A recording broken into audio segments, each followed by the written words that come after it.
Chapter 1477. Li Zishuan asked Lu Yui to prepare a bowl of rice and ate the steamed egg soup that the villagers of Liujia village sent over. Little brats love to eat fatty meat, so Lu Yui's meat soup was mostly fatty meat. However, he didn't like to eat fatty meat, so he could only eat steamed egg soup. This made Lu Yui vexed, thinking that she should have prepared some vegetarian dishes for Li Zishuan. Sure enough, Dinyo, Ernyo, are you guys tired? While eating, Li Zishuan asked Hu Zhen, Dinyo, and Ernyo, who were not far from him. Hu Zhen quickly swallowed the rice in his mouth and said, "Young master, I'm not tired. I'm very happy to be able to help others." This child and his sister Hu Zhen were both kind-hearted. Even though many people mocked him for being a fool, he never minded it. A kind-hearted person would be rewarded with good fortune. Right now, Old Hu's family was happy, which was the best proof of this sentence. Dinyo also grinned and said, "Young master, we're not tired. Now the adults of Lantian County no longer call us naughty little bastards. There are even many uncles and aunts who give us eggs to eat."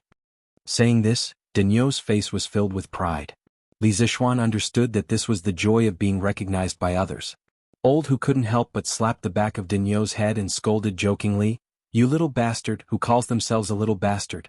If your father heard this, he would beat you to death."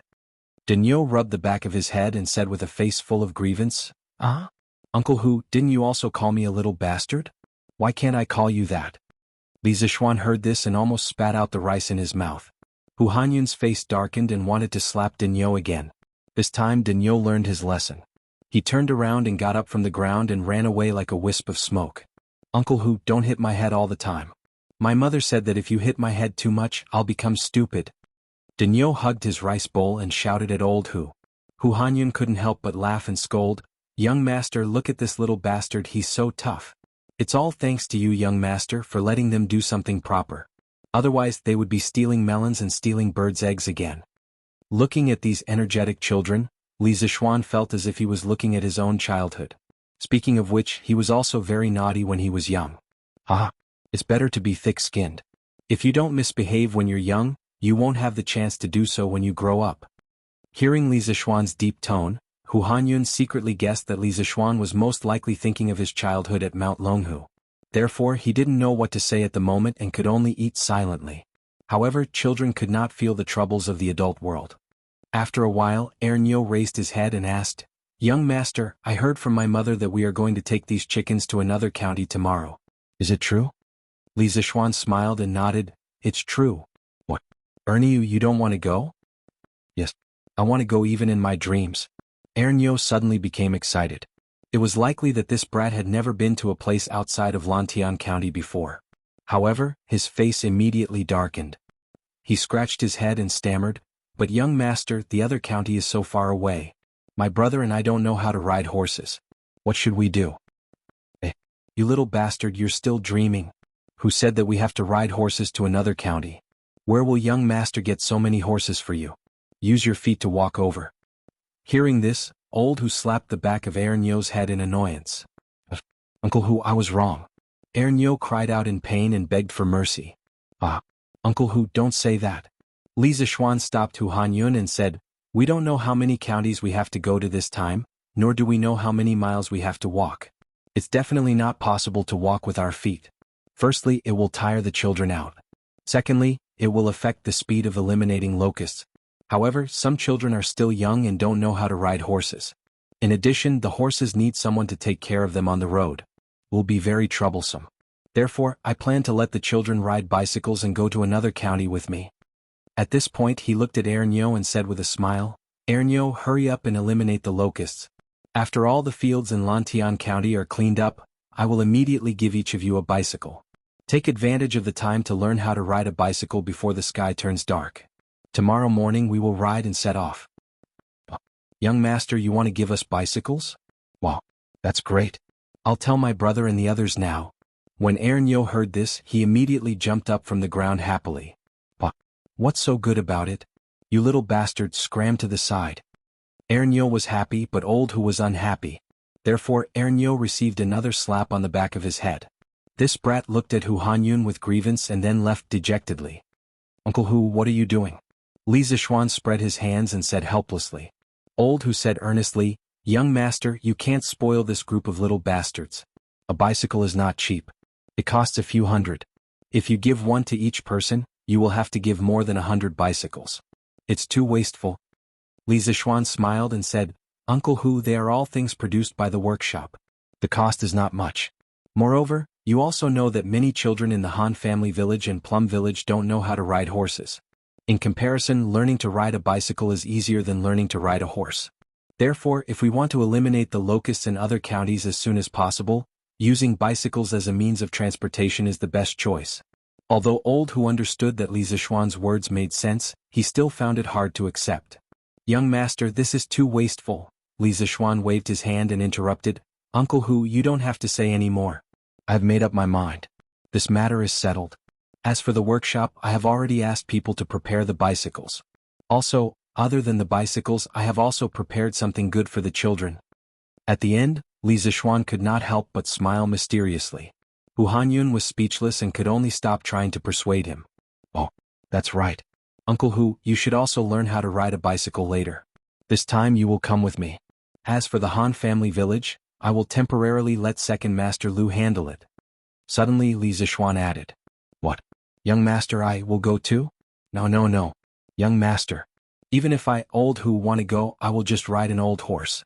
You don't have to waste it. Old Hu was stunned for a moment before he waved his hand and said, a bicycle cost a few hundred strings of coins. Even if Li Zishuan did not feel the pinch, he felt the pinch for Li Zishuan. Uncle Hu, you don't have to decline. It's just a bicycle. Moreover, you have done so much for me. It is only right for me to give you a bicycle. Don't worry, the bicycle in the workshop is very easy to ride. It is not tiring at all. When the time comes, you can ride the bicycle and bring the children to exterminate the locusts. I will ask the local government to cooperate with us. Li Zishuan smiled. In the end, he just wanted to give a wave of benefits to the children in the two villages. After all, the Sky Pheasant Brigade had been exterminating locusts all over the world. In the end, the one who gained the reputation was himself, Li Zishuan. He could not let the others work for nothing, right? Bicycle with variable speed? Young master, you can't do that. Absolutely not. A normal bicycle is enough. Hu Hanyun was shocked. He had heard that a bicycle with variable speed was not only sold for more than 1,000 strings of coins, but it was also a priceless item. In the dark, some rich people were even willing to pay 2,000 strings of coins for one but could not get it. At first, he thought that Li Zishuan would give him and the children the first generation of bicycles. Therefore, Hu Hanyun was completely shocked. Uncle Hu, don't refuse. This is what you deserve. I still have something to do at the workshop, so I will leave first. When the locusts are exterminated in the afternoon, let the children gather back in the village. Li Zishuan waved his hand and said something. Then he turned around and left. Oh, yes, young master. Hu Hanyun did not know what to say.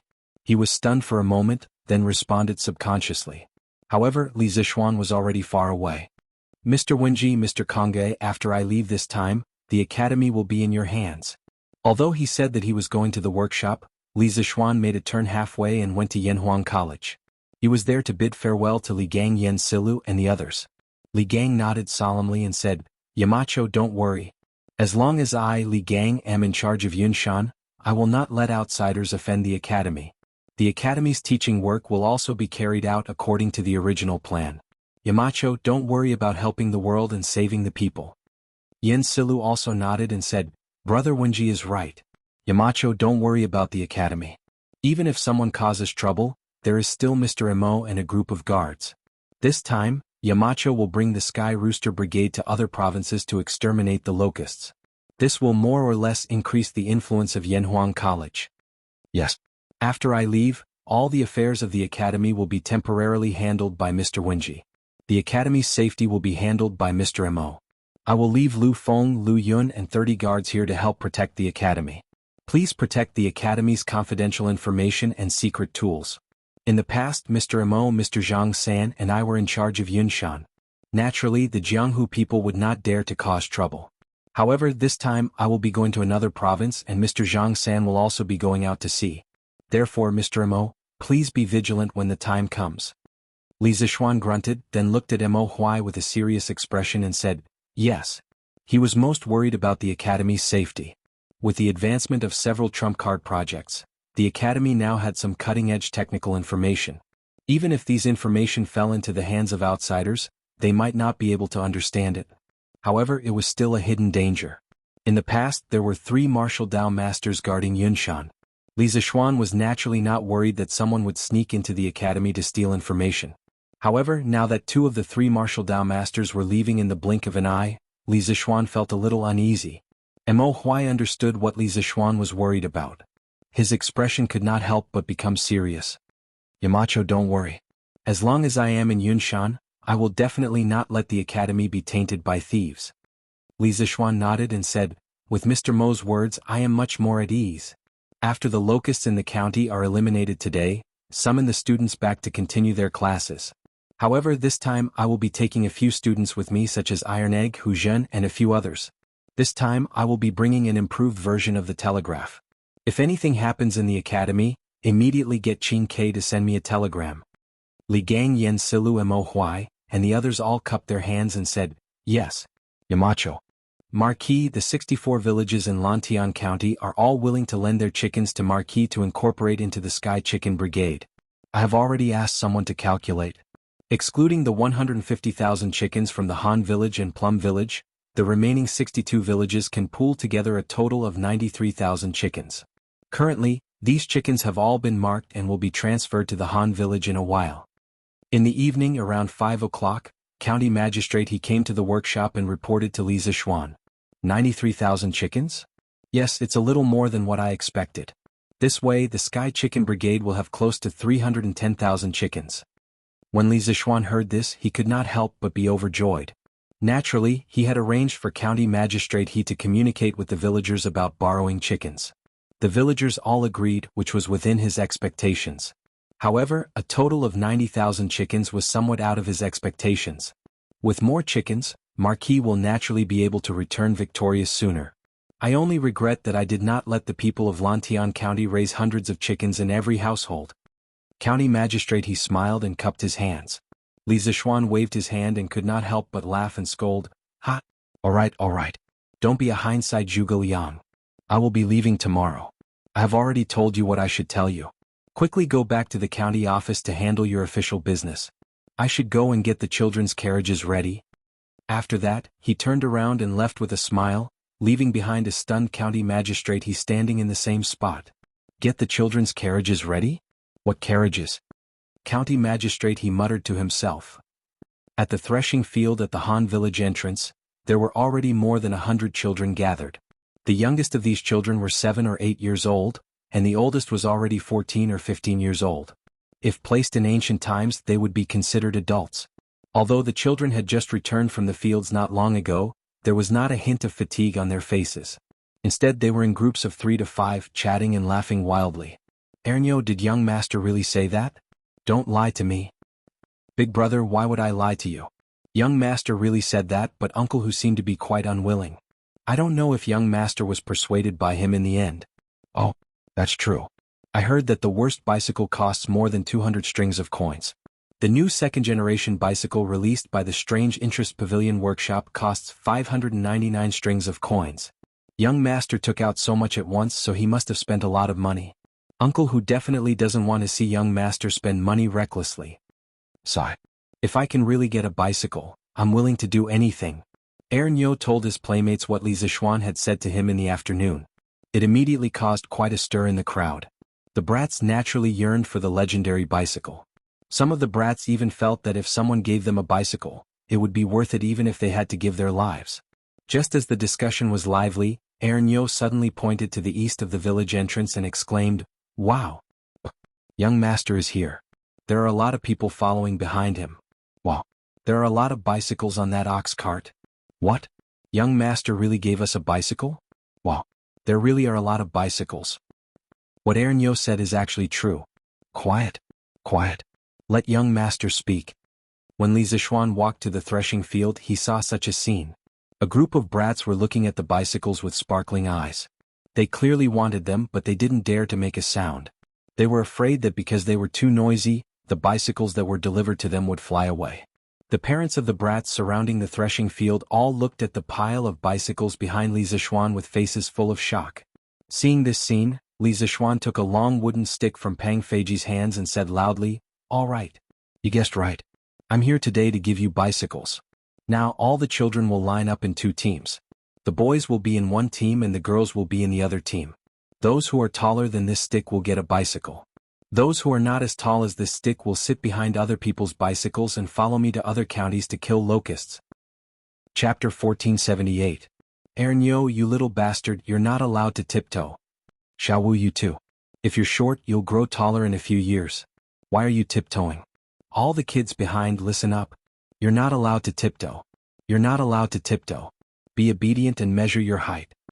At the threshing field at the entrance of the Han family village, 100 or so children were neatly lined up in 2 rows. They were competing with the wooden stick that Li Zishuan had brought. Some of the brats, in order to get a bicycle, tried their best to stand on their tiptoes, wanting to be a head taller than the wooden stick. However, they were discovered by Hu Hanyun. As a result, they could not avoid a round of scolding. The reason for this was not because Li Zishuan was reluctant to give everyone a bicycle, but because of safety considerations. It was to prevent the young children from getting into danger while riding a bicycle. Anyone who had ridden a bicycle before knew that if they were short, not only would they not be able to sit on the seat, it was also easy to get into danger during the ride. The pedestrians at the entrance of the village saw this scene and could not help but discuss it. Isn't that Marquis? What is he doing here? Why are there so many bicycles around Marquis? Marquis seems to be giving bicycles to those kids. What? Giving bicycles? Don't tell me? A bicycle costs a few hundred strings of coins. Should be. I heard that Marquis is bringing the Sky Pheasant Brigade to another county tomorrow to exterminate locusts. These kids will definitely follow along. Oh my god. It seems like Marquis intends to let these kids ride bicycles there. This is too extravagant, isn't it? Sigh. If I had known earlier, I would have let my kid learn how to train chickens from the Han family village's children. Yeah. Who said it wasn't? I say you guys are really insatiable. Ever since the entire Lantian County was incorporated into Marquis' fief, haven't our lives been getting better and better? As long as we do well under Marquis' leadership, we will definitely be able to live a good life like the Han family village and the Plum village. 7th Master is right. During this locust plague, the hundreds of thousands of acres of fertile farmland in Lantian County had to rely on Marquis to exterminate the locusts within 2 days. Look at the farmers in the other counties, they are still suffering from the plague of locusts. The commoners were naturally envious of the fact that the children of the Han family manor and Plum village were able to get bicycles. Although since ancient times, people did not worry about scarcity but about uneven distribution, the commoners did not feel jealous or resentful because of this. Even if they did, they were very narrow-minded people. This was because most of the commoners knew who gave them the good life they were living now. Furthermore, everyone firmly believed that under Li Zishuan's rule, their lives would only get better and better. Uncle Hu, this speed-changing bicycle is prepared for you. I will ask the workers in the workshop to teach you how to ride it in a while. After half an hour, the bicycles were finally distributed to the children. There were a total of 125 children, but only 68 bicycles were distributed. Obviously, there were more than 50 children whose height did not meet the standards. As for the remaining bicycles, they would definitely be sent back to the workshop later on. At this time, Li Zishuan asked someone to push out a bicycle with a special design and then said to Hu Hanyun. A trace of envy flashed in Uncle Hu's eyes, but more than that, he was in a difficult position. He hesitated and said, "Young master, why don't you give me a normal bicycle? This speed-changing bicycle is too expensive." Li Zishuan pretended to be unhappy and said, "Uncle Hu, we already agreed on this before. Why are you still rejecting it now?" "Master, young master has good intentions. You'd better accept it quickly." Lu Yuer saw Li Zishuan's unhappy expression and hurriedly used her elbow to nudge Hu Hanyun and advised him. In fact, she also coveted this speed-changing bicycle. However, coveting was one thing. If she were to ask Li Zishuan for such a valuable item, she would feel embarrassed. At this moment, she saw Li Zishuan's unhappy expression, so she spoke up to persuade Hu Hanyun. This, since young master insists on giving it to me, then I, old Hu, will accept it. When I return from the other county, I will return the bicycle to young master." Old Hu hesitated for a moment and said, "We'll talk about it when the time comes." Li Zishuan waved his hand. He did not want to be entangled with Hu Hanyun on this matter. He looked at the excited children who had just received their new bicycles and said loudly, "All right. Everyone quiet down. Now that you have all received your bicycles, those who did not receive your bicycles will ride on other people's bicycles tomorrow.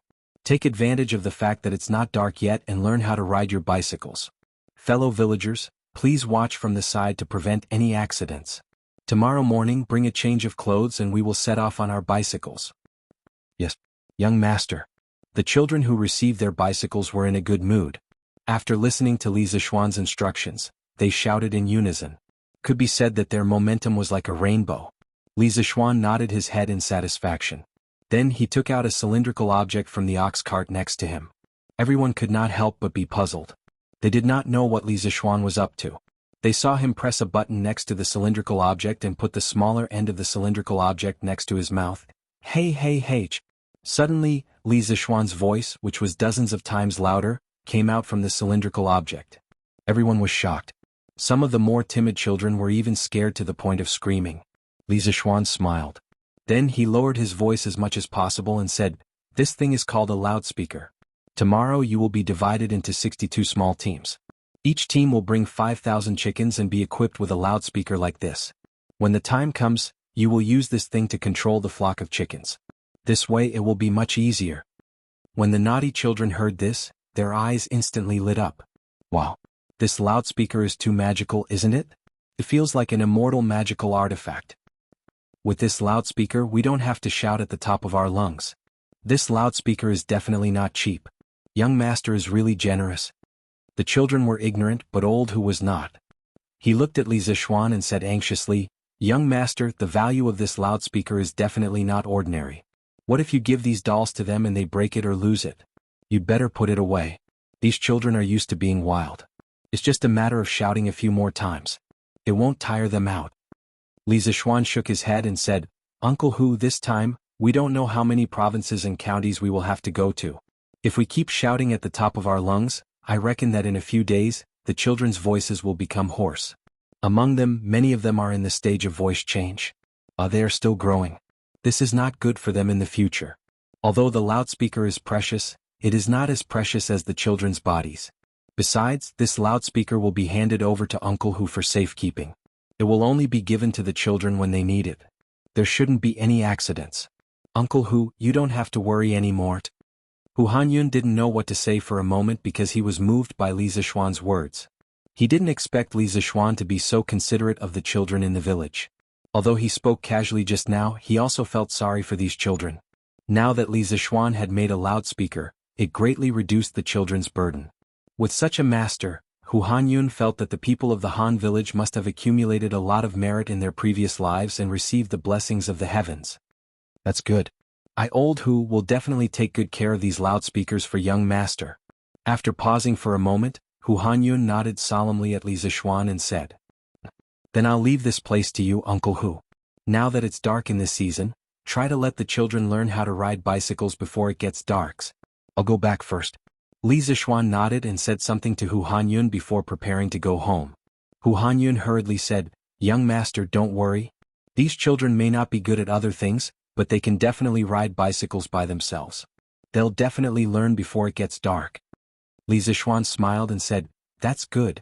Tomorrow at 7:45 a.m., let all the children bring their luggage and chickens and gather at the village entrance. First stop, we'll go to Xingfeng County first." After saying that, he turned and left. Hu Hanyun hurriedly replied from behind, "Yes, young master." "Loudspeaker? What's that?" Night fell. Sweet Dew Hall. Lier looked at Zhao Song and asked curiously. Obviously, the incident that happened at the Han village entrance in the evening had already reached Lier's ears. Zhao Song clasped his hands and said, "Your Majesty, this loudspeaker is a metal cylinder. When placed next to the mouth, it can amplify a person's voice by more than 10 times. It said that the Marquis of Yong and prepared it for the children who are training the chickens. He was probably worried that the children would hurt their voices from all the shouting." Hearing this, Lier couldn't help but squint his eyes. After hearing Zhao Song's explanation, he really felt that the loudspeaker was quite magical. However, to say that Li Zishuan specially made it for the children was really a waste of God's gift. Bicycles, loudspeakers, this kid is really generous. However, to bring more than 100 children and more than 300,000 chickens to the various counties to kill locusts, using a bicycle is indeed the best method. Sigh, it's going to be hard on him. Lier pondered for a long time before sighing and said, "How about this, after Li Zishuan leaves Lantian County, Let Li Junxian lead a group of 100 riders to Lantian County to protect his family. This kid doesn't care about fame or fortune, but he cares about relationships. I'm guessing that he's most worried about his family. Hearing Li Er's brainless arrangements, Zhao Song couldn't help but be stunned. After being stunned for a moment, he hurriedly bowed and replied, "Yes, Your Majesty." Seeing this, Li Er couldn't help but laugh and said, "Why? Do you think that this emperor's arrangements are a little superfluous?" Zhao Song hurriedly bowed and said, "This old servant doesn't dare." Li Er waved his hand and said, "This emperor doesn't mean to blame you. You've served by this emperor's side for many years. How can this emperor not know what you're thinking?" Having his thoughts seen through by Li Er, Zhao Song's expression froze. After hesitating for a moment, he clasped his hands and said, "This old servant is just thinking that under such peace and prosperity, the safety of the Marquis of Yong'an's family should be safe. After all, the security of Lantian County has been pretty good recently." Li Er narrowed his eyes and said meaningfully, "This plague of locusts is indeed a bad thing for the great Tang imperial court and the people. However, to some people it's a great opportunity. Demons appear in troubled times. When the locusts cover the sky and cover the sun, some demons and monsters will definitely come out to dance with them. This emperor will wait for them to come out and then catch them all in one fell swoop." Zhao Song sensed something unusual from Li Er's words. He couldn't help but tense up and a layer of cold sweat appeared on his back. He bowed and clasped his hands and said, "This old servant is willing to accompany Your Majesty and slay demons and monsters for Your Majesty." Li Er nodded his head. Actually, these were all just his conjectures. However, as the second son of the Duke of Tang, he had climbed step by step to his current position as the ruler of the world. He had always been more sensitive to conspiracies and danger than the average person. He always felt that in this plague of locusts, the damage caused by natural disasters to the great Tang Empire could be controlled. Only man-made disasters could catch the imperial court off guard. The slightest carelessness could cause the great Tang Empire to be in danger. "Your Majesty, according to the report of a spy, the workshop of the Curious Pavilion seems to be working on a secret project. The courtyard in the deepest part of the workshop is heavily guarded. Normal people can't even get close to it. Therefore, this old servant has no idea what the Marquis of Yong, and has ordered people to research. However, His Highness, the Prince of Wei, is among them." After pausing for a moment, Zhao Song suddenly remembered something and clasped his hands and said to Li Er, "There's such a thing?" Li Er's eyes lit up. He couldn't help but stand up and walk 2 steps in front of the dragon desk with his hands behind his back. He then turned around and said, "Have the Green Sparrow return to the palace tomorrow afternoon." Zhao Song bowed and said, "Understood." Li Er nodded and then waved his hand to signal Zhao Song to leave. Suddenly he was the only one left in the huge Ganlu palace. He muttered to himself, "A few days ago I wanted to reprimand that kid for not doing his job properly. Now it seems that I have wronged him. There should be progress on the telegraph machine, right?" The next day early morning. After Li Zishuan had breakfast, he carried the bag that Han Yushi packed for him and bade farewell to his family. Lan Er was crying her eyes out. The little girl had always been inseparable from Li Zishuan. She would feel terrible if she didn't see him for a day. This time, after knowing that Li Zishuan would be leaving home for many days, the little girl insisted that Li Zishuan bring her along. However, Li Zishuan was here for disaster relief and not for a holiday. How could he let this little cutie suffer with him? Hence, the little girl pulled on Li Zishuan's arm and refused to let Li Zishuan leave. In the end, under Han Yushi's earnest persuasion and Mrs. Li's forceful tugging, the little girl finally let go of his arm. "Father, mother, grandfather, grandmother, wife Lan, take care of yourselves. I'll be back in half a month if I'm short and a month if I'm long." Li Zishuan clasped his hands at his family and then turned around to leave with Pang Feiji, Xiongda, and Xiong Er under the reluctant gazes of the crowd.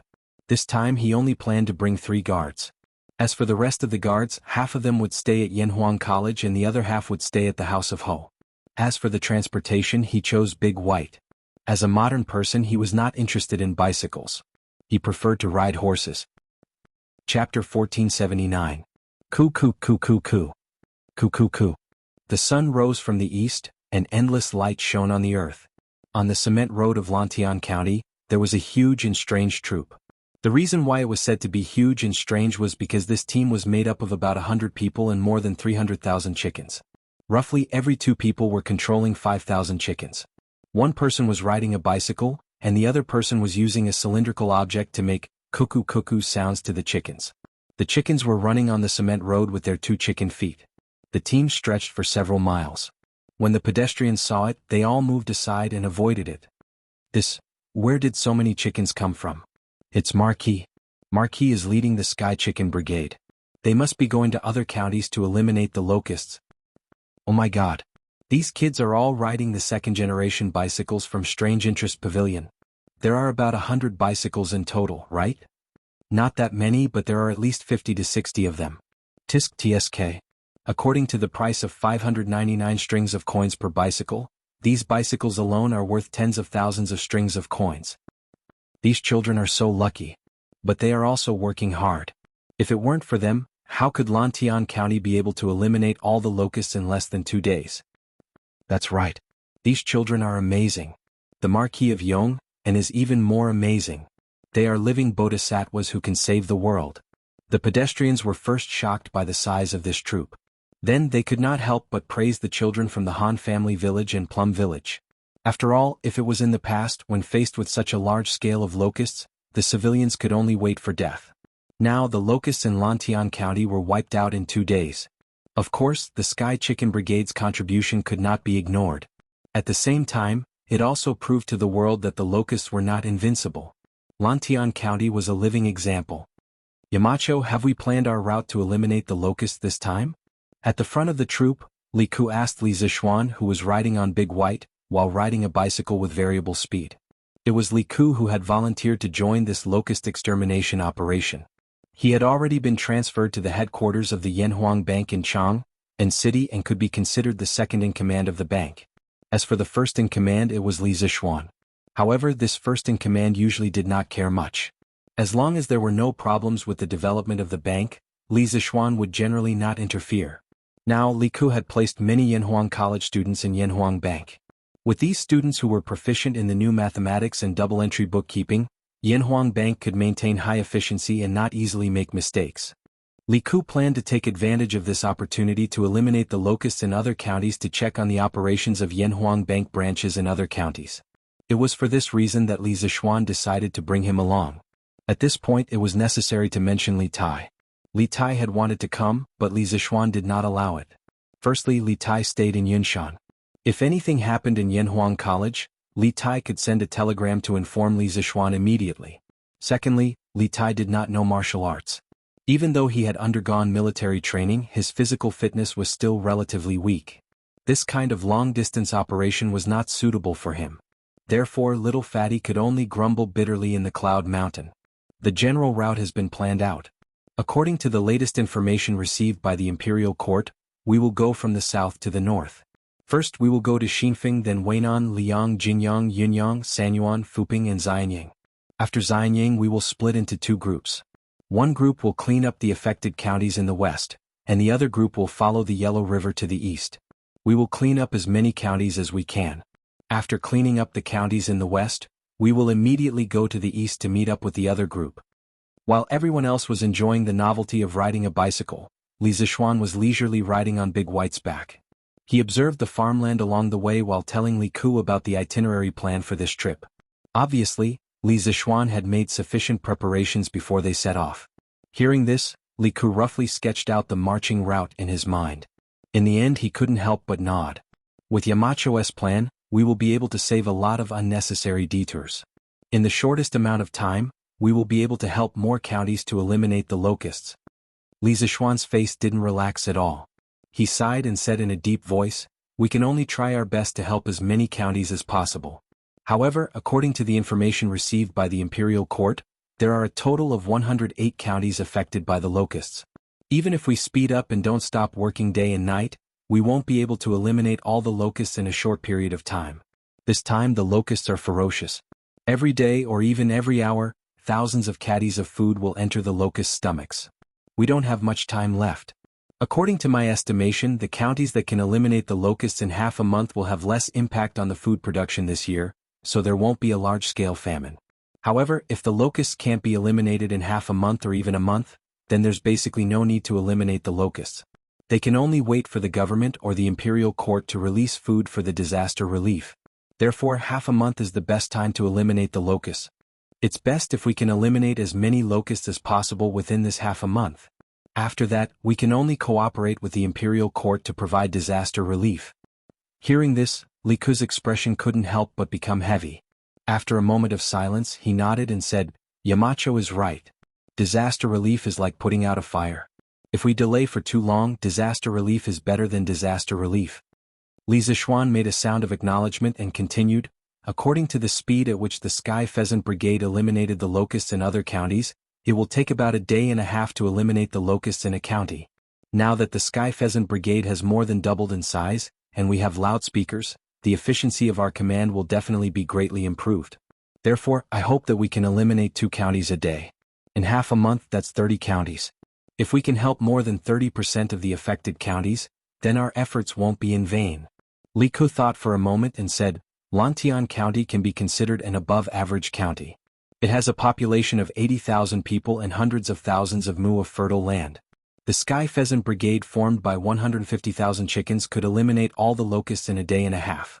Now the Sky Pheasant Brigade wants to eliminate the locusts in 2 counties in a day. Although it's a little difficult, it's not impossible. It all depends on the efficiency of these children's command.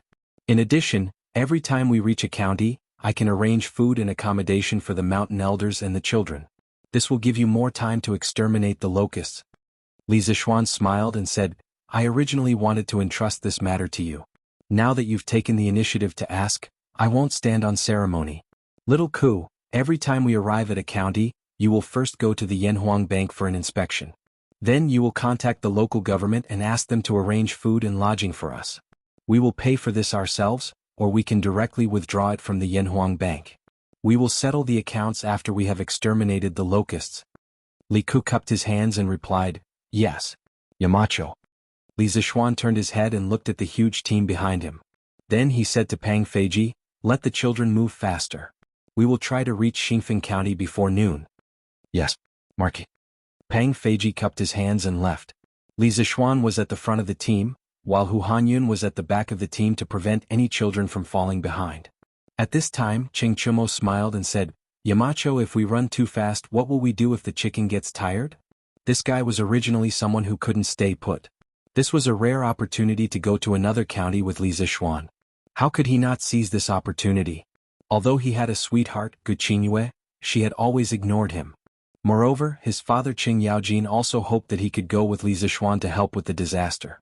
He had even lent his treasured bicycle to him. Therefore Cheng Chumo came. Li Zishuan heard this and rolled his eyes. He said unhappily, You're such a busybody. Why don't you let the chicken ride the bicycle while you run below? The bicycle's speed was not comparable to that of a war horse.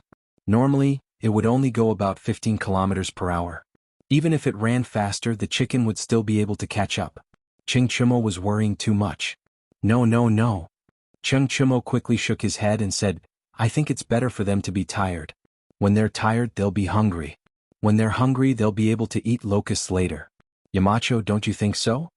Li Zishuan smiled and didn't answer. In his heart, he secretly thought that Cheng Chumo's words were right.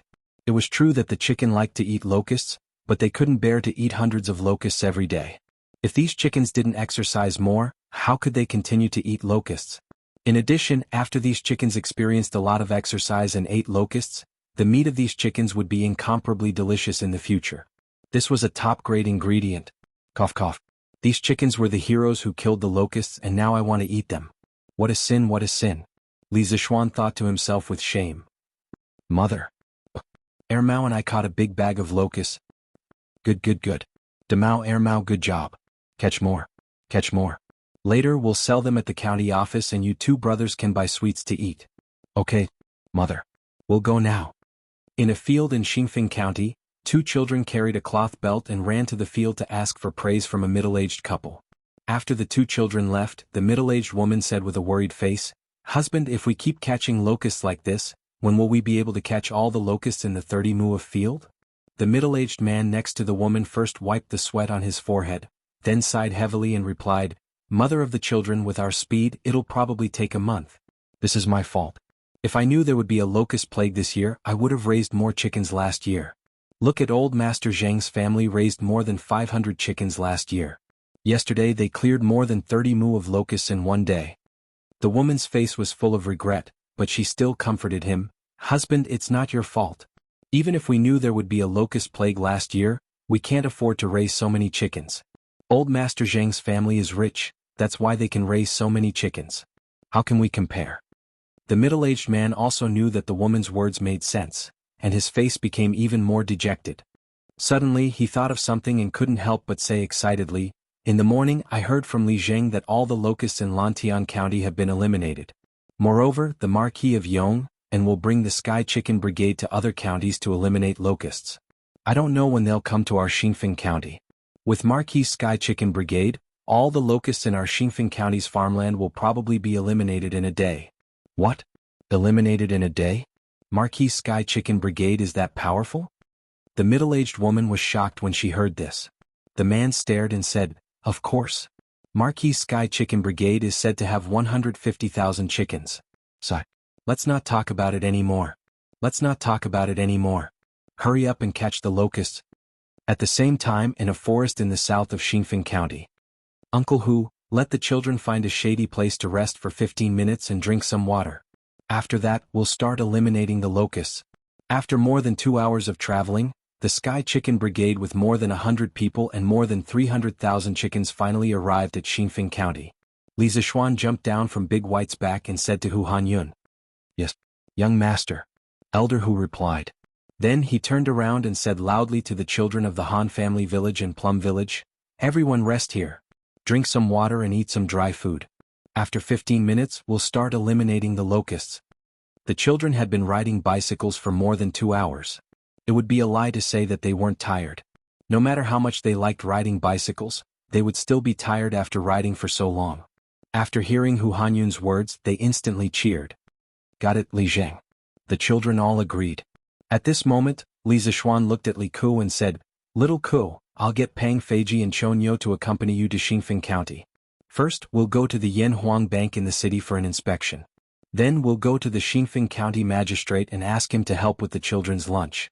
Remember to prepare some throat-soothing poplar and mung bean soup. Li Ku clasped his hands and said, Yamacho Ku can go alone. Let Chonyo and guard Pang help you here. Li Zishuan said seriously, no. They have to accompany you. I don't need their help here. No matter what, Li Ku was the current king of Shu and the son of Li Zishuan. Now that they weren't in Chang, and Li Zishuan naturally had to consider Li Ku's safety. Seeing this, Li Ku roughly understood Li Zishuan's intentions. He clasped his hands and said, all right. Then Ku will go to the county now. Pang Feiji and Ching Chumo clasped their hands at Li Zishuan before following Li Ku. 15 minutes later. Ku. The commoners who were catching locusts in the fields under the scorching sun suddenly heard waves of children's coo sounds coming from the road. They couldn't help but raise their heads to take a look. What they saw stunned them. On the road not far away, an endless number of chickens were being chased by a group of children towards them. The flock of chickens was divided into sections by the children. It was about 2 children controlling a flock of chickens. There were thousands of chickens in each flock. Sky Chicken Brigade. The Sky Chicken Brigade is here. Someone reacted at this moment and shouted excitedly. Oh my God! My crops can be saved. A shirtless old man couldn't help but kneel on the ground and cry tears of joy when he saw this scene. We're saved. Marquis Sky Chicken Brigade is here. Our crops can be saved. Chapter 1480. Have you heard? The price of grain at Jiangji grain shop in the west of the city has increased. It's now 5 copper coins for 1 dan. What? 5 copper coins for 1 dan? It was only 3 copper coins for 1 dan a few days ago? Isn't it because of the locust plague? Now the price of grain in every county has increased. The shopkeeper of Jiangji grain shop said that if we don't buy now, the price of grain will only get higher. Then let's go buy some. I heard that the farms outside the city have all been destroyed by the locust plague. I think there won't be any harvest this year. Then what are we waiting for? Let's go buy some grain from the shop. Li Ku, Ching Chumo, and the others had just arrived at Xinfeng County when they saw some people hurrying towards the west side of the city, whispering as they walked. The price of grain in Xinfeng County is increasing? I haven't heard of any increase in the price of grain in Chang'an City. Why would the price increase here? Cheng Chumo couldn't help but ask when he heard the discussions of the citizens. Li Ku frowned and thought for a moment before saying, then we'll have to ask the Xinfeng County magistrate. Let's go, we'll go to the bank first before going to the county office. Cheng Chumo nodded and the group headed towards the Yanhuang Bank in the north. Shopkeeper Jean, what do you think of the matter that I mentioned earlier?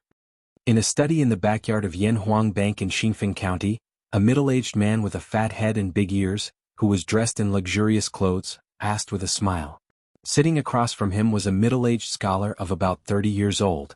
That person frowned and said, Boss Zhang, the Yellow Flame Bank can indeed provide loans to private merchants, and you have indeed provided sufficient guarantees. However, you must explain to this Jean the reason why you want to borrow so much money. Otherwise, this Jean will not lend you so much money. The man with the surname Zhang narrowed his eyes and said, Shopkeeper Jean, the Yanhuang Bank is also a business. I am willing to borrow 6,000 strings of coins at double the interest rate of the bank. You have no reason to reject me, right? When Shopkeeper Jean heard this, he remained unmoved. Boss Zhang is right. The Yellow Flame Bank is no different from any other shop. We all need to make money. However, the Yanhuang Bank has its own rules. Every sum of money that is lent out must be used for a specific purpose. I do not dare to break the rules.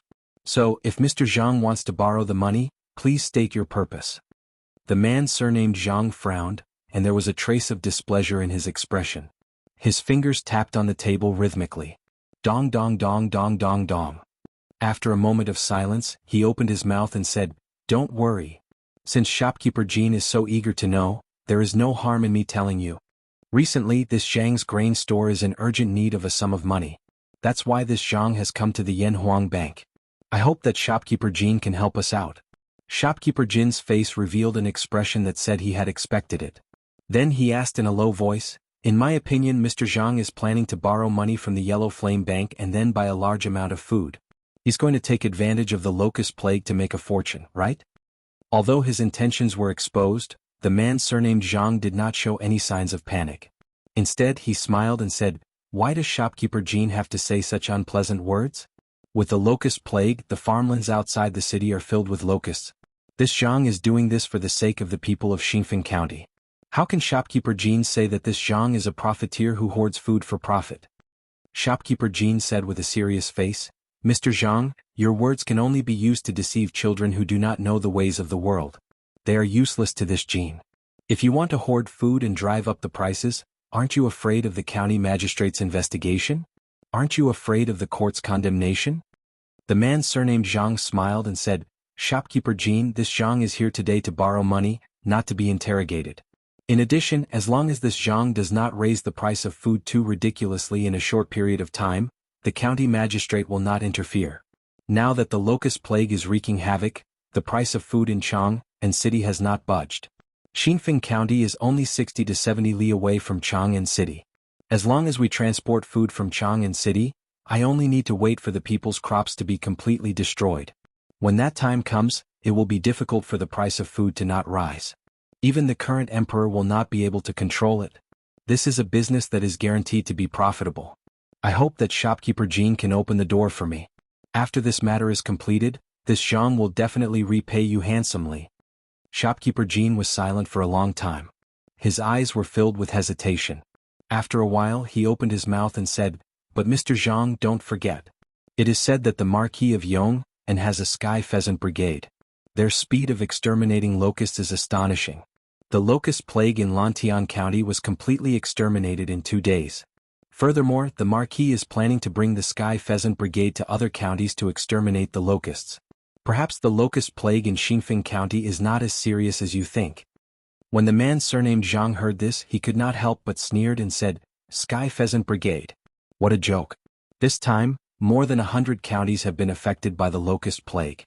Even if the Sky Pheasant Brigade is able to exterminate a county of locusts in 2 days, they will only be able to exterminate 15 counties in a month.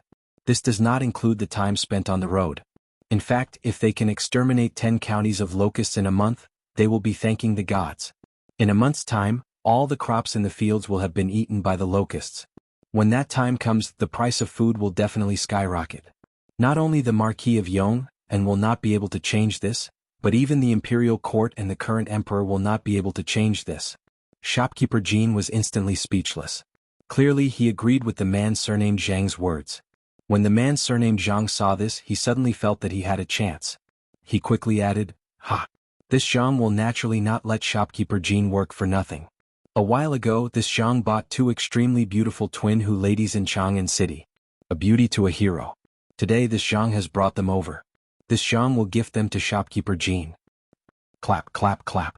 At this point the man surnamed Jiang clapped his hands. A moment later the door to the room was pushed open. 2 tall beauties with golden hair and blue eyes wearing veils walked in. The veils were not very thick, and one could faintly see the outlines of their faces behind them. These 2 ladies actually looked exactly the same. Shopkeeper Jin's eyes lit up. Although he was not completely infatuated, it was obvious that he had been mesmerized by the beauty of the 2 ladies in front of him. Ah! Why aren't you pouring wine for shopkeeper Jean? The man surnamed Jiang was also an experienced man. How could he not see that shopkeeper Jin's determination had already been shaken? Thus he quickly ordered the 2 ladies. Yes, old master. The 2 ladies bowed and then came before shopkeeper Jean. One of them held a wine pot, while the other held a wine cup. Pink wine flowed down the spout of the pot, illuminating the beautiful faces of the ladies. Shopkeeper Jean could not help but swallow hard. Shopkeeper Jean, please. A moment later, a woman approached shopkeeper Jean, handed him a cup and whispered to him in a soft voice. Good, good, good. Shopkeeper Jean came back to his senses and quickly took the wine cup. Naturally, he would take advantage of the lady in the process, causing her to grumble coquettishly. Ah! Looks like shopkeeper Jean is also a man who has tender feelings for the fairer sex. Then this Jiang will be relieved to give them to shopkeeper Jean. I wonder if shopkeeper Jean will agree to this Jiang's proposal? The man surnamed Jiang struck while the iron was hot. Shopkeeper Jean rubbed his chin and pretended to be deep in thought. A moment later he opened his mouth and said, since Boss Jiang is in urgent need of funds, this Jean, as the shopkeeper of Yanhuang Bank in Xingfeng County, can naturally lend a sum of money to Boss Jiang. Let's go, this Jean will have someone pass the money to Boss Jiang today. The man surnamed Jiang was overjoyed when he heard this. He laughed heartily and said, Ha! Shopkeeper Jean is straightforward. Please. 15 minutes later in front of Yanhuang Bank. Ah! Many thanks for shopkeeper Jin's generosity. If this Jiang comes again, I hope that shopkeeper Jean will not refuse me. The man surnamed Jiang said with a smile. Shopkeeper Jin's eyes flashed and he said with a fake smile, no problem, no problem. Then this Jiang will take his leave. The man surnamed Jiang clasped his hands and turned to leave. Who is that? Don't you have eyes when you walk? Who knew that when he turned around he would bump into a towering figure and almost fall to the ground? He rubbed his forehead and could not help but feel annoyed. Does this road belong to your family? You're the one who walked with your eyes closed. How can you blame others? A young man beside him could not help but mock him. The man surnamed Jiang was instantly enraged and said, Humph? Where did this wild kid come from?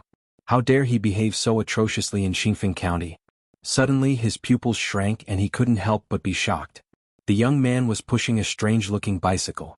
If he wasn't mistaken, that was the latest limited edition variable speed bicycle from the Strange House workshop. There were only 3 of them in the entire market. And the young man in front of him and the young man beside him each had one. What did this mean?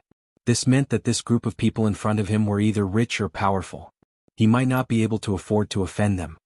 Ah, this Jiang has offended all of you. I'm really sorry. This Jiang still has things to do, so I'll take my leave first. In line with the principle of avoiding unnecessary trouble, the man surnamed Jiang apologized and hurriedly left. Why did this old bastard suddenly change his attitude? At least he knows what's good for him. Otherwise, I'll definitely beat him up until even his mother can't recognize him. The tall young man looked in the direction that the man surnamed Jiang left and snorted. That's right.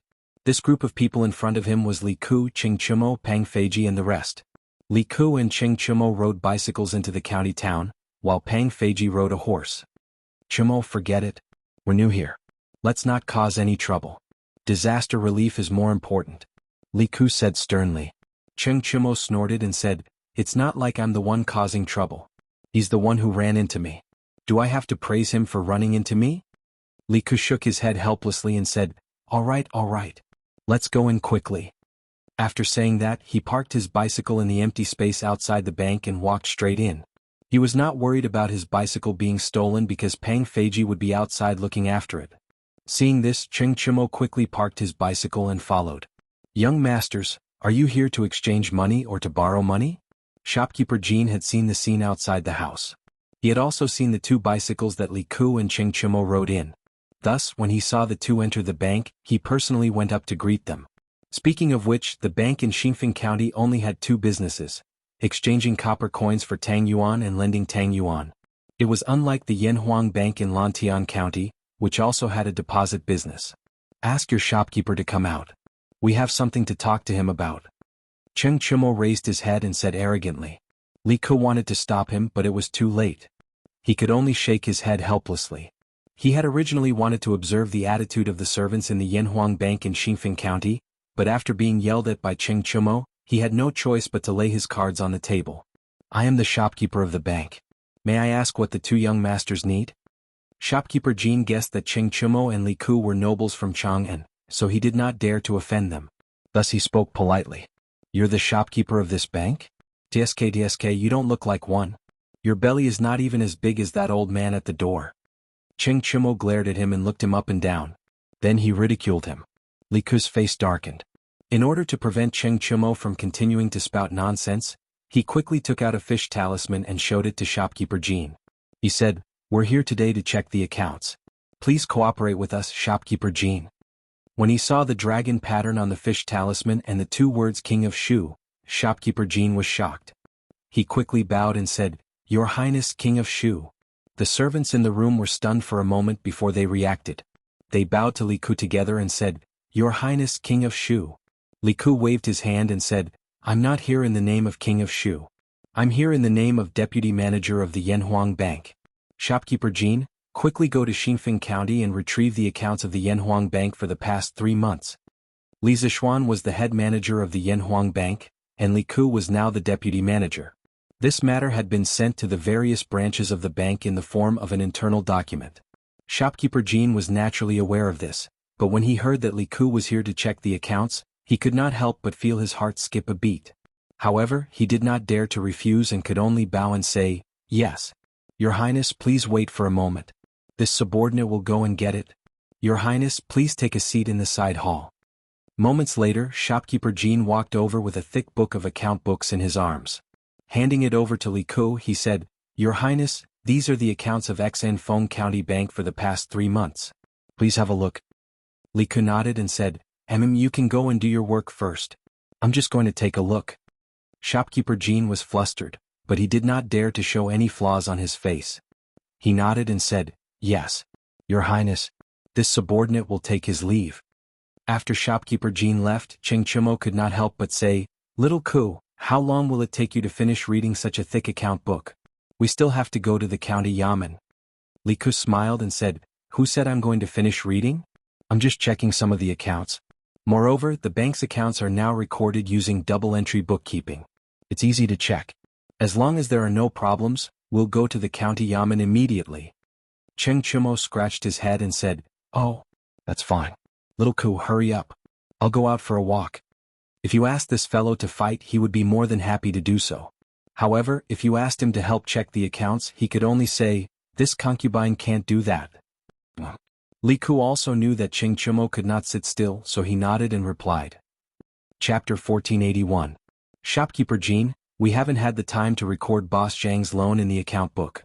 Should we inform His Highness King of Shu about it? In Xinfeng County, at the front counter of the Yanhuang Bank, a servant dressed in green saw shopkeeper Jean walk out from the back room and asked nervously, Shut up. Hearing this, shopkeeper Jean panicked. He hurriedly turned his head to look behind him. When he saw that there was no one around, he let out a sigh of relief. Then, he walked over to the manservant and put on a calm expression. He said earnestly, I'm sorry. Wang Xiaodong, His Highness King of Shu, is very busy every day. This time he came to our bank to check the account book as he pleased. After checking the account book, His Highness still has to rush back to Chang'an. How can he waste so much time here? So the less trouble the better. Don't tell His Highness that Boss Zhang came to the bank to borrow money. If His Highness becomes impatient, even this old man won't be able to save you. Do you understand? Wang Xiaodong was only a servant of the bank and had not seen much of the world. He also didn't know the nature of nobles like Li Ku. When he was frightened by shopkeeper Jean, he immediately panicked. Don't worry, shopkeeper Jean. I definitely won't say anything. Thank you for your reminder. Shopkeeper Jean nodded with satisfaction and said, N. Xiaodong. You're very sensible. I heard that your mother was bedridden a while ago. Seeing a doctor must be very expensive, right? In a while, withdraw 2 strings of money from the account book. Take it as a token of my appreciation. When Wang Xiaodong heard this, he immediately shed tears of gratitude and said, Thank you, shopkeeper Jean. You're really too good to me. If shopkeeper Jean has any requests in the future, this little one will definitely do it. Not bad, not bad. Xiaodong, you know how to repay kindness. This old man really didn't misjudge you. Now, bring some people to the 10,000 guest restaurant in the city and prepare a table of high-quality banquet for His Highness King of Shu. Remember, it must be the best wine and the best dishes. Shopkeeper Jean saw that he had achieved his goal and said with a smile, Yes, shopkeeper Jean. Wang Xiaodong replied excitedly. Then, he hurriedly put down the work in his hands and left the bank. Why do I feel that shopkeeper Jean wants to hide the account book that Wang Xiaodong mentioned? Who was Mr. Zhang? Oh, the person Xiaoku and I bumped into outside the house was also surnamed Zhang. Could it be that Wang Xiaodong was talking about that person? No, there must be something fishy going on here. I'll go tell Xiaoku. What shopkeeper Jean didn't know was that his conversation with Wang Xiaodong in the front hall had been overheard by Cheng Chumo, who had just come out of the side hall. Although Cheng Chumo was a straightforward person, that didn't mean he was stupid. The conversation between shopkeeper Jean and Wang Xiaodong made him think that shopkeeper Jean was hiding something. Thus, he hurriedly retracted his aura and quietly returned to the side hall. Little Ku, how is it? Did you find anything wrong with the accounts? After returning to the side hall, Cheng Chumo approached Li Ku and asked hurriedly. Li Ku flipped through the account book and replied, How can it be so fast? However, I haven't found any problems with the accounts I've checked for the past few days. Choax, didn't you say you were going out for a walk? Why are you back? Cheng Chumo turned around and stuck his head out to look around. After confirming that there was no one outside, he closed the door and walked over to Li Ku and said mysteriously, Little Ku, I feel that there's something wrong with shopkeeper Jean. I'm afraid that the account book he gave you is incomplete.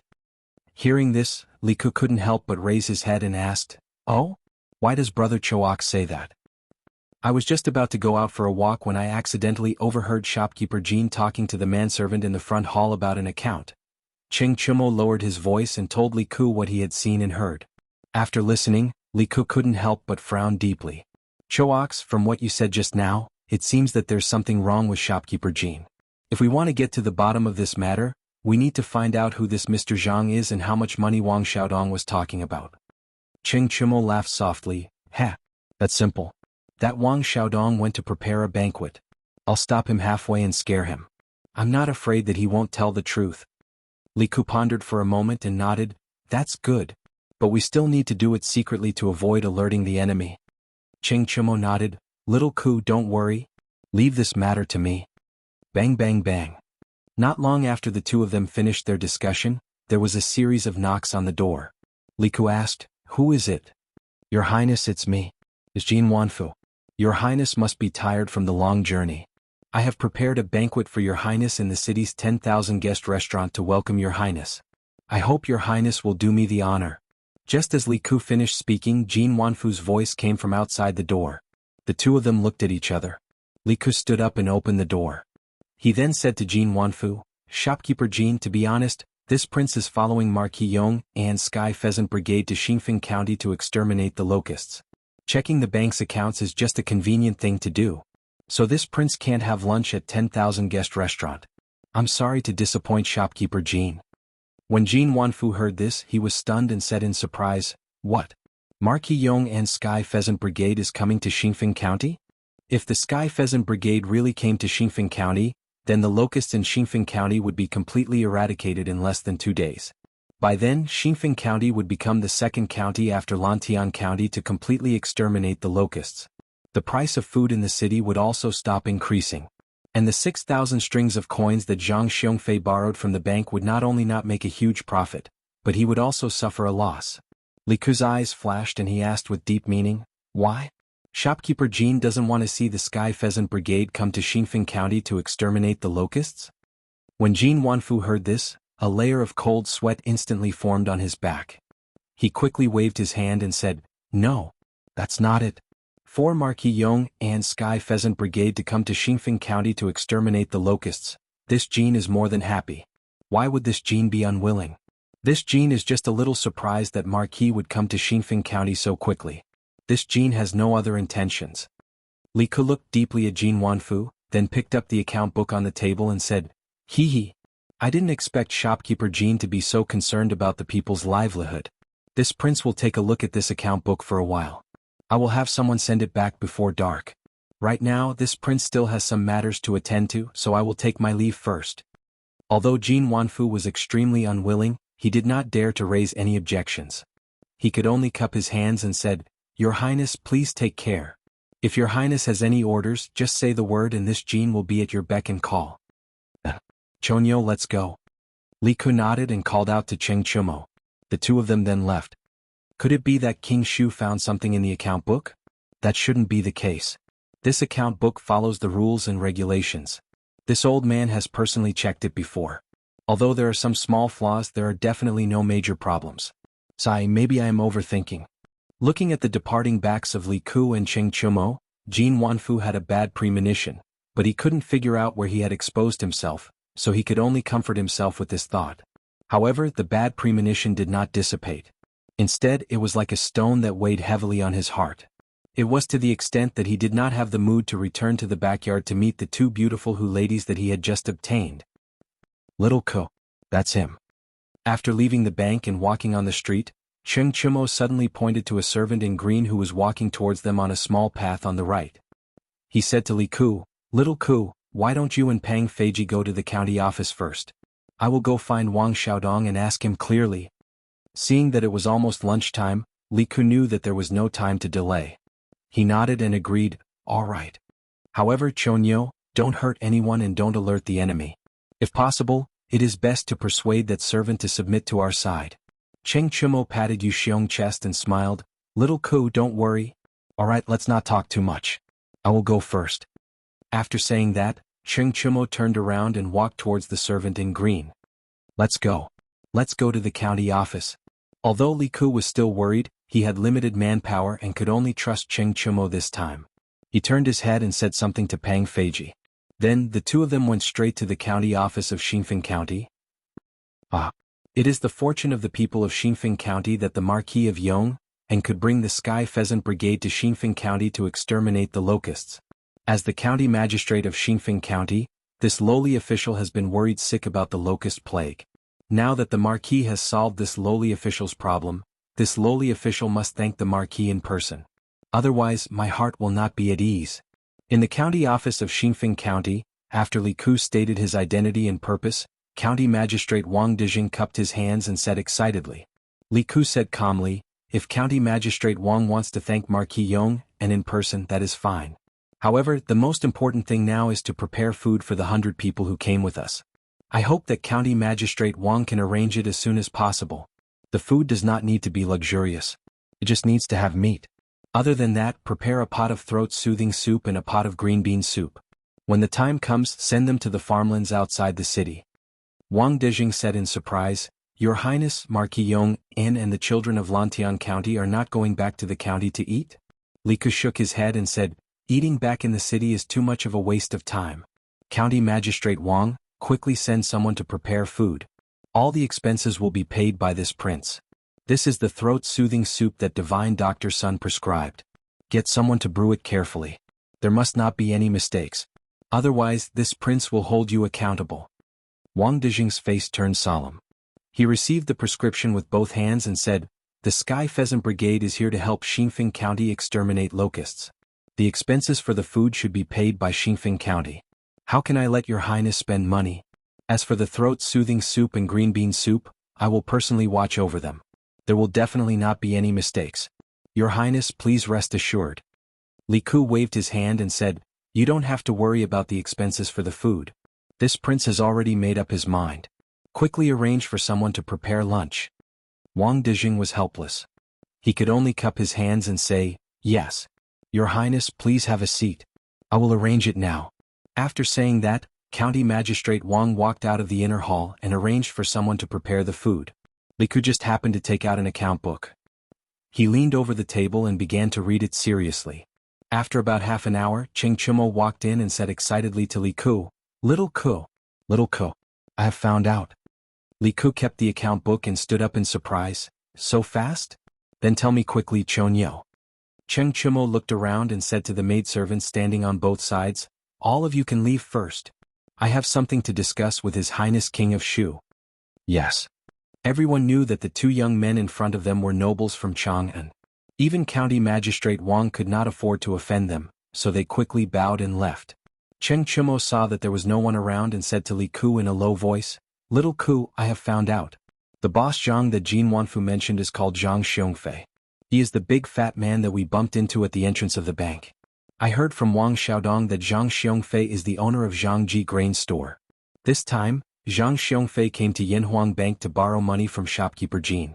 Guess how much he wants to borrow? How much?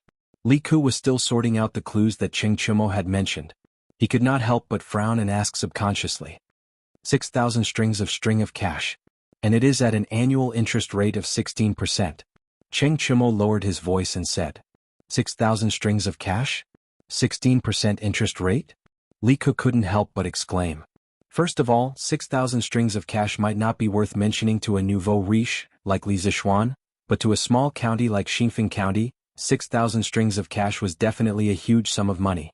The number of people who could take out 6,000 strings of cash could be counted on one hand. Another thing that surprised Li Ku was the interest rate of the 6,000 strings of cash. A 16% annual interest rate was indeed considered cheap in the past. However, Yanhuang Bank had just recently implemented a standard annual interest rate of 8%. Shopkeeper Jin had directly lent 6,000 strings of cash to Zhang Xiongfei at a 16% annual interest rate. Li Ku wouldn't believe that there wasn't something fishy going on here. What does Zhang Xiongfei want to borrow so much money for? Moreover, he is willing to borrow money at twice the interest rate. This means that he is in urgent need of money and is confident that he can use this money to earn more money in a short period of time. Therefore, he must have a business that is guaranteed to make a profit. At least, he thinks that it is a business that is guaranteed to make a profit. Li Ku thought for a moment and muttered to himself. Isn't this easy to guess? This surnamed Zhang must have used the 6,000 strings of cash to buy food. Now that there is a locust plague everywhere, this old man must want to stock up on more food. When the people's crops have been destroyed by the locust plague, he will take the opportunity to drive up the price of food and make a fortune. Little Ku, do you remember when we first entered the city, the people said that the price of food in Jiangji grain store in the west of the city increased again? Doesn't this mean that this old bastard is up to no good? Cheng Chumo laughed. Yes, Chumo, your analysis is very reasonable. Li Ku heard this and nodded his head in agreement. Suddenly, he looked at Cheng Chumo strangely and said, that's not right. Chonyo, when did your brain become so flexible? This is not like you. Cheng Chumo's old face suddenly froze. At this moment, he probably had tens of thousands of alpacas galloping through his heart. *CK. Little Ku, you are not being kind. I worked so hard to get money and then help you investigate the case, and you are insulting your brother. Li Ku laughed and said, Hee, I was just joking with you. But then again, Chonyo, how did you make Wang Xiaodong tell you the truth willingly? Chapter 1482. What's so difficult about this? That Wang Xiaodong's mother has been suffering from chest pain for a long time. I told him my identity and told him that I am familiar with Sun Daozhang and he can treat his mother's illness. Then I told him that shopkeeper Jin broke the rules by lending money and is currently being investigated by the imperial court. If he cooperates with us, he will be fine and can even get Sun Daozhang to treat his mother's illness. If he insists on following shopkeeper Jin to the end, then he will go to jail with shopkeeper Jin. In the back hall of the Lantian County Yamen, Cheng Chumo smiled proudly when he heard Li Ku's question. Then he briefly explained the cause and effect of the incident. Hearing this, Li Ku couldn't help but praise. Choax, you moved him with emotion, reason and even offered him benefits. Not bad, not bad. With this, that Wang Xiaodong should be on our side and we will have enough time to gather more evidence. If you ask me, what evidence do we need to gather? Let's just capture Jin Wanfu and Zhang Xiongfei and interrogate them. They will definitely confess. Cheng Chumo curled his lips and said disdainfully. Absolutely not. Li Ku shook his head. We left the capital this time to exterminate the locusts. My imperial father did not give us the right to arrest people without permission. Even if we find out that Jin Wanfu broke the rules by lending money to Zhang Xiongfei who wanted to hoard food and inflate the price of food, we still need to borrow the power of Xinfeng County Yamen. Let's wait for a while and ask for Yamacho's opinion. Cheng Chumo shrugged his shoulders indifferently and said, "All right. It's up to you." "Oh, someone is coming." Towards the end, Cheng Chumo's expression changed slightly because he heard footsteps coming from outside. Hearing this, Li Ku sat down and his expression returned to normal. "Your Highness, the food and soup are all prepared. Do you want to send it over to Marquis Yong, and the children now?" Wang Dijing walked in and saw that there was another Cheng Chumo in the room. He was stunned for a moment before he cupped his hands and reported to Li Ku. Li Ku nodded and said, "Send it over now. County Magistrate Wang, take the Yamen runners and follow me to deliver food outside the city." Wang Dijing bowed and said, "This official obeys." Not long after, 5 ox carts drove out of the Xinfeng County Yamen. Each cart carried a large wooden bucket filled with food prepared by County Magistrate Wang. Li Ku led County Magistrate Wang and a dozen Yamen runners straight to the South City Gate. At this moment, the atmosphere in the city was completely different from when Li Ku and the others had first arrived. The news of the Sky Pheasant Brigade coming to Xinfeng City to exterminate the locusts had already spread. After the citizens heard the news, they immediately rejoiced. The oppressive atmosphere caused by the locusts suddenly disappeared without a trace. "Have you heard? The Marquis of Yong and has brought the Sky Rooster Brigade to our Xinfeng County to exterminate the locusts." "Really? How could it be fake? Go to the farmland outside the city and take a look. There are countless flocks of chickens brought over by the Marquis of Yong, and everywhere." "Good boy. That's great. Our Xinfeng City's crops can be saved. I heard that the Sky Pheasant Brigade used less than 2 days to exterminate all the locusts in Lantian City. Doesn't that mean that the locusts in our Xinfeng City will also be exterminated in 2 days? No. Should be even faster. I just heard a kid from the Han family village say that the Sky Pheasant Brigade brought a total of 310,000 chickens. It's more than double the previous number. That means that the locusts in our county will be exterminated today." "That's great. The price of food in the city has risen these past 2 days. I thought that a food shortage was coming.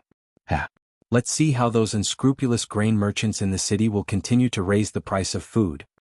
That's right. Sigh. "Let's not talk about it anymore. I still have a dozen chickens at home.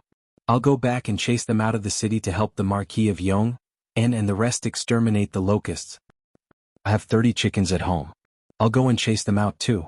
Although the citizens were overjoyed, there were some who were upset. "What? The Marquis of Yong, and brought the Sky Pheasant Brigade to Lantian City? And the size of the Sky Pheasant Brigade has doubled from before?" West of the city in the back hall of Jiangji grain store.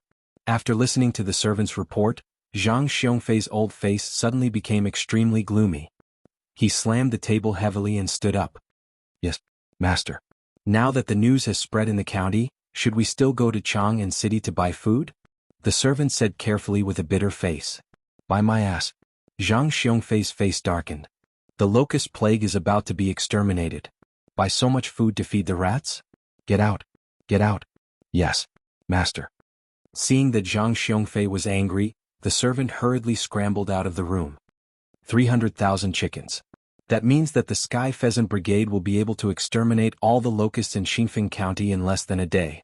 In some small counties they can even clear 2 counties in a day. Even if there are hundreds of affected counties, the Sky Pheasant Brigade will be able to clear at least 20 of them in half a month. There will definitely be no more locust plague near Chang'an City. If we want to sell our food at a high price, we can only go to other places. That's too much of a loss." Inside the room, Zhang Xiongfei muttered to himself with a gloomy face. After a moment, he suddenly remembered the 2 girls that he had given to Jin Wanfu in the morning. He slapped his thigh and said angrily, It's over. This old man had just borrowed 6,000 strings of cash from the Yanhuang Bank at double interest. I thought that I could use this money to make a huge profit. Now does this count as losing the wife and losing the army? Sigh. My 2 delightful beauties. What a pity. Saying that, Zhang Xiongfei hammered his chest with a face full of heartache. He did not know that there was an even bigger problem waiting for him. This official greets Marquis Yong and 4 Marquis to bring the Sky Pheasant Brigade to exterminate the locusts in Xinfeng County. This official and the 50,000 people in the county are extremely grateful to Marquis. In a village outside of Xinfeng County, after Li Ku and his group found the main army, they hurriedly distributed food to the children. Wang Dijing came before Li Zishuan and bowed sincerely. Li Zishuan nodded expressionlessly and said, This Marquis brought the Sky Pheasant Brigade to exterminate the locusts. Firstly, it was because of the emperor's orders. Secondly, it was because I could not bear to see the common people being poisoned by the locusts. However, this marquis heard that the price of grain in Xingfeng County has recently reached 5 copper coins per dan. County Magistrate Wang, can you explain this? Saying that, he stared at Wang Dejing with a burning gaze. Clearly, Li Ku had already told him everything that they had found in Xingfeng County. County Magistrate Wang's face was instantly covered in a few drops of sweat. It was unknown whether it was because the weather was too hot or because he was too nervous. He hurriedly cupped his hands and said, "This official did not manage the county well and caused the appearance of profiteers who took advantage of the locusts to raise the price of grain. This official has let down the imperial court and the emperor. After returning to the city, this official will write a letter of apology to the imperial court." Li Zishuan coldly said, "As the county magistrate of Xingfeng County, the price of grain in the county has skyrocketed. Of course, you cannot escape the crime of negligence. However, the most important thing right now is to find out which grain merchants took advantage of the locusts to raise the price of grain. The imperial court has repeatedly ordered all the counties to stabilize the price of grain. Xingfeng County is less than 100 li away from Chang'an. However, on the 3rd day of the locust's plague, the price of grain had already risen. If this marquis had come a little later, would the price of grain have become 10 copper coins per dan, or even 100 copper coins per dan?" County Magistrate Wang cupped his hands and said, "Marquis is right. This official will return to the city to investigate the merchants who raised the price of grain." Wait. County Magistrate Wang turned to leave. However, Li Zishuan stopped him and said meaningfully, "It's not scary for grain merchants to raise the price of grain. What's scary is that officials and merchants collude with each other to raise the price of grain. Therefore, there is no need for you to investigate this matter. This marquis does not have the authority nor the time to investigate. Before the sky turns dark today, there will be officials from the Ministry of Personnel coming to investigate this matter. I hope that County Magistrate Wang can cooperate with them." According to Li Ku and Cheng Chimo's information, Li Zishuan felt that there was something wrong with this Wang Dejing. There was a need to investigate this matter. However, Li Zishuan was right. They only went to the counties to eliminate the locusts. Li Er did not give them the authority to investigate the officials and merchants in the counties. Even if they had the authority, Li Zishuan did not have the time to waste here. Therefore, he planned to send this matter back to Lantian County via telegram and let Li Tai report it to Li Er. When Wang Dejing heard this, his face instantly turned pale. He hurriedly said, "Marquis, please forgive me. This official has been busy with the disaster relief and neglected the soaring price of grain in the city. This official is guilty of negligence. Yes, it's Zhang Xiongfei. This time he was the one who led the charge to raise the price of grain. This official's wife is his sister, so he has nothing to fear. However, this official dares to swear to the heavens that this official did not receive a single copper coin from Zhang Xiongfei. This lowly official has been wrongly accused. I hope that Marquis will investigate this matter properly." When Li Zishuan heard this, he nodded thoughtfully and said, "Whether or not you received any benefits is not up to you nor this Marquis to say. The officials from the Ministry of Personnel will investigate this matter thoroughly. However, since you are willing to tell this Marquis all this, you are quite honest. This Marquis will pass on your words to the imperial court. As for whether you are guilty or not, that will be up to the emperor to decide." Wang Dejing cupped his hands and said, "Thank you, Marquis." At this moment, Li Ku quickly walked over and said, "Yamacho, there are many villagers over there saying that they want to see you."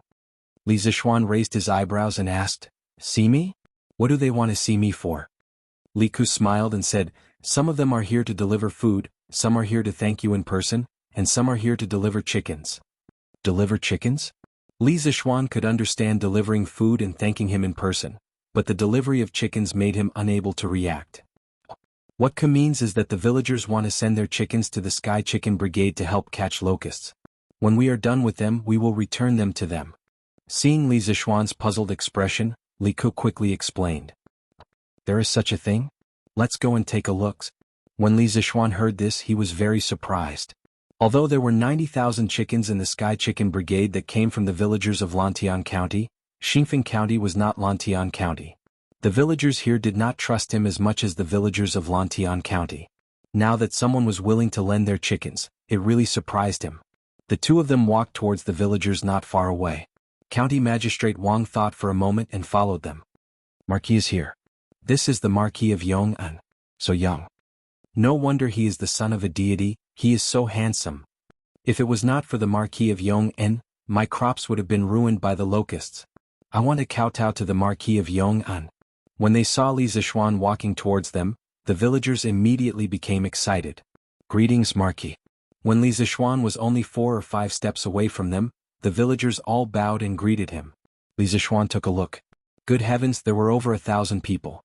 It was currently noon, and these people most likely did not even have lunch before coming over to deliver food, chickens, and express their gratitude. He never thought that he would be so popular in Xinfeng County, and for a moment, he was overwhelmed by the unexpected favor. Don't be so courteous. Please rise. Li Zishuan hurriedly raised his hands and said in a clear voice, Marquis, you brought these children to help us exterminate the locusts, and we are extremely grateful. We just want to use some food to reward these children for their hard work. We hope that Marquis will not reject us. At this moment, a white-haired old man carrying a food basket stood out and said sincerely to Li Zishuan. As soon as he said that, the rest of the villagers immediately shouted excitedly. That's right, Marquis. This is the chicken stewed by my wife. I hope it can nourish the children's bodies. We also stewed eggs. Marquis saved my crops, which means he saved my family of 7. This old man will kowtow to Marquis. I hope that Marquis will be safe and prosperous for the rest of his life. I will also kowtow to Marquis. Thank you, Marquis, for saving my family's 35 mu of crops. Marquis, I have 30 chickens at home. Do you think we can join the Sky Chicken Brigade to exterminate the locusts?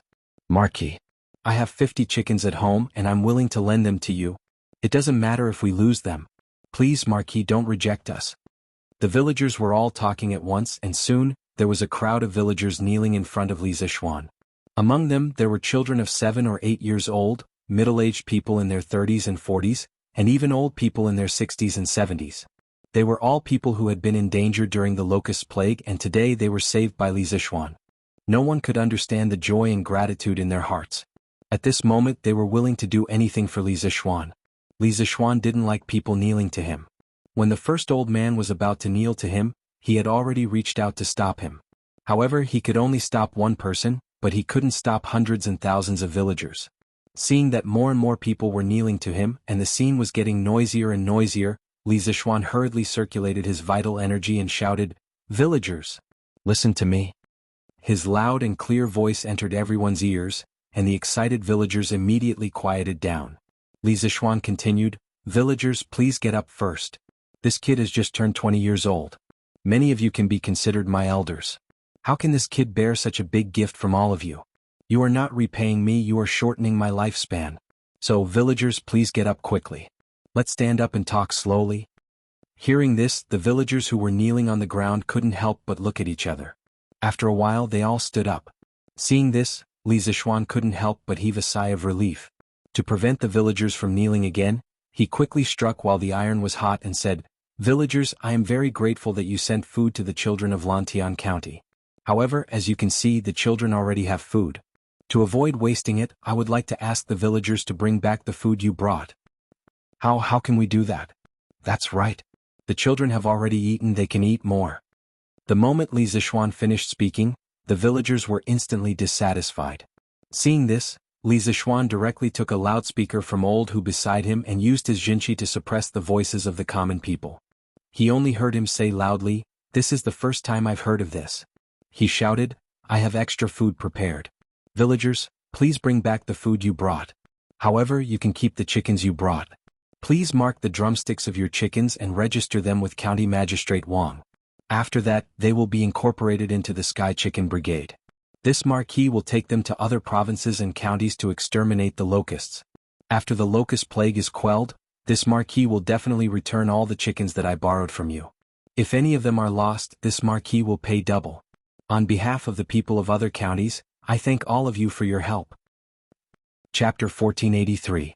According to Li Zishuan's original plan, he only wanted to bring these 300,000 chickens to sweep through the various provinces and counties. However, since the people of Xinfeng County were willing to lend their chickens to him, there was no reason for him to reject them. There were more than 8,000 households in Xinfeng County. If each household lent 30 to 40 chickens, they would be able to gather more than 20,000 chickens. This was a significant increase in the overall scale of the Sky Pheasant Brigade.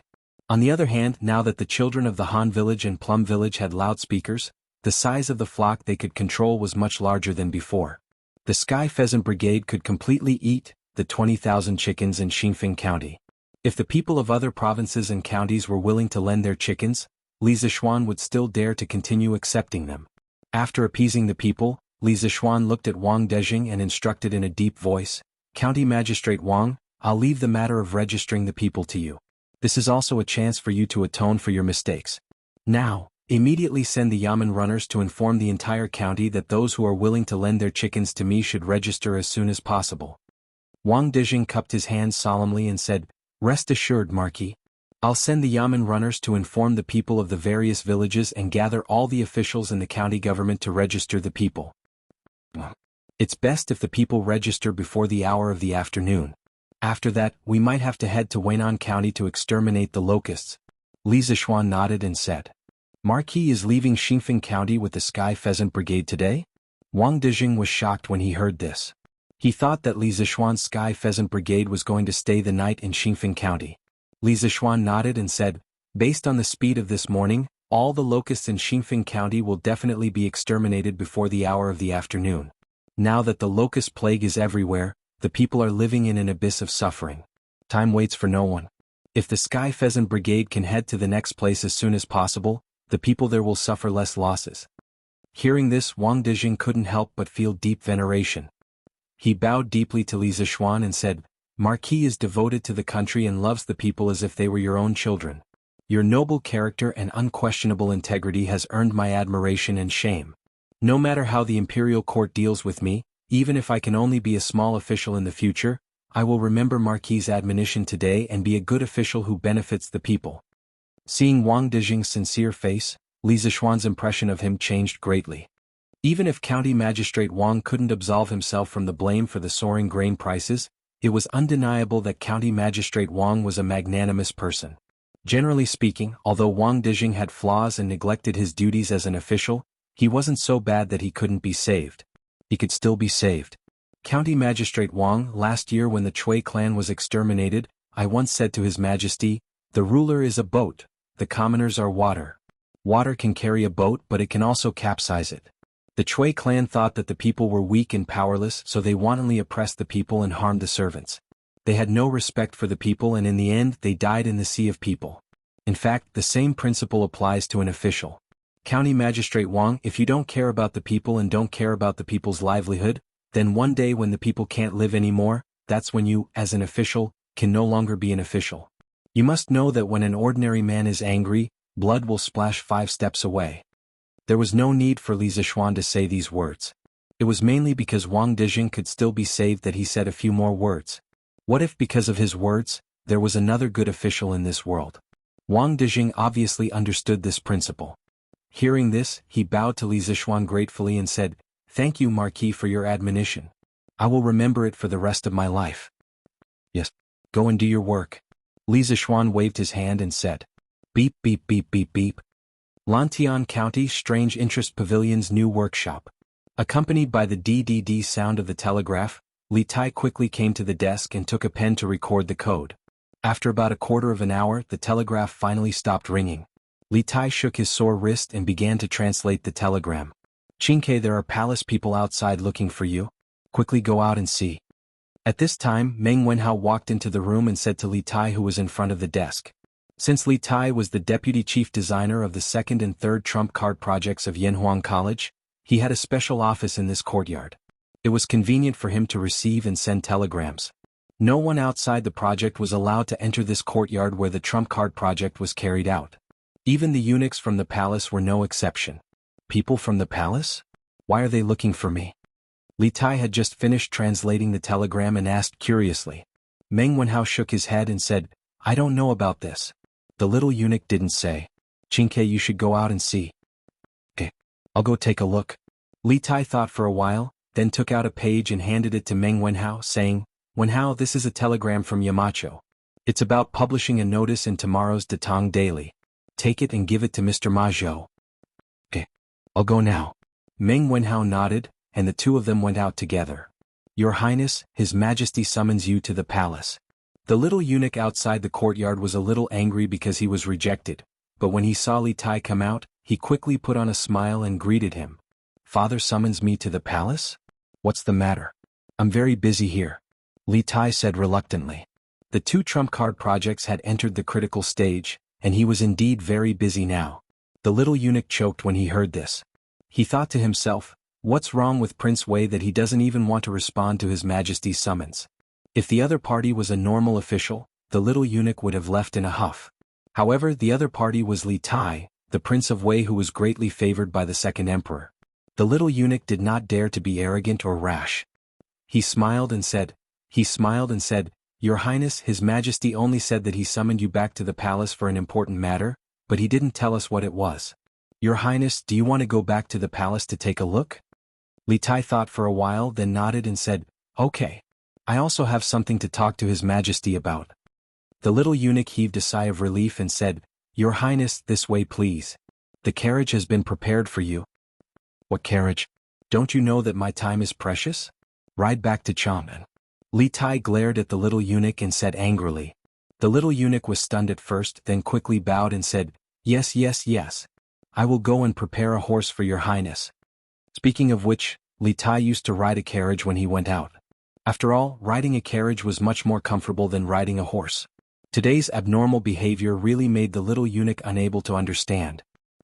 "Your son pays his respects to His Majesty. Sweet Du Hall." After being notified by the chamberlain, Li Tai walked in and bowed to Li Er, who was reading memorials. "You may dispense with the formalities." Li Er put down the memorials and raised his head to look at Li Tai. After a while he frowned and said, "You've lost weight. Qingge, why haven't you returned to the palace to pay your respects to me and your mother for so long? Even if you have classes on weekdays, you should still have time to return to Chang, and during the weekends at Yanhuang College. Your mother has already talked about you in front of me more than once." When Li Tai heard this, he said with some guilt, "Your son is unfilial and has caused His Majesty and mother to worry. In the future, when your son has time, I will definitely return to the palace to pay my respects to His Majesty and mother." Li Er narrowed his eyes and said, "What? From what you're saying, you haven't had time recently? Is there something important that you have to deal with?" Li Tai was a little dumbfounded.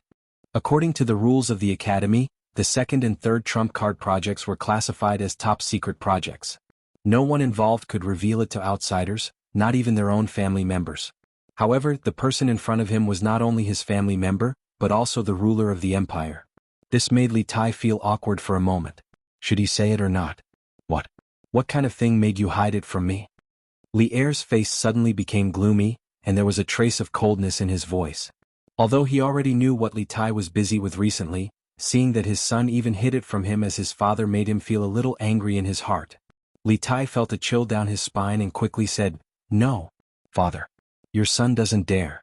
Yamacho started the second and third trump card projects at the academy a few days ago. Your son has been busy with this matter recently. The second and third trump card projects? What is it for? Li Er's eyes flashed as he straightened his body and asked. He knew that the first trump card project of the academy was the Ba River Hydroelectric Power Station project. As for the second and third trump card projects, he still knew nothing. The academy's confidentiality work was really good. Li Tai had already decided to tell Li Er about the trump card project. At this moment he had no scruples, so he continued, "Father, the second trump card project of the academy aims to improve the current telegraph machine. On one hand, it will increase the transmission power of the telegraph machine. On the other hand, it will enhance the telegraph machine's signal recognition ability and anti-interference ability. On the other hand, it will build telegraph relay stations in key states and counties for electromagnetic wave transmission and reception relays. Finally, it will increase the effective communication range of the telegraph machine to more than 1,000 miles, or even further." 1,000 miles. When Li Er heard this, he was completely shocked. Previously, Li Zishuan had told him that there was still a lot of room for improvement in the telegraph machine. He was still a little skeptical, but now that the second trump card project had been set up to increase the communication range of the telegraph machine to more than 1,000 miles, and even the improvement plan had been formulated, he had no choice but to believe it. "Qingke, tell me, is it feasible to increase the communication range of the telegraph machine to more than 1,000 miles? After a moment of shock, Li Er came back to his senses and asked eagerly. Li Tai cupped his hands and said, Father, the plan of this trump card project has been discussed several times by more than 10 teachers in the academy. We all think that 1,000 miles communication range is absolutely feasible. Moreover, if the number of relay stations is enough, a few thousand miles communication range is not a problem. Good, good, good, good. When Li Er heard this, he was instantly delighted, but then he felt that there was something wrong with Li Tai's words. We all think. Qingke, what are your responsibilities in this project? Oh. When he heard Li Er ask this, Li Tai scratched his head a little embarrassedly. That was the embarrassment of a child who had achieved good results in front of his parents, but was afraid of showing too much and making himself appear immodest. Father, your son is the deputy chief designer of the second and third trump card projects, and Mr. Imo Huai is the chief designer. Li Er's eyes widened. Although he had always been calm in the face of change, when he heard that his son had become the deputy chief designer of the trump card project, he could not hide his shock because he knew that the teachers in Yanhuang College were all capable people. How rare was it that Li Tai, as a student, could stand out from the crowd and become the deputy chief designer. Ah, you are indeed worthy of being my son, Qingke. Good job. After the shock, Li Er could not help but laugh out loud. Last year, Qingke, when you wanted to enter Li Zishuan's tutelage and study at Yanhuang College, I was still a little hesitant because you had always been studying Confucianism. I was worried that the proud and arrogant you would not be able to adapt to engineering in Yanhuang College. But I did not expect that in less than a year, Qingke, your achievements in engineering would reach such a level. Your father is very pleased. Li Tai was overjoyed in his heart, but he said modestly, Father, you flatter me. Compared to Yamacho, your son is still far behind. Ah, take it slow. There is no rush. Li Er was delighted when he heard this, and then he asked, Oh, right. What is the third trump card project? Li Tai cupped his hands and replied, Father, for the third trump card project, Yamacho wants to create new units of measurement, standards, and measuring instruments. In addition, Yamacho has also created new units of length to facilitate the precision production of the later stages of the workshop. Compared to improving the telegraph, these tasks are not difficult. Li Er nodded thoughtfully and said, When will the second trump card project be completed? Li Tai replied, Within half a year. The deadline for these two trump card projects is half a year. Yamacho wants us to reach the target within half a year. Half a year? Good. I will wait for you for half a year. Once you are done, I will reward everyone handsomely. Li Er said excitedly. Just think about it, if the telegraph was successfully improved and could achieve long-distance communication, then the Tang Empire's territory would expand by several times. He, Li Er, would also have the ability to control the country's affairs and military affairs. This was an achievement that even Qin Huang and Han Wu could not achieve. Li Tai suddenly thought of something and said, Father, we have already made some initial improvements to the telegraph. It is estimated that the distance of communication can reach up to 400 to 500 miles. This time, when Yamacho went to another county to exterminate locusts, they brought along the telegraph that we have just improved. This time we can test its maximum effective range. Oh right, Yamacho just sent back a telegram regarding Xinfeng County. Father, please take a look. With that, Li Tai took out a piece of paper from his sleeve and raised it above his head. Li Er's eyes flashed and he quickly said, Oh? Let me take a look. Zhao Song quickly took it and passed it to Li Er. Chapter 1484. Bam. Xinfeng County is less than 100 miles away from Chang'an City. However, on the third day of the locust plague, grain merchants started to raise the price of grain. The imperial court has repeatedly issued orders, but some people have turned a deaf ear to it. Do they really think that my butcher's knife won't cut off their heads? In the Sweet Dew Hall, after Li Er finished reading the report, he slapped the dragon table and coldly said with an ashen face. The palace maids and eunuchs in the hall kept quiet out of fear when they saw Li Er's rage. Li Tai's face was dark, but he didn't say anything.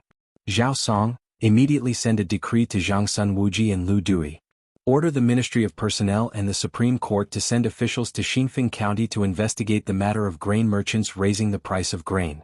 If there is no collusion between officials and merchants, then forget it. If there is, then don't let a single one of them off. No matter who is involved in this, find them all and punish them severely. The hall was silent for a moment before Li Er said with a dark face. This old servant obeys. Zhao Song cupped his fists and prepared to leave. Wait. Li Er interrupted. Pass on the imperial decree Xianling, let the secretariat send another official document to the various counties in Guangzhou. Strictly order the counties to stabilize the price of grain. If the price of grain soars, grain merchants, local county officials, and provincial governors will all be severely punished and will not be tolerated. Understood. Zhao Song bowed. Seeing that Li Er didn't have any other orders, he cupped his fists and left the hall. Li Er turned his gaze to Li Tai. After some thought he said, Qingke Yanhuang College's second and third trump card projects should be kept strictly confidential, right? Li Tai's heart skipped a beat. He had a bad feeling about this. He cupped his fists and said, Father, the reason why Yamacho wants us to keep it a secret is to prevent the college's core technology from being stolen by those with ill intentions toward Tang Dynasty. I didn't say that it was wrong. But if you are guarding against outsiders, don't tell me you are also guarding against me? Li Er's eyes turned cold as he interrupted Li Tai's words. If I hadn't interrogated you today, I wouldn't have known what your second and third trump card projects are for. Li Zishuan may be thinking for the benefit of the Tang Empire, but don't forget that I am the master of this country. As monarchs, they didn't like the feeling of being deceived because it made them feel that the matter was beyond their control. Even though Li Er was a wise monarch, he was no exception when it came to this. Even though it was currently midsummer, Li Tai still felt a trace of coldness in the sweet nectar hall. At this time, he recalled that his imperial father was never a soft-hearted and mediocre ruler. Instead, he was a decisive person who could conquer the world and kill his brother and imprison his father. Imperial father. This son is terrified. This son has never thought of hiding this matter from you. It's just that the college has been busy recently and this son has no time to worry about this. This son didn't mean to deceive imperial father. I believe that Yamacho is the same. Recently there has been a locust plague in the Guangzhou area. Yamacho was busy with disaster relief and didn't report this to imperial father. Furthermore, this son has heard from Yamacho that Yamacho has improved the telegraph system. He has already mentioned it to you before, so this son didn't rush to report it to you. Imperial father, please don't hold a grudge against Yamacho because of this. Little Fatty's mind spun quickly as he explained. He knew that if he didn't explain this matter clearly to Li Zishuan today, not only would he be unlucky, but Li Zishuan might also be unlucky. Since ancient times, when there was a grudge between a ruler and his subjects, the unlucky ones were usually the ministers. Hearing this, Li Er's expression softened. After a long silence he finally said, Li Zishuan has indeed mentioned the improvement of the telegraph system to me before. I'll let him do it freely. I will give him the manpower and resources he needs. This time the locust plague happened in the Guangzhou area, so I can't blame you. Forget it. Forget it. I'm not a narrow-minded person, so I won't blame you for this matter. However, if something similar happens again next time, don't lie to imperial father. Li Tai heaved a huge sigh of relief. When Li Er was silent just now, he had already prepared himself to be punished. At this moment, his hanging heart finally settled down. Many thanks, imperial father. Imperial father is broad-minded and will definitely become a benevolent ruler like Qin Huang and Han Wu. Li Er looked at Li Tai with a smile that wasn't a smile and said, Ah, Qingke, you also know how to flatter imperial father now. However, imperial father couldn't tell that you are actually so protective of Li Zishuan now? He was naturally talking about how Li Tai pleaded for Li Zishuan when he was angry just now. Li Tai was stunned. Not long ago he and Li Zishuan were sworn enemies. Moreover, he had always been looking for trouble with Li Zishuan. But now, not only had he become Li Zishuan's student, he was even willing to take the risk of being punished by his imperial father to plead for Li Zishuan. How did things become like this? Scenes of the past flashed through Li Tai's mind. After a long time, Li Tai cupped his hands towards Li Er and said with a serious face, Imperial father. Not only is Yamacho knowledgeable, he is also a person worthy of respect. This son feels that the Tang Empire needs someone like Yamacho. Seeing his beloved son praising another person in front of him, Li Er felt a little jealous. However, for the sake of his face he was embarrassed to show it. Moreover, Li Tai's words were generally correct. Thus, he waved his hand dispiritedly and said, Qingge, you have grown up. Go and pay respects to your imperial mother, then go and do what you want to do. Yes. Imperial father. Li Tai cupped his hands and was about to leave when he suddenly turned around and said, Imperial father, this son will not be by your side. Please take care of your dragon-bodied. Li Er's heart warmed as he chuckled and said, Imperial father knows. Go. Go. Li Tai nodded and turned to leave. The next day, on the front page of the Datang Daily, there was an eye-catching piece of news. Whose fault is it for the soaring grain prices? 108 official letters issued by the Secretariat, strictly ordering the affected counties to stabilize the grain prices. This piece of news described how Zhang Xiongfei of Xinfeng County had hoarded grain and inflated the grain prices. Furthermore, just yesterday evening, Zhang Xiongfei had already been detained by the Xinfeng County Yamen. Li Er had personally ordered that he would be executed 3 days later. One must know that ever since the Five Barbarians' Rebellion, the population of the Central Plains had sharply decreased. After experiencing the chaos at the end of the Sui dynasty, the Tang Empire had always pursued a policy of recuperation. Under such circumstances, the local Yamen rarely sentenced criminals to death. Even if they did, they had to report it to the higher levels and obtain the emperor's personal approval before the death penalty could be carried out. In the Jingguan dynasty, even if Li Er wanted to sentence someone to death, he had to obtain the approval of the court officials. It was recorded in the history books that when Taizong ascended the throne, he discussed with the court officials how to enforce justice. According to Wang Gui's suggestion, a righteous, kind and impartial judge person would be appointed as a judge. After Zhang Yonggu was killed, Taizong immediately remembered that this young judge was a loyal follower of his cautious punishment policy and was dedicated to reversing the previous generation's practice of excessive punishment. He played chess with prisoners and exempted mentally ill people from punishment. These were all implementing the cautious punishment policy. When he was killed, he did not have the chance to defend himself. This was truly regrettable. Thus, Taizong ordered that in the future, even if the emperor ordered the death penalty to be immediately executed, there had to be 3 overturned memorials. Only after the overturned memorials could the death penalty be carried out. Not long after, he ordered that the 3 overturned memorials were changed to 5 overturned memorials in the capital, 3 overturned memorials outside the capital, and 1 overturned memorial for an evil traitor or a servant who killed his master. Of these, 5 overturned memorials were to be overturned once 2 days before the execution, once a day before the execution, and 3 overturned memorials on the day of the execution. On the day of the execution, there was to be no alcohol or meat, and all entertainment activities were to be stopped. According to the law, death can be pardoned, cases were to be brought up in a timely manner. Such a complicated system of overturning the death penalty greatly reduced the number of people sentenced to death in the Jingguan dynasty.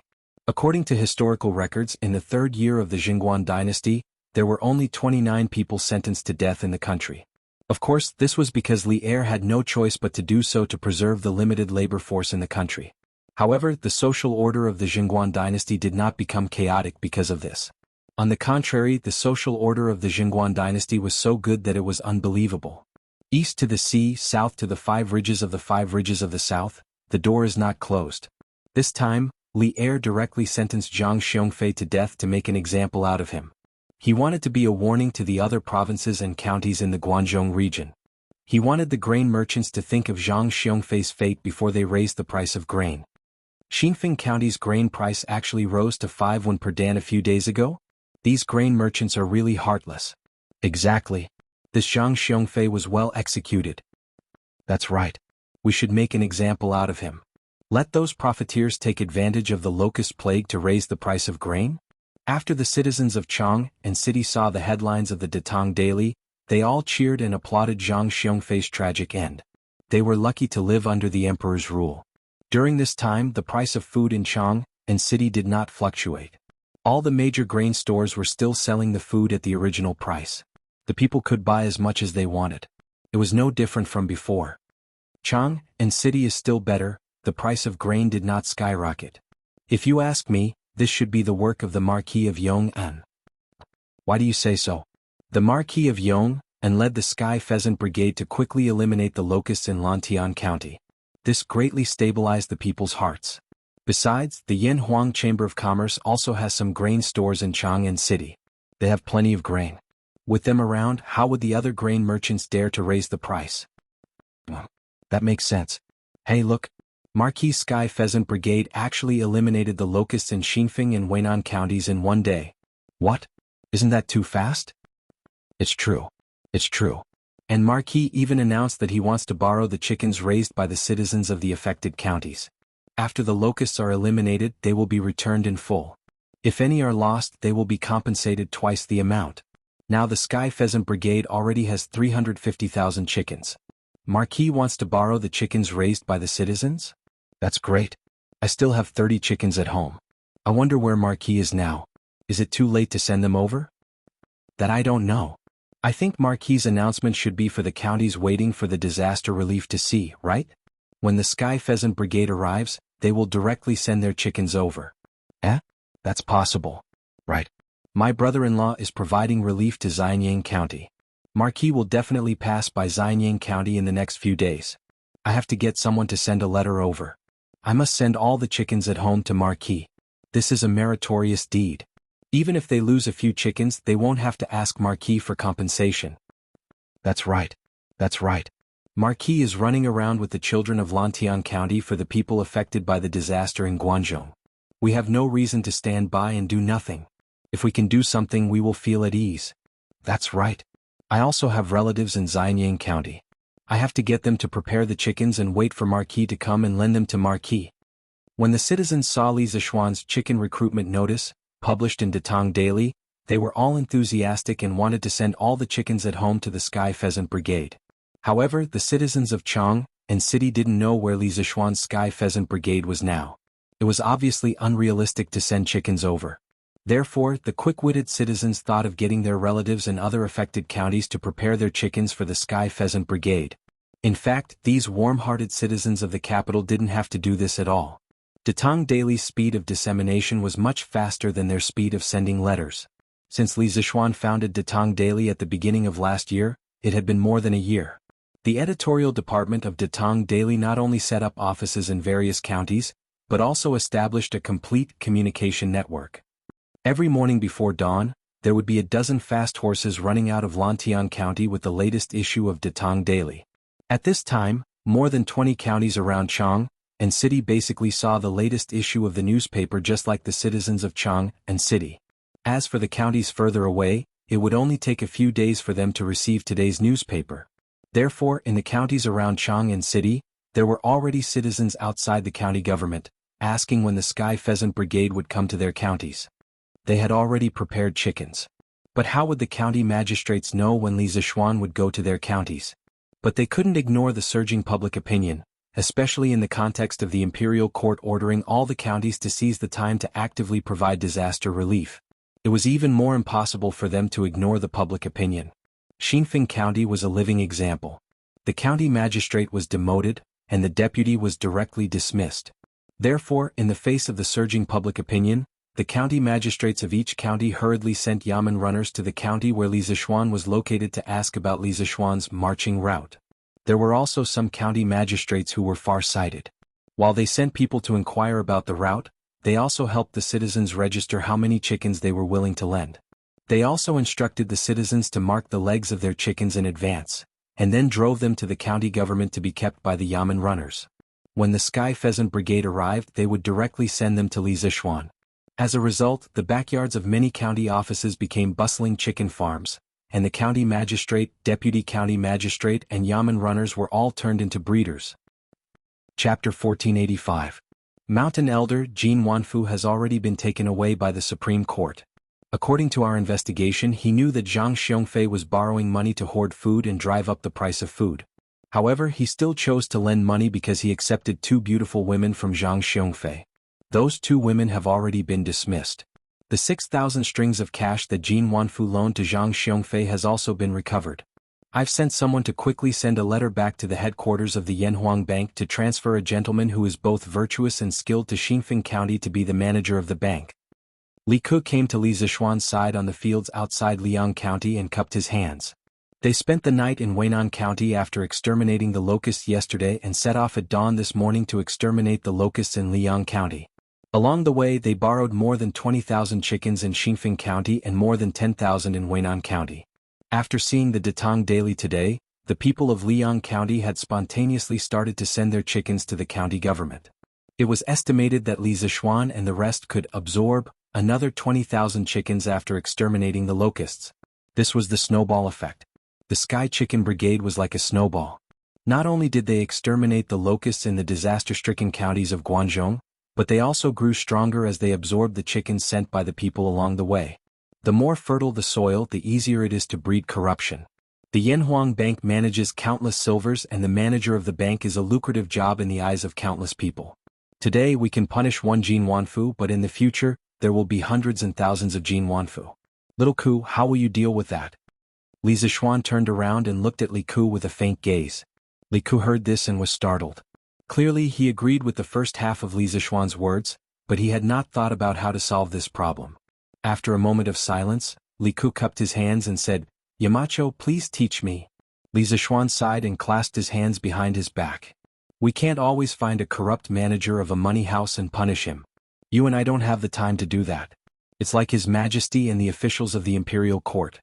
His Majesty is usually busy, so how can he have the time to investigate whether the civil and military officials are corrupt? But will my great Tang allow corrupt officials to run rampant because of this? No. This was because the imperial court had an imperial censorate.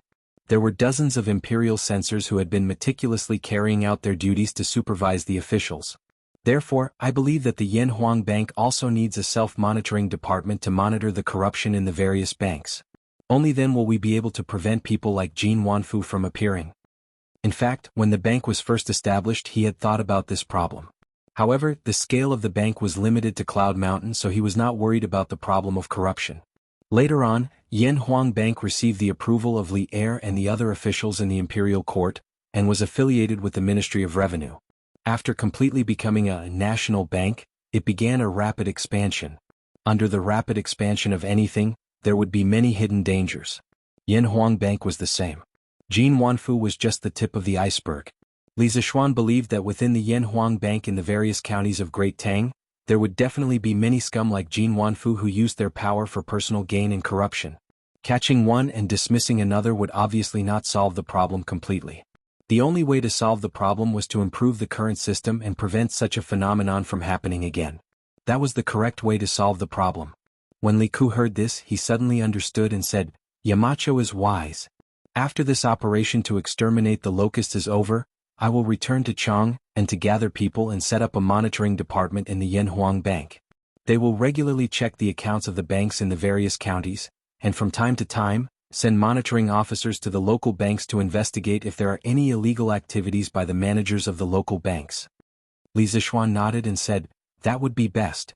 Otherwise, if there are too many people like Jin Wanfu, not only will it cause a great loss to the bank's economy, but it will also cause the bank's reputation among the people to plummet. At this point, Li Zishuan's face flashed with a hint of anger. Colluding with grain merchants to drive up the price of grain. Fortunately, this matter was not blown out of proportion and was nipped in the bud. Otherwise, our Yanhuang Bank would be hated by the people. Little Ku, immediately use Jin Wanfu's example as a model and issue an internal notice in the Yanhuang Bank. Let all the bank managers take note of this. Otherwise they will end up like Jin Wanfu. Not only will their reputation be ruined, but they will also be imprisoned. The Yanhuang Bank was founded by Li Zishuan. Seeing someone destroy his hard work, of course he would be heartbroken and angry. Li Ku's expression turned serious as he cupped his hands and said, Yamacho, don't worry. I have already released the internal notice yesterday. The managers of the various banks should have received it in the next few days. Also, what should we name the internal supervision department of our bank? Li Zishuan pondered for a moment and said, the bank is involved in gold and silver. Let's call them the gold-robed guards. The gold-robed guards not only need clerical personnel who are good at investigating and analyzing accounts, but also military personnel who are good at arresting and fighting. This department must be well versed in both the pen and the sword. Because in the future the scale of the Yanhuang Bank will be bigger and bigger. This? When Li Ku heard this, he opened his mouth wide in shock. Obviously, he didn't expect Li Zishuan to play with such a big game. Yamacho, this matter involves the military. I'm afraid we will need Father's permission to proceed. Li Zishuan nodded and said, that's natural. Yanhuang Bank is, at best, a financial institution. Of course, it does not have the authority to set up an armed force. However, it is precisely because the bank is a financial institution that it needs a strong military force to ensure its internal and external security. Therefore, I will leave this matter to you, Xiao Ku, to consult His Majesty. The future gold-robed guards will not only be able to ferret out the corrupt scum within the bank, but also protect the bank from external criminals. He definitely didn't set up the gold-robed guards for fun. The daily cash flow of the Yanhuang Bank was very impressive. Money could move people's hearts. Everyone liked money. The people inside the bank might think of embezzling money, while the criminals outside the bank might think of robbing the bank. If they didn't take precautions early, something bad would definitely happen one day. For example, modern banks not only had supervision banks like the CBRC, financial asset management companies, trust and investment companies, and other deposit-taking financial institutions, but also bank security guards to protect the safety of the bank. The Yanhuang Bank was similar to modern banks. Of course, it also needed a corresponding supervision and security department. When Li Ku heard this, he seriously pondered in his heart for a moment. Then he cupped his hands and said, "Yamacho's words are reasonable. When we return to Chang, Ku will personally report this matter to father." Li Zishuan nodded and said, The most important thing now is to eliminate the locusts. The scale of the Sky Pheasant Brigade is getting bigger and bigger. Little Ku, you have to coordinate and arrange tasks for each team in advance to ensure that we eliminate the locusts faster and faster. Otherwise, wouldn't the chickens that the people lent us be in vain? For the Sky Pheasant Brigade, the increase in the number of chickens wasn't entirely a good thing. The expansion of the scale required the commander to have higher requirements. For example, previously, a team of 5,000 chickens was required to eliminate the locusts in 1,000 mu of fertile land in half a day. But now, the total number of chickens had increased, and each team would be allocated more chickens. If they still divided the tasks according to the previous speed, there would be a waste of resources. But if there were too many tasks, it would also affect the progress of the Sky Pheasant Brigade. The actual commander of the Sky Pheasant Brigade was Li Zishuan. That was why Li Zishuan said this.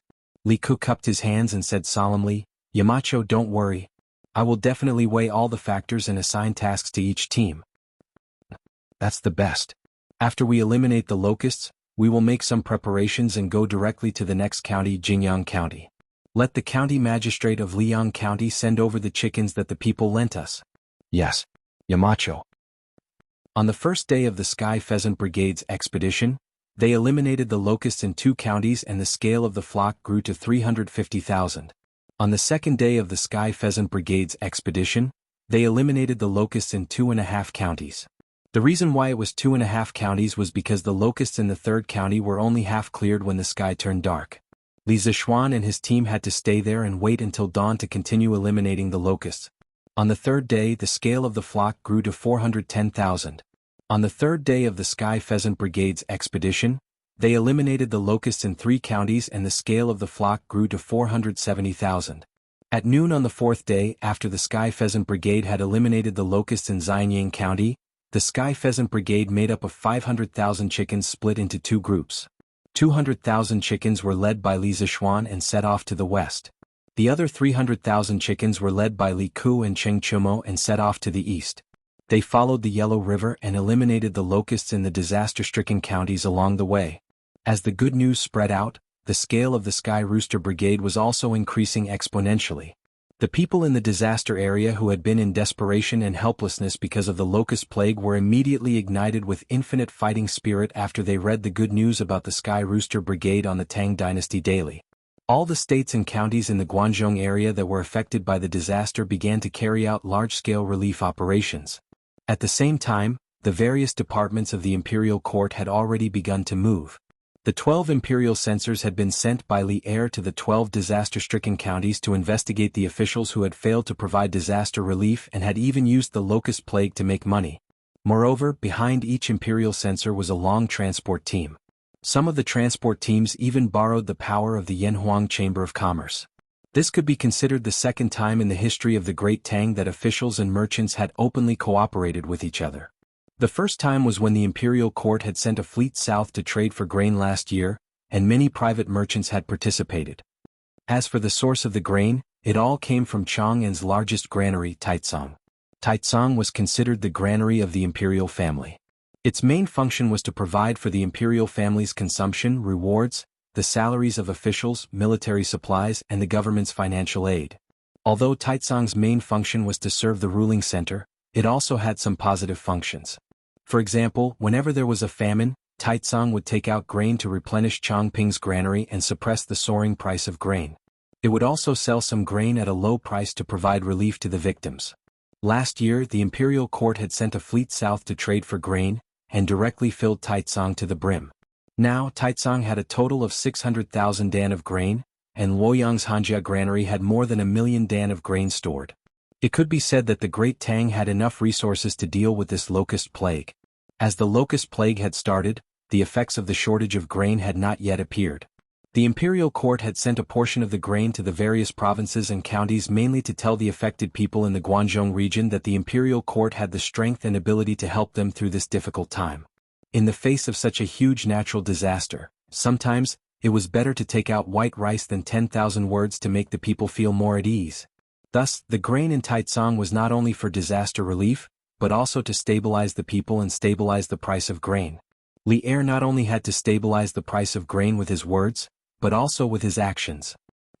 On the evening of the 5th day of the Sky Rooster Brigade's expedition, Li Zishuan's group and the roosters arrived at Yong County. Li Zishuan also finally saw his old friend whom he had not seen for many days, Wang Renbiao. Ah, little Xian, I haven't seen you for nearly half a year. I didn't think that we would meet again under such circumstances. Renbiao really doesn't know if I should be happy or sad in this situation. At the end of last year, Li Er had appointed Wang Renbiao as the provincial governor of Qizhou and ordered him to go to Qizhou at the beginning of this year. Qizhou belonged to Jianghu province and was also known as Fengxiang province. It had 9 counties under its jurisdiction, and the administrative center was Yong County, where Li Zishuan and the others were now. A natural disaster should be sad for the people, and a meeting should be happy for friends. There is no conflict between the two. Li Zishuan smiled and said. Wang Renbiao's eyes lit up and he could not help but sigh. Little Xian, you are still as cheerful and open-minded as before. After sighing, his expression suddenly turned solemn.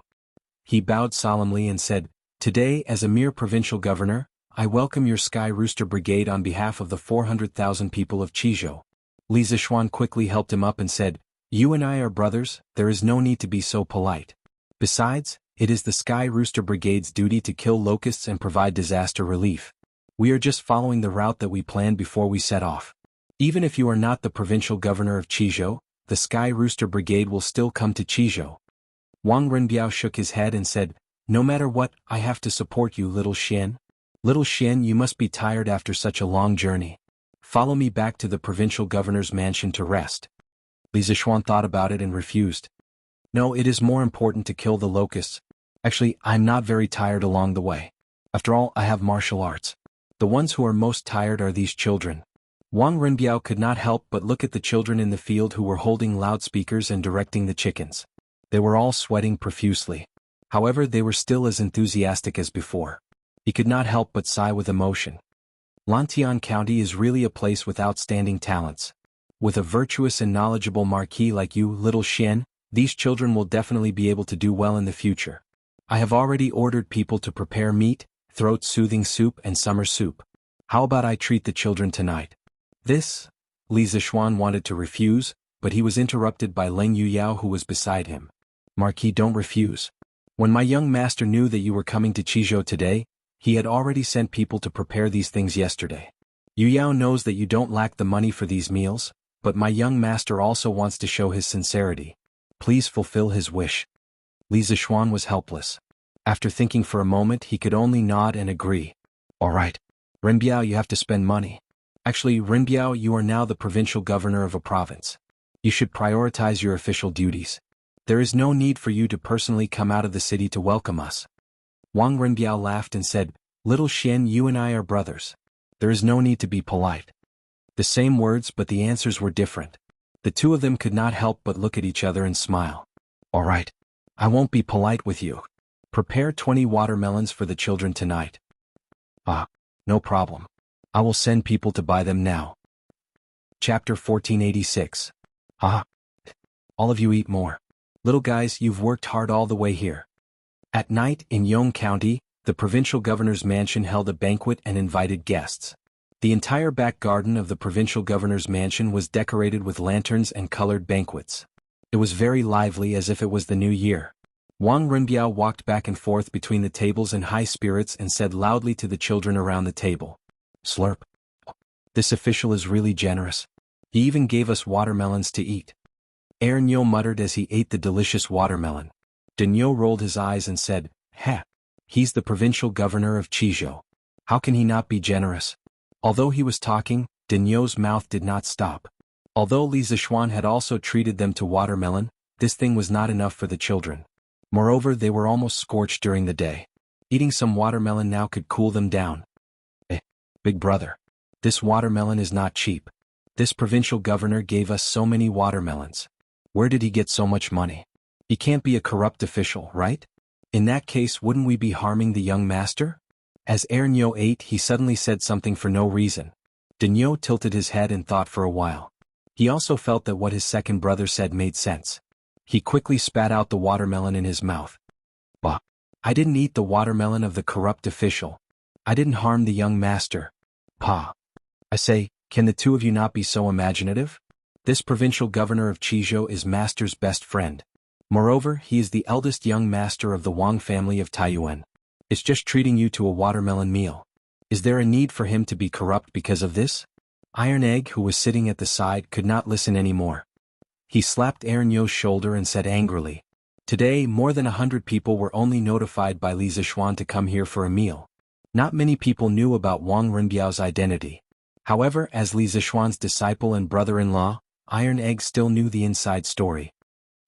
This provincial governor of Chizhou is young master's good friend, and he is the eldest young master of the Wang family?" Denyo opened his mouth wide and was instantly dumbfounded. Swish, swish. What else was there to say? I want to eat 5 more watermelons. Ernyo reacted and immediately started eating with full motivation. Last time when Li Zishuan treated them to watermelon, some of them were afraid that they would make Li Zishuan poor if they ate too much, so they didn't dare to eat too much. Today, eldest young master Wang treated them to watermelon, so what reason did they have to not eat as much as they wanted? After all, even a 5 or 6-year-old kid knew that the Wang family of Taiyuan was a super-rich family that had been standing for hundreds of years. It was impossible for the Wang family to collapse because of a few watermelons, right? Seeing Ernyo's gluttonous look, Iron Egg couldn't help but have black lines all over his face. Haha, come on, little Xian. This cup of wine is for our reunion after a long separation. Let's do this. In the pavilion in the middle of the lake in the garden of the provincial governor's mansion, Wang Renbiao and Li Zishuan sat opposite each other while Leng Yuyao stood by the side. At this time, Wang Renbiao held up a cup of warmth and tenderness and raised his cup to Li Zishuan. It could be seen that Wang Renbiao was very happy to meet an old friend in a foreign land. Young master Yu, Yao, don't be a wet blanket. I'm very happy today. Leng Yuyao was about to say something but was interrupted by Wang Renbiao in time. Leng Yuyao could hear the coldness in Wang Renbiao's tone and could only shut up. Wang Renbiao shook the wine cup in his hand and urged Li Zishuan, "Little Xian, come on, let's have a toast." Although Li Zishuan felt that the atmosphere was a little wrong, he was too lazy to think too much at this moment. He raised his wine cup and clinked it with Wang Renbiao. "I haven't seen you for half a year, Renbiao, your alcohol tolerance has improved." After 3 rounds of wine, Li Zishuan said half-jokingly, "Little Xian, you've been living in a bustling place like Chang, and for a long time and have a lovely wife as your companion. Naturally, you don't know that in a desolate county like Chizhou, only good wine is the best sustenance." Wang Renbiao's face suddenly became a little dejected and he seemed to be a little drunk as he muttered. Li Zishuan's eyes flashed. At this time he could finally conclude that Wang Renbiao was indeed problematic. Oh no, to be precise, Wang Renbiao should be hiding something in his heart. "Renbiao, if you have something in your heart, just say it. As long as it's within my ability as a brother, I'll definitely do my best to help you." Li Zishuan put down his wine cup and said with a serious face. Can't help. Can't help anyone. Little Xian, come on. Drink. Let me tell you, once a person is drunk, it's like he's an immortal. Incomparably happy. If you don't believe me, you can try it." Wang Renbiao waved his hand and then poured himself another cup of wine. He raised his head and drank it all. Li Zishuan curled his lips. When he was drunk, he would only have a splitting headache, but he had never felt as happy as an immortal. Perhaps only those who drown their sorrows in alcohol would have such a feeling, right? Because the air they breathed in reality was bitter. Only when they were drunk and entered a dream would they forget the bitterness. "Young master, you can't drink anymore." Leng Yuyao, who was standing at the side, couldn't hold it in anymore. She went up and took the wine pot from Wang Renbiao's hand and shook her head. "Leng Yuyao, are you going to disobey me too?" Wang Renbiao's voice suddenly became incomparably cold, causing Leng Yuyao's body to tremble. At this time she saw that his hair had unknowingly become messy. With his disheveled appearance, he looked like a drunken arrogant scholar, but also like a lonely lovelorn. Li Zixuan had never seen Wang Renbiao like this before. He couldn't help but advise, "Renbiao, you've drunk too much. Go and rest first. If there's anything, we'll talk about it tomorrow. Miss Lung, quickly help your young master to rest."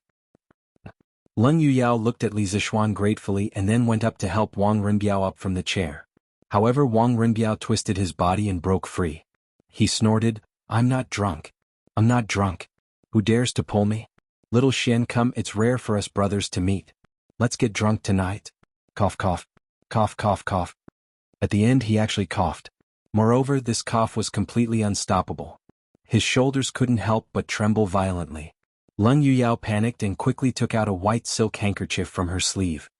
Young master, quickly go back to your room and lie down. Yao, I will send someone to call Dr. Zhang over right now." Cough cough cough. Wang Renbiao's entire body arched as he coughed. Suddenly his expression changed. He quickly snatched the handkerchief from Lung Yuyao's hand and coughed heavily. Then, as if he had collapsed, he directly fell into Lung Yuyao's arms. That white and flawless handkerchief was now dyed bright red. As Wang Renbiao fell, that handkerchief slowly fell to the ground. "Someone, quickly go to the west of the city and call for Dr. Zhang." Lung Yuyao's face instantly turned pale. At this moment she couldn't care about anything else. She directly helped Wang Renbiao up and anxiously said to the servants in the courtyard. Li Zixuan's expression changed. He quickly got up to help Lung Yuyao support Wang Renbiao and said to Hu Hanyun in the courtyard, "Uncle Hu, let the children go back to rest. Today's banquet is over." "Yes, young master." Old Hu also knew that something urgent had happened in the provincial governor's residence and couldn't be delayed. He responded and called a group of stunned children out of the provincial governor's residence. "Miss Lung, quickly help Renbiao lie down on the bed. Let me take a look at him first." Li Zixuan looked at Lung Yuyao, whose face was full of tears, and said in a deep voice. Lung Yuyao, who had always been a cold-faced swordswoman, was not only crying like a pear blossom in the rain, she was also a little confused. After Li Zixuan's voice fell, it took her a while to realize that Li Zixuan also seemed to know medical skills. Thus, her eyes suddenly burst forth with infinite splendor. "Anen. Marquis, you must save my young master." Lung Yuyao supported Wang Renbiao into the room and said to Li Zixuan with a face full of expectation. Li Zixuan nodded and said, "Renbiao is my good brother, I will do my best." While the two were talking, they had already helped Wang Renbiao into the side room and laid him down on the bed. Li Zixuan grabbed Wang Renbiao's wrist and a pure and gentle Taoist true qi slowly entered Wang Renbiao's body. From his wrist to his arm, then to his internal organs, limbs, and bones, Li Zixuan's brows were knitted deeper and deeper. Lung Yuyao was trembling with fear as she watched from the side. She was so anxious that tears fell down drop by drop, but she didn't dare to make any noise. "Miss Lung, Dr. Zhang is here." After an unknown period of time, a servant's shout came from outside the room. "Come in." Lung Yuyao saw that Li Zixuan didn't speak for a long time and was at a loss. When she heard the servant's shout, it was as if she heard a voice from the heavens and hurriedly said. But then she realized that this was disrespectful to Li Zixuan and hurriedly said, "Wait, don't come in first." But her words were a little too late. A white-haired old man carrying a medicine box had already walked in. The old man couldn't help but say with an awkward expression, Miss Lung, should this old man come in or go out?" Lung Yuyao couldn't help but be embarrassed. She froze there and didn't know what to say. "Since you're here, come forward and take a look at Provincial Governor Wang." At this time, Li Zixuan, who was taking Wang Renbiao's pulse by the bed, finally stood up and said to the old man, "This?" The old man had a troubled expression. For a moment he didn't know what to hear. Because he knew Lung Yuyao, but he didn't know Li Zixuan. Lung Yuyao first looked at Li Zixuan apologetically, then said to the old man, "Marquis Yong, and wants you to take a look at my young master. Why aren't you going?" "You are Marquis Yong, and?" "Pardon my disrespect." The old man opened his mouth in shock. Li Zixuan wasn't just famous in martial arts and engineering, he was also extremely famous in the medical field. After all, other than the Imperial Physician Bureau, the best medical institution in Great Tang was on Mount Yunshan. This old man will take Provincial Governor Wang's pulse now." The old man wiped the sweat on his forehead and suddenly felt a little pressured. After all, he had heard of Li Zixuan treating Qin Xiong's illness. In his opinion, Li Zixuan's medical skills definitely wouldn't lose to him. "Marquis, I'm sorry." Yuyao lost her composure just now and let Physician Zhang in. At the door, Lung Yuyao said softly with an apologetic expression, Li Zixuan waved his hand and said, "This marquis isn't a petty person.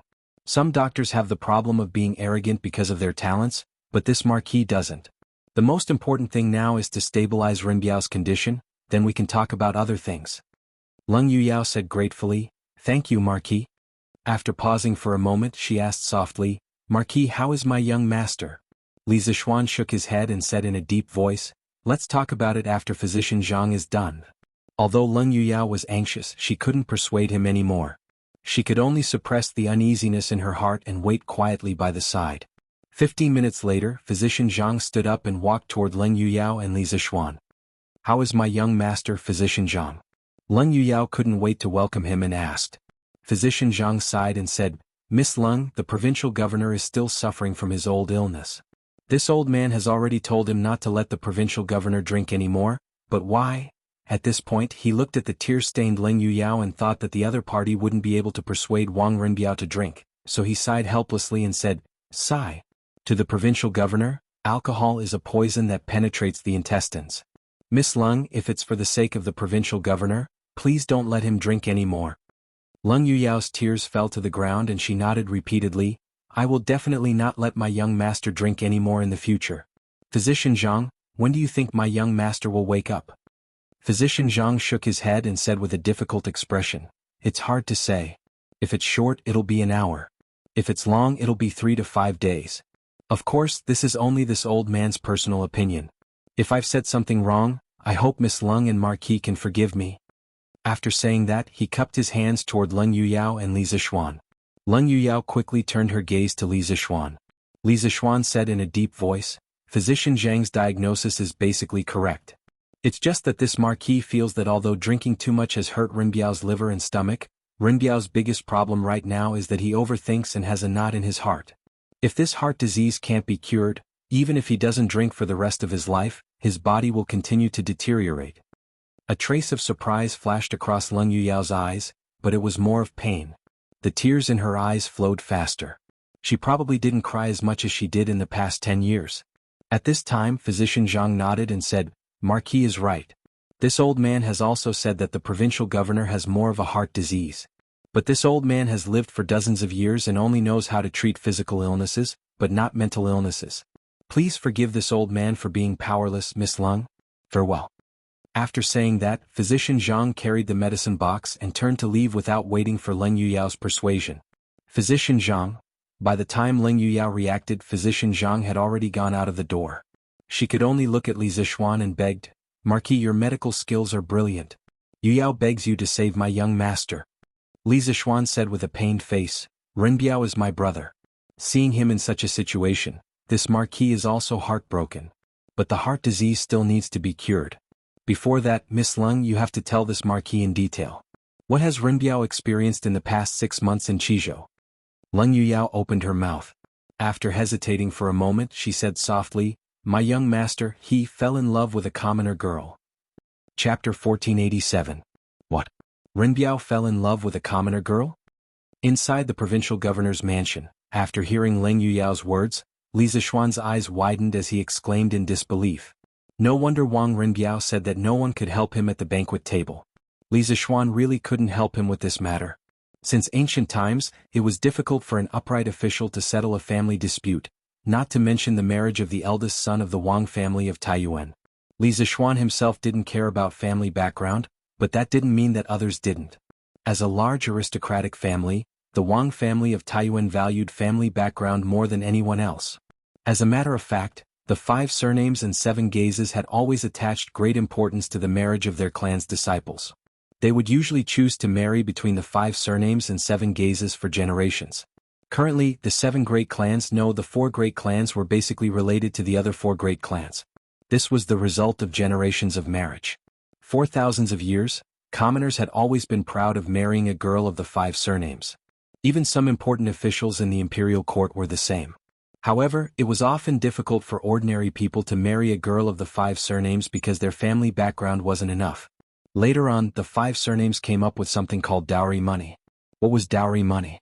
To put it in layman's terms, if a high official wanted to marry a girl of the 5 surnames, but didn't have the prestige, he would need dowry money. Dowry money could be millions, but even so, there were still many people who flocked to it. If a girl of the 5 surnames was like this, how could a man of the 5 surnames get married so casually? Especially since Wang Renbiao was the eldest son of the Wang family of Taiyuan. It was almost impossible for him to marry a commoner girl. Wang Yu wouldn't agree, Princess Tong, and wouldn't agree, and the other elders of the Wang family of Taiyuan wouldn't agree either. Young master did fall in love with a commoner girl, but that girl doesn't seem to like young master. This damn girl is really blind. Young master is willing to lower himself to take a fancy to her, but she doesn't know what's good for her. At the end, a trace of anger appeared on Leng Yuyao's face. Li Zixuan couldn't help but say, that girl doesn't like Renbiao, shouldn't Miss Leng be happy? Li Zixuan had long seen through Leng Yuyao's feelings for Wang Renbiao, so he asked this question. Leng Yuyao stared blankly for a moment before her face flushed red. This made Li Zixuan click his tongue in wonder. Even an icy beauty like Leng Yuyao would blush? I am only young master's shadow. Wherever young master goes I will be there. But I will never be young master's woman. Because I know that I don't have the qualifications. In this life, I only want to silently guard by young master's side. I will never have any improper thoughts. After a moment of silence, Leng Yuyao said softly. Li Zixuan was speechless. He didn't think that Leng Yuyao's love would be so humble. Sure enough, the prejudice of family status killed people. Miss Leng, what's the name of the woman that Renbiao likes? Where does he live? How did they know each other? Can you tell me more about it? The awkward atmosphere lasted for a long time. Li Zixuan wasn't good at comforting people, so the two just stood there quietly. After a long time, Li Zixuan opened his mouth and asked faintly. He was really curious about the woman that could make Wang Renbiao fall head over heels for her. Who was she? Leng Yuyao's face turned cold. She paused for a moment and recalled, at the beginning of this year, young master was ordered to take up his position in Qizhou. When he arrived at Yong County, the people of Yong County lined the streets to welcome him, but there was one exception. Just as young master was about to enter the city, a white-clothed woman in mourning clothes and 2 servants carrying a coffin blocked the city gate. Wearing mourning clothes and blocking the gate with a coffin. Could it be that there was an unjust case in Yong County? Li Zixuan couldn't help but interject when he heard this. Leng Yuyao nodded expressionlessly and said, there was indeed an unjust case. At that time, young master also didn't expect to encounter such a thing. But young master was kind and didn't blame her for it. Instead, he went up and asked the woman if there was an unjust case. After some questioning, he found out that the woman's name was Li Jingchu. Her father's name was Li Xingyun. Li Xingyun had owned a carriage shop when he was alive. It was the largest carriage shop in the Qizhou. He bought goods from the members of the Yanhuang Chamber of Commerce and specialized in selling carriages and bicycles from the Strange Taste Pavilion in the Qizhou. But by chance, the former county magistrate of Yong County, Zhang Liang, took a fancy to Li Jingchu's beauty and wanted to take her as his concubine. Although Li Jingchu was the daughter of a merchant, she had her own pride. Of course, she wouldn't marry a man in his 40s and would rather die than become his concubine. Zhang Liang couldn't be forced, so he could only set his sights on Li Xingyun. He first invited Li Xingyun to the county office and tried to persuade him. But Li Xingyun wasn't willing to use his daughter's happiness to climb up the social ladder, so he tactfully refused. Zhang Liang was furious and threatened to make Li Xingyun unable to do business in Yong County. From then on, the Li family's carriage shop had local ruffians causing trouble every few days. Li Xingyun reported it to the officials a few times, but in the end nothing was done. What was more serious was that one night, a large group of bailiffs suddenly surrounded the Li family's residence. Zhang Liang said that there was a treasonous item in the Li family's residence and wanted to search it. When Li Xingyun heard the news, he immediately came out of his bedroom. But he couldn't stop the bailiffs from searching the residence. The entire Li family was in chaos. The women were also alarmed. They all put on their clothes and left their rooms to avoid being violated. Li Xingyun thought that Zhang Liang was just trying to scare him, but who knew that the bailiffs really found a treasonous item in the Li family's residence? It was a gold medal. Gold medal? What gold medal? Li Zixuan was curious. Leng Yuyao paused for a moment and said softly, that gold medal came from the Eastern Palace. And it was engraved in the Wuda era. Hidden Crown Prince? Li Zixuan sucked in a breath of cold air. He secretly thought that the county magistrate was really King Ruthless. He actually used King Shi Li Jianqing to frame Li Xingyun. This was playing with fire. Leng Yuyao nodded and said, that's right. That was the gold medal used by the Eastern Palace when the Hidden Crown Prince was still in power. Zhang Liang used this as an excuse to put Li Xingyun in jail. In jail, he ordered the jailers to torture Li Xingyu and force Li Xingyun to agree to marry his daughter to him. He also secretly sent someone to send a message to Li Jingchu, saying that if she wanted to save her father, she would obediently become his concubine. In order to save her father, Li Jingchu hesitated for a while before finally deciding to give up her lifelong happiness. That day she went to the county yamen alone and expressed her willingness to give herself to Zhang Liang, begging him to let her father go. Zhang Liang naturally agreed and immediately ordered the yamen runner to bring Li Xingyun out of the prison. But who knew that the yamen runner would return empty-handed in less than a quarter of an hour? It turned out that Li Xingyun was worried that Li Jingchu would do something stupid in order to save him. Coupled with the fact that he couldn't endure Zhang Liang's torture, he used a wooden chopstick to pierce his throat and committed suicide. Li Zishuan's eyes flashed with a trace of anger. He couldn't help but say, "Bastard. How can such a scum be worthy of being a county magistrate?" "Miss Leng, what happened after that? Where is that Zhang Liang now?" Leng Yuyao sighed softly and continued to narrate. When Li Jingchu heard that Li Xingyun had committed suicide in the prison, she was extremely sad. She immediately pulled out the knife in the yamen runner's hand and was about to slash at Zhang Liang, but Zhang Liang narrowly dodged it. Zhang Liang was naturally shocked and furious that his head was almost chopped off. He quickly ordered his men to capture Li Jingchu. But right at that moment, a yamen runner came to report that my young master was about to enter the city. In order to leave a good impression in front of my young master, Zhang Liang quickly turned around to prepare a carriage and went out of the city to welcome him. Li Jingchu took the opportunity to escape. Logically speaking, if Zhang Liang had sent someone to chase after her, he would definitely have been able to catch up with her. But in order to welcome my young master, he didn't want to create unnecessary trouble at such a crucial time, so he didn't send anyone to chase after her.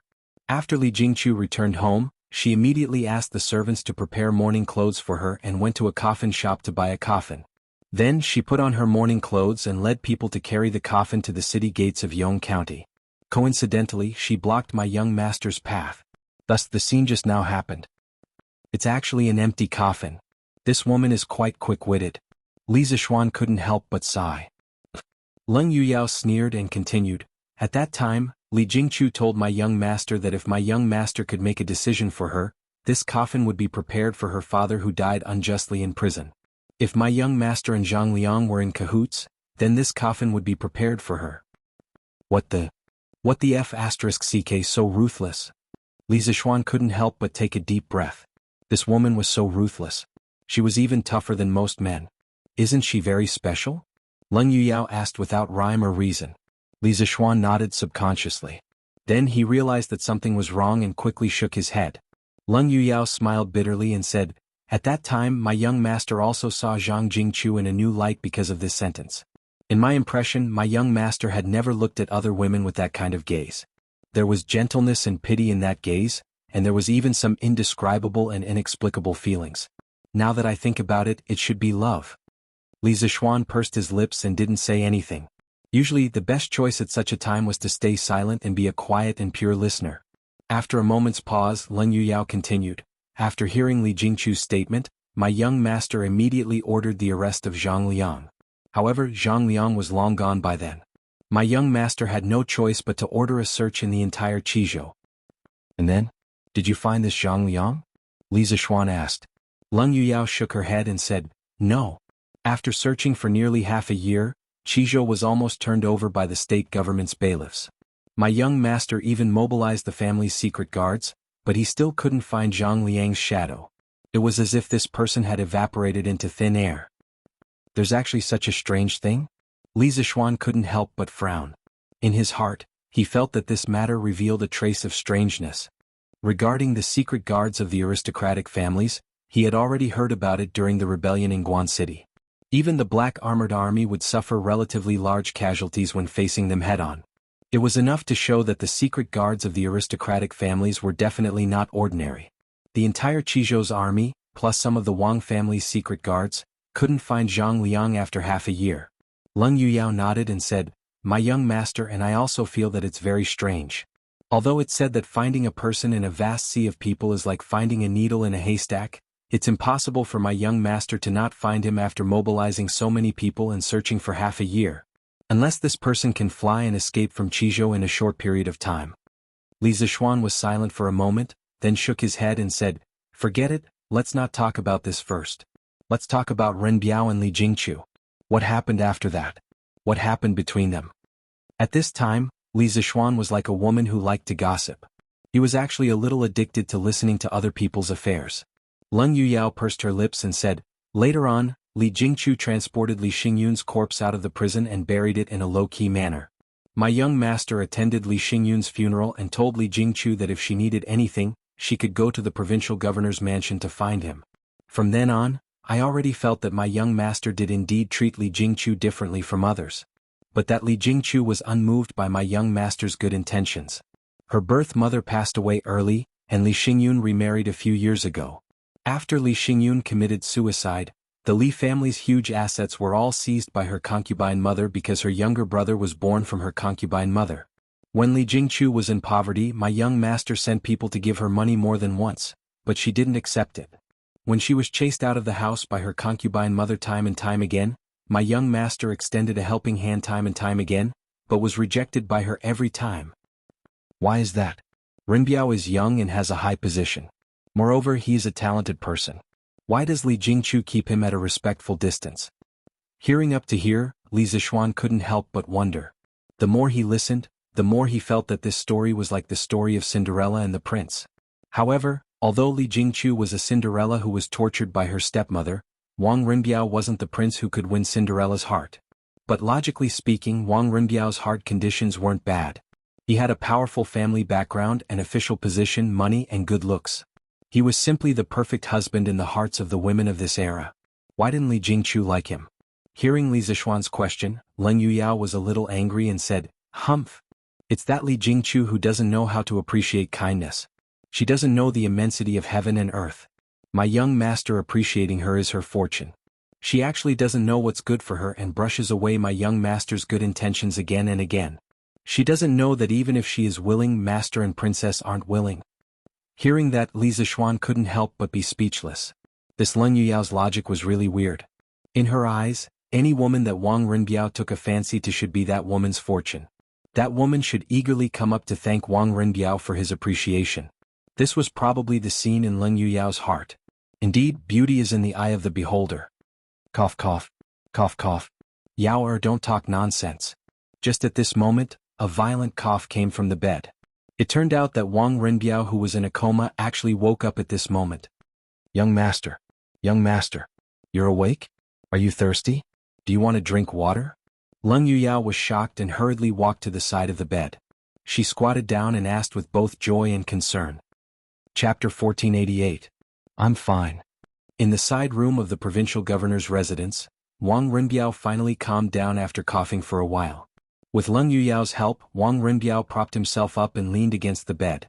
He turned to Li Zixuan and bitterly smiled. "Little Xian, I've let you see a joke. I brought this upon myself, and I shouldn't have told Yao to disturb your state of mind." Li Zixuan frowned. "We're brothers and there are some things that we should share together. Indeed, I can't interfere in the matters of the Wang clan, but I, Li Zixuan, can't watch my brothers suffer. If Renbiao truly likes that Li Jingqiu, then courageously pursue her. Let's not worry about the consequences for now. Even if your father and Princess Tong and don't agree to this marriage, we'll think of another way. The worst outcome is that you'll be expelled from the Wang clan, but do you care about that?" Li Zixuan vaguely remembered that Wang Renbiao's son was called Wang Fangyi, a famous general of the Great Tang during the Gaozong era. His mother's surname seemed to be Li, and she might be the Li Jingqiu that Leng Yuyao spoke of. Bringing this pair of fated people together was not only to follow the trend of history, but also to help Wang Renbiao fulfill his wish. If Wang Renbiao continued in this state, he might not be able to live for long. This was definitely not an exaggeration. When he took Wang Renbiao's pulse earlier, he could feel that the latter's pulse was weak, and there was an extremely dense gloomy aura in his body. Furthermore, Wang Renbiao also died at an early age, so Li Zixuan couldn't help but be cautious. At this moment, as long as he could resolve the knot in Wang Renbiao's heart, Li Zixuan was willing to do anything, let alone persuading him to fall out with Wang Yu and Princess Tong'an. This was because he felt that Wang Renbiao was a good person, and he valued this friendship. Leng Yuyao, who was standing by the side, couldn't help but stiffen. What did he mean by, "the worst outcome is that he'll be expelled from the Wang clan"? When did the title of the eldest son of the Wang clan become so worthless? Furthermore, who would persuade someone to betray the clan? Was he trying to persuade him? Just as she was about to say something, Wang Renbiao, who was lying on the bed, said, "Of course I don't care about these empty titles. The title of the eldest son of the Wang family in Taiyuan may mean glory and wealth in the eyes of ordinary people, but for me, it's more of a burden. Although ordinary people live in poverty, they can find a wife who can share weal and woe with them for the rest of their lives. But I don't even have the right to pursue the person I like. I'd rather not be the eldest son of the Wang family." Li Zishuan nodded approvingly and said, "Since you don't care about these false reputations, then what's there to worry about? Even if you leave the Wang clan with your talent and knowledge, are you afraid that you won't be able to make a living? Moreover, even if you leave the Wang clan, you still have me as your brother. How can I just stand by and watch you suffer? Therefore, use all your strength to pursue the person you think is worth pursuing. If you are overcautious, you will only get nothing. Don't regret it when you are old. Will be too late by then." This guy's encouraging words greatly moved Wang Renbiao. He had always been very conflicted. He liked a person, but he didn't dare to use all his strength to pursue her because he was worried that his family would oppose him. Until now, he hadn't pursued his love, and his body had already collapsed. After Li Zishuan's words, Wang Renbiao suddenly felt enlightened. Indeed, if he was overcautious, it was very likely that he wouldn't get anything. It was better to let go of all the burdens and unscrupulously fall in love. At that time, even if he lost his identity as the young master of an aristocratic family, it would be worth it. "Xiaoxian, you are the first person to support me. It is the fortune of my life to have a friend like you." Wang Renbiao looked at Li Zishuan and said seriously. From this sentence, Li Zishuan could also tell that Wang Renbiao had made a decision in his heart. He couldn't help laughing and said, "Ha! You and I are brothers. Don't say such mushy words. A real man should have no regrets in his life. As your brother, I hope that you can pull yourself together as soon as possible and pursue the woman you like." Leng Yuyao's face suddenly darkened. She bowed and said, "Young master, you just woke up from a serious illness. You must be hungry. I will go to the kitchen and get someone to cook some porridge for you." After saying that, without waiting for Wang Renbiao to respond, Leng Yuyao turned and left the room. Her back view was very bleak. Li Zishuan looked at Leng Yuyao with a complicated gaze. He felt a little uncomfortable in his heart.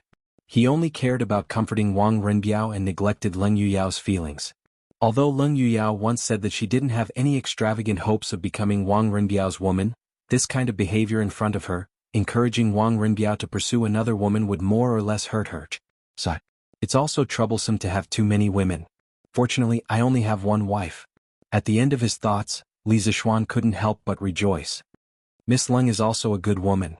Seeing Wang Renbiao looking at Leng Yuyao's back view with a complicated gaze, Li Zishuan, who came back to his senses, suddenly said meaningfully. Wang Renbiao was startled.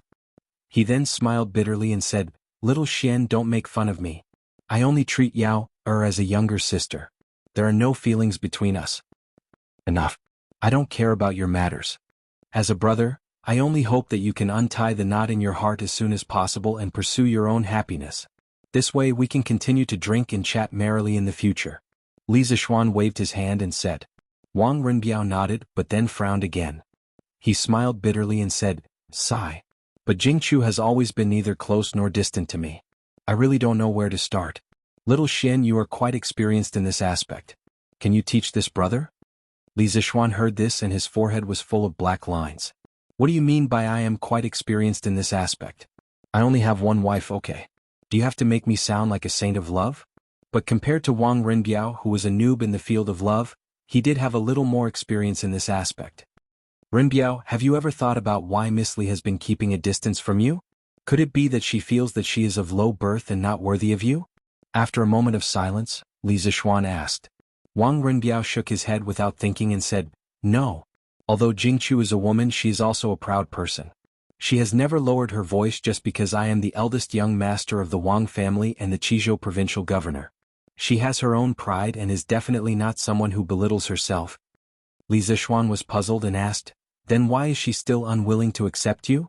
Could it be that she has no feelings for you at all?" Wang Renbiao hesitated for a moment and said, "That shouldn't be the case.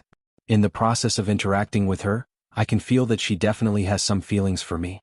But I feel that she might have some misgivings in her heart, so she has been keeping a distance from me." "Misgivings? What misgivings could it be?" Li Zishuan rubbed his chin and fell into deep thought. Just like that, the two big men were not sleeping in the middle of the night, but were thinking about the thoughts of a little woman together. He did not know if Li Jingchu should feel honored or unlucky if she knew about it. Why don't I go meet that Li Jingchu and help you sound her out? If you don't mind. After a long silence, Li Zishuan looked at Wang Renbiao and said. Wang Renbiao nodded and said, Xiao Xian, it would be best if you could help her out. Why would I mind? Li Zishuan laughed bitterly in his heart. He secretly wondered why he was acting like a matchmaker. He said, that's good. It should take a few more days for the Sky Pheasant Brigade to clear out the locusts in Qizhou. Tomorrow I will go to the Li family to meet Li Jingchu. Wang Renbiao solemnly cupped his hands and said, Xiao Xian, I can't thank you enough. I, Wang Renbiao, will remember this kindness. Li Zishuan did not mind and said, let's not talk about this first. After you get married, just treat me to a cup of wine. Wang Renbiao smiled. He suddenly remembered something and quickly said, oh right, Xiao Xian. There's something I forgot to tell you. When I heard that your Sky Pheasant Brigade was coming to Qizhou, I ordered the county magistrates to start collecting chickens from the people. Now, 120,000 chickens from the counties have gathered in the city, and all of them have been marked and registered. Xiao Xian, you can add them to the Sky Pheasant Brigade tomorrow. Li Zishuan's eyes lit up and said happily, 120,000? That's great. With these 120,000 chickens, the Sky Pheasant Brigade scale will increase to 620,000. It has basically reached the limit of the children's control ability. Wang Renbiao nodded and said, yes. As long as it can help you, Xiao Xian. Li Zishuan thanked him and then left. You Jinx, why did you come back again? Do you want to kill everyone in your family before you are satisfied? In a luxurious mansion in the west of Yong County, a woman in embroidered clothes and a group of servants blocked the gate of the mansion and said fiercely to a woman in white clothes, this is my home. Why can't I go back? The plain-clothed woman, however, remained fearless as she retorted with a cold expression. Ah, you damn girl, how dare you talk back? If it weren't for you Jinx, how could Master be harmed by that corrupt official Zhang Liang? How can you still have the face to step into this house? The woman in embroidered clothes said with a sharp voice. My father? You still have the face to mention my father? The plain-clothed woman's expression turned cold, and the temperature around her dropped to freezing point. She said coldly, back then, before my father's body was even cold and he was buried, some people were already in a hurry to divide up the family property. They replaced the shopkeeper and accountant of the carriage shop with their own family members. Lu Yuerong, do you dare to say that you have a clear conscience in front of my father's memorial tablet? You rebelled. You wild girl, you're really rebelling. No matter what, I'm still your concubine. How dare you call me by my name? You're really a wild girl who didn't have a mother to teach you. The woman in embroidered clothes pointed at the woman in white clothes with trembling hands and feet, and her voice became sharp. The woman in plain clothes had a cold glint in her eyes. She coldly stared at the woman. If looks could kill, then the woman would have been cut into 1,000 pieces. If my mother was still alive, how could a vicious woman like you be so arrogant? I came back today just to burn incense for my father. I don't want to argue with you. Burn incense? Don't even think about it. Man, get this Jinx out of here. The woman in embroidered clothes glared and ordered the servants around her. Let me see who dares. The woman in white clothes shouted, my father treated all of you well when he was alive. You all know very well whether the Li family is thriving or declining under this woman's hands. Normally, I can't be bothered to argue with this woman. Today I, Li Jingchu, just want to burn incense for my father. If any of you dare to stop me, my father's spirit in heaven will not forgive you. As soon as she said that, the servants around the madam looked at each other and hesitated. That's right, this woman was Li Jingchu, whom Wang Renbiao had been thinking about. Who else could the woman be but Li Jingchu's second concubine? You guys quickly stop this Jinx. Otherwise, don't even think about getting your salary this month. When the woman saw that the servants in the residence didn't listen to her orders, she almost fainted from anger. She quickly used her ultimate move. The servants looked at each other, but still no one dared to stop Li Jingchu. The main reason was that Li Xingyun had treated his servants well when he was alive. Moreover, what Li Jingchu said just now made sense. The Li family was deteriorating day by day under Lu Yuerong's management. At this rate, Li Xingyun's family business would be squandered away by Lu Yuerong sooner or later. As servants, they would definitely be dismissed by then. Rather than that, they might as well form a good relationship with Li Jingchu and also comfort Li Xingyun's spirit in heaven. Lu Yuerong, let me give you a piece of advice. Disasters can be forgiven, but disasters brought on by oneself are the hardest to bear. Li Jingchu looked at Lu Yuerong coldly, then snorted and walked into the Li residence. Ah. She's really a woman with character. Opposite the Li residence, Li Zishuan sat beside a tea stall and looked at Li Jingchu's back as he muttered to himself. He had come to the Li residence early in the morning to wait. Originally he just wanted to try his luck. He didn't expect to actually meet Li Jingchu. The courage and quick-wittedness that Li Jingchu displayed during their first meeting had indeed exceeded Li Zishuan's expectations. This kind of woman might not be considered much in the modern era. There were plenty of career women who were more capable than her. However, in the ancient era, women who could be so quick-witted and brave were definitely rare. No wonder Wang Renbiao saw Li Jingchu in a different light. Fighting alone against the evil woman and her servants, Miss Li is really brave. Half an hour later, Li Jingchu left the Li residence. Not long after she left, she heard a man's praise behind her. Li Jingchu quickly turned around and saw a rather handsome man looking at her with a smile on his face. Li Jingchu's heart instantly became vigilant. Who are you? How do you know my surname is Li? Miss Li, can we talk in private? Oh, don't worry, I won't harm you. Let's meet at the tea stall in front. Chapter 1489. Who are you? You should be able to tell me now, right? In Yong County, under a tea stall not far from the Li residence, Li Jingchu looked at Li Zishuan and asked calmly. She and Li Zishuan had never met before. Just now, Li Zishuan had asked to speak with her alone. She had always been very vigilant, but for some reason she had unexpectedly agreed. Now that she thought about it, she couldn't help but feel a burst of fear. She secretly blamed herself for being too careless. She actually dared to be alone with a man she didn't even know. Miss Li, there's no need to be nervous. Speaking of which, the carriage business your father founded is related to me. Li Zishuan chuckled. Related to the carriage business my father founded? Li Jingchu frowned and asked curiously, could young master be from Chang'an's Yan Huang Chamber of Commerce's Uncle Lin's family? Li Zishuan was stunned and then understood. Previously, he heard from Ling Yuyao that Lin Wenyuan founded the carriage business by buying carriages and bicycles from members of the Yan Huang Chamber of Commerce and reselling them in Qizhou. Now it seemed that the member of the Yan Huang Chamber of Commerce was most likely Lin Wenyuan. Miss, you must be talking about Lin Wenyuan, boss Lin, right? I'm not from the Lin family, but the bicycles and carriages sold by the Lin family all came from my hands. After pondering for a moment, Li Zishuan smiled and said, You're the Marquis of Yong'an? Li Jingchu's eyes flickered and her expression changed. She suddenly exclaimed in disbelief.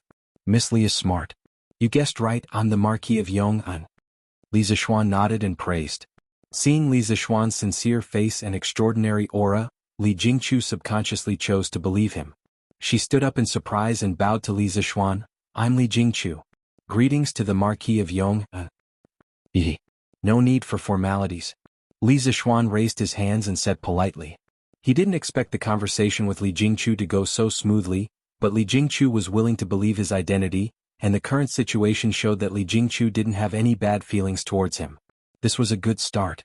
What Li Zishuan didn't know was that due to his long years of cultivation in Taoist techniques, his temperament had long been different from that of ordinary people. The natural aura of Taoist techniques on his body had a special attraction to the living beings of the world, making them subconsciously feel a sense of familiarity. It was a mysterious feeling, but it was also a real phenomenon. Yesterday, I heard that the Marquis of Yong'an led the Sky Pheasant Brigade to Qizhou. Jingchu has admired Marquis' reputation for a long time, but yesterday, I had no chance to see Marquis' real face because of the mundane affairs I had to attend to. To be able to see Marquis today is truly Jingchu's good fortune. Li Jingchu said excitedly. The previous vigilance in her heart had now turned into joy. Facing the suddenly enthusiastic Li Jingchu, Li Zishuan was not used to it. He waved his hand and laughed dryly. Miss Li, you're exaggerating. I'm just an ordinary person. What reputation do I have? At most, I've done some things for the people. But for my position in politics, those are all what I should do. Li Jingchu shook her head and said, Marquis treats the people well. Everyone in the world knows that. First, there was the curved yuan plow, and then there was the Sky Pheasant Brigade going to the counties to exterminate locusts today. The people of the world have all received Marquis' kindness. If this is only for his position in politics, then I don't know how many officials in the dynasty are incompetent. The person my father admired the most when he was alive was you, Marquis. It's a pity that my father didn't have the chance to see Marquis until his death. At this point, Li Jingchu's face suddenly became sad. Li Zishuan couldn't help but comfort her. Miss Li, the dead can't be brought back to life. I already know a thing or two about your father. I'm very sorry. Before this, although I didn't know your father's character, your father would rather die than submit for your lifelong happiness. Just based on this point alone, he was a good father worthy of respect. I believe that if your father's spirit is in heaven, he will definitely hope that you can live a happy life and not be sad for him all day. No, no. Li Jingchu's eyes were red and swollen. She shook her head fiercely and said, if possible, I'd rather marry Zhang Liang than let my father commit suicide. Lu Yuerong is actually right. I'm indeed a jinx. I'm the one who caused my father's death. At this point, a teardrop fell from the corner of Li Jingchu's eye. When Lu Yuerong was making things difficult for her, she could force the other party to be speechless with just a few words. But now she couldn't help but cry after saying a few words to Li Zishuan. From this, it could be seen that her strength was just for others to see. Under her strong appearance, there was a fragmented and fragile heart on the verge of collapse. Seeing this scene, Li Zishuan felt a little uncomfortable. After a moment of silence he said, Miss Li, your father's death can't be blamed on you no matter what. Saying that you're a jinx is even more nonsense. It's like a group of people walking on the road being hit by a carriage. Could it be that you want to blame him for going out today? The only person to blame for this matter is Zhang Liang. Such a treacherous person doesn't deserve to be a magistrate of a county, much less a person. Thank you, Marquis, for speaking up for Jingchu. But it's a pity that the wicked person didn't get his retribution and is still at large. Li Jingchu wiped the tears from the corner of her eyes and whispered softly. Li Zishuan said with a resolute expression, Miss Li, the net of heaven has a long arm but it never escapes. As long as Zhang Liang is still in the Tang Empire, I firmly believe that he will be brought to justice sooner or later. Because wicked people are not tolerated by the heavens. Li Jingchu's eyes flashed. After pausing for a moment she said, I hope so. Although she said this, she didn't have much hope in her heart. Li Zishuan also knew that it was impossible to convince Li Jingchu with just words. After all, she was burdened with the hatred of her father's death. How could a few words resolve this kind of monstrous hatred? He didn't pursue the matter further and asked, Why did Miss Li insist on returning to the Li residence to burn incense for your father today? Li Jingchu said with a sorrowful expression, Today is my father's birthday. I know that if I don't come back to pay my respects, Lu Yuerong and the others won't remember this at all. I originally wanted to go to the temple to invite the 49 masters back and pay my respects for 49 days, but Lu Yuerong definitely wouldn't agree. Secondly, I'm no longer the Li family's eldest daughter. I can't even afford to donate the incense money. How could the masters in the temple be willing to pay their respects for my father? The so-called birthday of the dead referred to the birthday of the deceased. It was a custom derived from celebrating the birthday of the deceased. In terms of its nature, it was a filial and commemorative event for the ancestors by the family and the family as a unit. It was meant to be cautious and loyal to pursue the distant, and bright and generous, to enhance the family's glory. The birthday of the dead was first done at home and second at the temple. There was no ceremony at home. It was done on land and water. Could be done for 1 to 3 days or even 7 days. The day of completion was the official day. The most solemn ceremony was to invite the 49 monks back and pay their respects for 49 days. After the ceremony, the memorial tablets could be placed in the main hall of the temple to receive the incense. Although there was no specific time limit for the birthday of the dead, it was still mostly done by newly deceased people. Grandparents and parents had died less than 3 years ago, and their descendants had yet to mourn. Or less than 10 years ago, their descendants inherited their elders' property, business, and even titles, out of gratitude for the grace of the heavens. When Li Zishuan heard this, he couldn't help but sigh with emotion. Miss Li's filial piety is commendable and admirable. I'm willing to step forward to help you regain control of the Li family. This way Miss Li can openly celebrate your father's birthday. What do you think, Miss Li? Li Jingchu was suddenly startled. Obviously, she didn't expect Li Zishuan to propose such an idea. After hesitating for a moment, she shook her head and said, Thank you for your kindness, Marquis. However, I, Li Jingchu, only want to take back what I've lost. I want everyone to be convinced.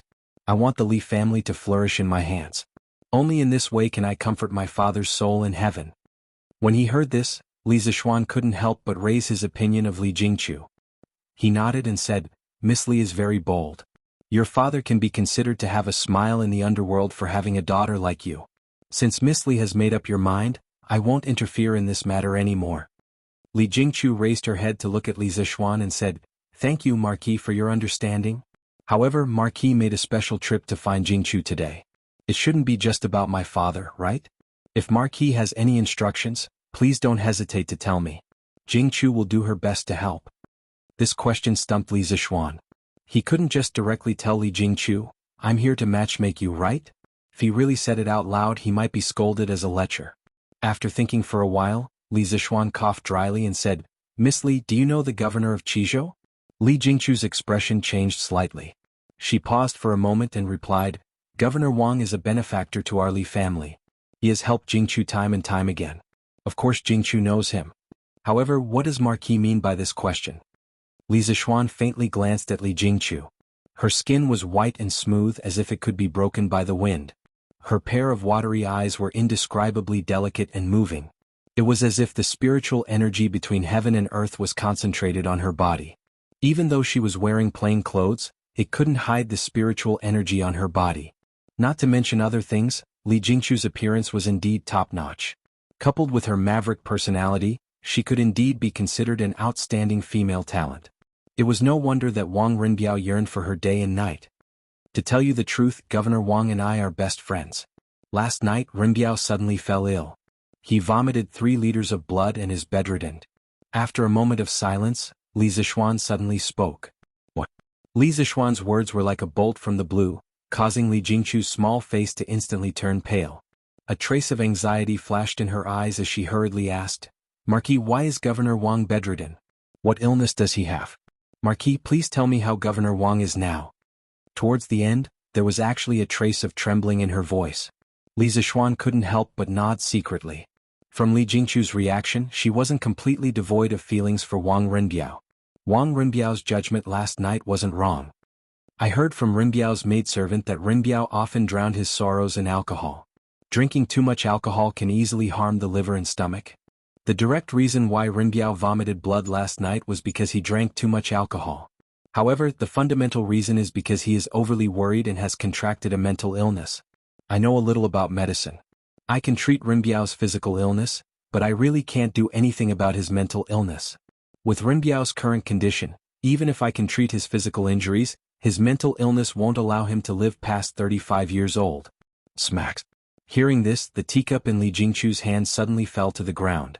Her lively eyes instantly lost their luster and became lifeless. Her small face also became frighteningly pale. "Oh, impossible. How can he not live past 35 years old? He is the eldest young master of the Wang family. All the famous doctors in the world will definitely be willing to treat him. His illness will definitely be cured. He will definitely be able to live a long and healthy life. Marquis, this can't be true. Hurry up and tell me this can't be true." Towards the end, Li Jingchu was already sobbing uncontrollably. She didn't know what kind of trust it was, but she had already shed all her disguises in front of Li Zishuan and revealed her truest and weakest side. She looked at Li Zishuan anxiously as if she was praying and pleading at the same time. Li Zishuan said in a deep voice, "Miss Li, Rinbiao's illness is indeed very serious. I'm definitely not lying to you. Last night, when Rinbiao was unconscious, he once muttered your name. I asked around about you from the others because I'm guessing that the crux of Rinbiao's mental illness is very likely related to you." A hint of panic flashed across Li Jingchu's eyes. She stroked the hair in front of her forehead and said, "Ho! Marquis, Jingchu is just a commoner. How can Governor Wang's mental illness be related to Jingchu?" The people around the tea stall had long been sent away by Li Zishuan's guards. Now that there was no one else here, Li Zishuan decided to lay his cards on the table. He looked at Li Jingchu with a burning gaze and said in an extremely serious tone, "Miss Li, I don't believe that you can't sense Rinbiao's feelings for you. Today there's only the two of us here. Can you tell me your true thoughts?" Li Jingchu's body trembled and she was stunned. At first she was shy, but then she hesitated and struggled. After a long silence, she finally opened her mouth and said, "Marquis, Governor Wang's kindness to Jingchu, of course Jingchu can feel it. Jingchu is very grateful for Governor Wang's help time and time again. However, my father's death has not been avenged and Zhang Liang is still at large. The Li family has also declined because of this. At this juncture, Jingchu really doesn't have the heart to care about personal feelings. Governor Wang's feelings are not something Jingchu can accept. When Li Zishuan heard this, he finally knew what Jingchu's misgivings were. He couldn't help but frown and say, according to what I know, in the past 6 months, Rinbiao has not only mobilized the provincial government's troops, but also many Wang family's secret guards. He almost turned the entire Qizhou upside down, but he still couldn't find any traces of Zhang Liang. If Zhang Liang can't be found in 10 years, will Miss Li not get married for 10 years? If your father sees you like this in heaven, I'm afraid he will be more heartbroken than anyone else, right? Besides, can you bear to see Rinbiao's body and mind deteriorate and die young because of you? Li Jingchu hugged her head and said with a pained expression, Marquis, don't force me. I don't want to let my father down, and I don't want anything to happen to Governor Wang. Please don't force me. Seeing Jingchu's pained expression, Li Zishuan also couldn't bear it. He thought for a while, then gritted his teeth and said, fine. Since that's the case, I will make a gentleman's agreement with Miss Li today. Within 2 years, I will definitely help Rinbiao find Zhang Liang's whereabouts and avenge your father. When the time comes, I hope Miss Li can face your true feelings. Chapter 1490. Is Marquis speaking the truth? Under the tea stall, after listening to Li Zishuan's gentleman's agreement, Li Jingchu's eyes widened in surprise as she asked. Li Zishuan nodded and said, of course. When this matter is over and I return to Chang'an, I will report this matter to the emperor and have the Supreme Court issue a warrant for Zhang Liang in the entire Great Tang. In addition, I will use the power of the Flaming Yellow Chamber of Commerce to mobilize all the merchants and commoners in the world to find Zhang Liang. As long as this person is still in the Great Tang, he will have nowhere to hide. Yes. Jingchu believes that Marquis will definitely be able to find Zhang Liang. Li Jingchu nodded excitedly. Li Zishuan heaved a sigh of relief. At this point he had finally fulfilled his mission. Yes. Since that's the case, I hope that Miss Li can keep your promise when the time comes. Don't suppress your feelings and don't be overly cautious. Not only will you hurt yourself, but you will also hurt the people who love you. It's unfair to you and Rinbiao. If your father knows this in the netherworld, he will definitely not be willing to see his daughter torment herself because of him. Hearing this, a trace of sadness flashed through Li Jingchu's eyes. After a moment of silence, she said softly, the Marquis is right. My actions from before were indeed too selfish. In the future, I will face this feeling squarely and will not harm Provincial Governor Wang again. Li Zishuan hesitated for a moment and could not help but say seriously, I helped you find Zhang Liang not to force you to be with Rinbiao. I just want you to face your own heart and not suppress your feelings. If you really have no feelings for Rinbiao, you can tell him clearly. This Marquis will not blame you for this. In the end, Li Zishuan did not want this matter to become a transaction. As the saying goes, a melon that is forcefully picked is not sweet. This was especially true for feelings. After all, 2 people would spend a lifetime together. Hearing this, Li Jingchu couldn't help but smile through her tears and said, Marquis, don't worry. Now, no one can force me to do something I don't want to do, and no one can force me to marry someone I don't want to marry. Maybe in the past, but when that pair of chopsticks pierced my father's throat, Jingchu no longer has any relatives in this world. She no longer has any scruples and she won't be threatened by others. At this point, Li Jingchu's voice turned low. She raised her head to look at Li Zishuan and said with a serious expression, Governor Wang holds a high position, but he treats people modestly. If it wasn't for him, the entire Li family might have suffered under Zhang Liang's evil schemes. When Jingchu was in despair, Provincial Governor Wang helped her time and time again. Humans are not plants, how can they be heartless? How could Jingchu not be touched by his affection? There's no need to wait for Zhang Liang to be executed. Jingchu is willing to marry him now. Ah! Li Zishuan was stunned when he heard this. He opened his mouth and asked in confusion, Didn't Miss Li say that she would only agree after I capture Zhang Liang? That's what you said, Marquis. Jingchu didn't say that. Li Jingchu blinked her eyes and looked a little mischievous. Since Marquis has agreed to help Jingchu find Zhang Liang's whereabouts, what is there for Jingchu to be worried about? Even if we still can't find Zhang Liang after 2 years, at least all of us have tried our best. Marquis, what you said just now is right. Jingchu can't punish herself because of this obsession. Punish? Provincial Governor Wang, and I can't let my father die with everlasting regret. After speaking, Li Jingchu opened her arms and looked up at the sky. It was as if she had been reborn and was filled with spiritual energy. Good. Li Zishuan clapped and sighed. Congratulations to Miss Li for being able to see through the obsession and get rid of the inner demons. Life is just a short few decades. While we are remembering our ancestors, we should also cherish the people in front of us. Cherish the people in front of us, Li Jingqiu murmured. Then she looked at Li Zishuan and said, Marquis, I want to visit Provincial Governor Wang. I wonder if you can help me? Li Zishuan pursed his lips and thought to himself, isn't this change too fast? It seemed that this girl was not only soft on the inside but also dared to love and hate on the outside. Once things were explained, her determination to pursue love was even stronger than Wang Renbiao's. These two people were really a match made in heaven. Why not? Come with me, Miss Li.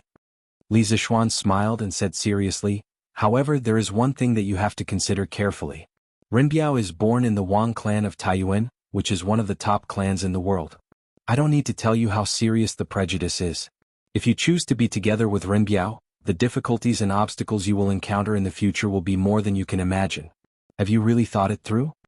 Li Jingqiu was silent for a moment. Then she said with a firm expression, there is a solution to the problem. Provincial Governor Wang is willing to lower his status and sacrifice so much for Jingqiu. Even if the road ahead is full of thorns, Jingqiu will not be afraid. I am willing to face it with him. Criticism, censure and insults, so what? Sour, sweet, bitter and spicy, only after tasting it yourself can you experience it. Good. Renbiao really didn't misjudge you. Li Zishuan nodded. He couldn't help but praise Li Jingqiu greatly. This woman had too many shining points. It was no wonder that she could train a peerless hero like Wang Fangyi. Let's go. Let's go to the provincial governor's residence. If Renbiao knows that you are here to visit him, I reckon his illness will be half healed in an instant. Marquis, you're back? Why are you here? In the front courtyard of the provincial governor's residence, Leng Yuyao saw Li Zishuan walking in and quickly went up to greet him. However, when she saw Li Jingqiu behind Li Zishuan, Leng Yuyao's expression instantly turned cold. Miss Leng, I heard that Provincial Governor Wang is seriously ill. This little girl has received many favors from Provincial Governor Wang, so I specially came to visit him today. Li Jingqiu didn't shrink back or get angry because of Leng Yuyao's cold expression. She first bowed respectfully to Leng Yuyao and then spoke in a natural and unrestrained manner. Leng Yuyao's beautiful eyes narrowed. Clearly, she didn't expect Li Jingqiu's attitude to change so quickly. There was a voice in her heart telling her not to let Li Jingqiu in, but her rationality told her that Li Jingqiu could speed up the recovery of Wang Renbiao's illness and could completely dispel Wang Renbiao's heart disease. She had to let Li Jingqiu in. In the end, her rationality won over her selfishness. Leng Yuyao took a step to the side and gave way. Then she said indifferently, Go in. Young master just woke up not long ago. Thank you, Miss Leng. Li Jingqiu looked at Leng Yuyao gratefully and then walked towards the side room. Li Zishuan thought about it and didn't want to join in the fun or be a third wheel. He looked at Leng Yuyao and wanted to say a few words of comfort. However, he realized that he couldn't because he wasn't Wang Renbiao. His comfort was pale and powerless. Marquis, you don't have to worry about Yuyao. Yuyao said before that I don't dare to have extravagant hopes of becoming young master's woman. I only hope to be able to protect young master for the rest of my life. Leng Yuyao seemed to have sensed Li Zishuan's thoughts and said softly. Li Zishuan heaved a sigh and said, Sigh. I hope all the lovers in the world can find their way together. Take good care of Renbiao and let him get better as soon as possible. The 400,000 people of Qizhou are counting on him. This marquis can't stay here for long. I have to leave in 2 days. After that, he clasped his hands behind his back and turned to go out. As for the progress of Wang Renbiao and Li Jingqiu, he was not in the mood to care about it now. Now that Li Jingqiu had untied the knot in her heart, there was no obstacle between her and Wang Renbiao. It was only a matter of time before they got together. There was no suspense. On the other hand, Li Zishuan felt that he had brought a couple together, but he had hurt the other person's heart. This made him feel guilty. Wang Renbiao, now you owe me too much. You can't die early. Otherwise, who can I find to collect the debt in the future? After leaving the provincial governor's mansion, Li Zishuan couldn't help muttering to himself. According to the official history, not long after Wang Fangyi was born, Wang Renbiao died of illness. Wang Fangyi was as sad as an adult and was praised as a filial child at that time. Wang Fangyi's mother, Li Jingqiu, was ostracized by her mother-in-law, great elder Princess Tong Yin, and moved to Fengquan Villa. Wang Fangyi was still young, so he cultivated farmland, planted trees and repaired walls and houses with other handymen. From this, it could be seen that there was a huge gap between a child with a father and a child without a father. After returning to the inn where old Hu and the children were staying, Li Zixuan took out the telegraph and began to send a telegram to Yunshan. The content of the telegram was very simple. It was to ask Ma Zhou to publish a notice in Datong Daily that the Sky Chicken Brigade had stopped collecting chickens. Because of the addition of the 120,000 chickens from Qizhou, the Sky Chicken Brigade now had 120,000 chickens. In addition to the chickens collected by Li Ku and Cheng Chimo's team along the way, the Sky Chicken Brigade now had no less than 650,000 chickens. This was already the limit of the number of chickens they could control. If there were more, not only would it not have a positive effect, but it would also have a negative effect and slow down the speed at which they killed the locusts. After sending the telegram, Li Zixuan breathed a sigh of relief. He did not go to the provincial governor's mansion to see how Wang Renbiao and Li Jingqiu were doing. Instead, he directly went out of the city to observe the speed at which the Sky Chicken Brigade was killing locusts for the people on the farm. Now, the cooperation between the various small teams of the Sky Chicken Brigade had become extremely tacit. As a result, with the same number of chickens, the speed of killing locusts had increased by at least 30% compared to the beginning. In addition, the scale of the Sky Chicken Brigade had been greatly expanded. Li Zixuan conservatively estimated that within half a month, the Sky Chicken Brigade could eliminate more than 60 counties of locusts, which was close to 2/3 of the disaster area. The disaster relief operation was in full swing. Seeing that more and more people would be rescued, Li Zixuan did not know that danger had already arrived. Some messages about him were gradually rising in various places. At first it was just a spark, but as more and more people spread the news, the spark began to have the momentum to start a prairie fire. The rumors had even spread to the vicinity of the capital. Don't sell the locusts to the government. What? These locusts can be sold for a few coins. Bah? Are you stupid? 2 caddies of locusts can only be sold for 1 coin, but the Marquis of Yong bought these locusts, fried them by the chef, and sold them at the Drunken Immortal restaurant. A plate can be sold for a few hundred coins. How is this possible? The Drunken Immortal restaurant is a place that sells food and wine. Why would they sell locusts? Who would eat something like that? Why not? Have you heard of the soaring prosperity that the Drunken Immortal restaurant introduced last year? That was made with locusts. What? Soaring prosperity was made with locusts? How is this possible? Why is it not possible? I have a relative who works as a waiter at the Drunken Immortal restaurant. He said it himself. Yes. Then this Drunken Immortal restaurant is really black-hearted. A plate of locusts can be sold for a few hundred coins. I think so. It is not the Drunken Immortal restaurant that is black-hearted, but the Marquis of Yong'an. No wonder he is so rich.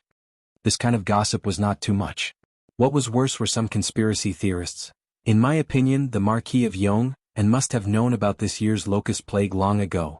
Where did this come from? Why don't you think about it? Why would the Marquis of Yong raise hundreds of thousands of chickens in his own manor last year? Even if old Master Li is rich, he wouldn't let the Marquis of Yong waste his money like this, right? Think about the Sky Chicken Corps that is destroying locusts in various places. Everything seems to have been planned. Who dares to say that the Marquis of Yong didn't raise chickens for this year's locust plague? So what? If not for the Marquis of Yong'an's Sky Chicken Corps, who knows how many crops would have been destroyed by the locusts? That's right. Bullshit. You think the Marquis of Yong is doing this for the citizens? Since he knew about this year's locust plague, why didn't he tell everyone in advance? If he did, there wouldn't be a locust plague now. The Marquis of Yong wants to use this locust plague to make a fortune. Make money? How can locusts make money? Firstly, the Drunken Immortal restaurant's soaring prosperity is made with locusts. That thing is sold at a high price. A plate costs a few hundred coins.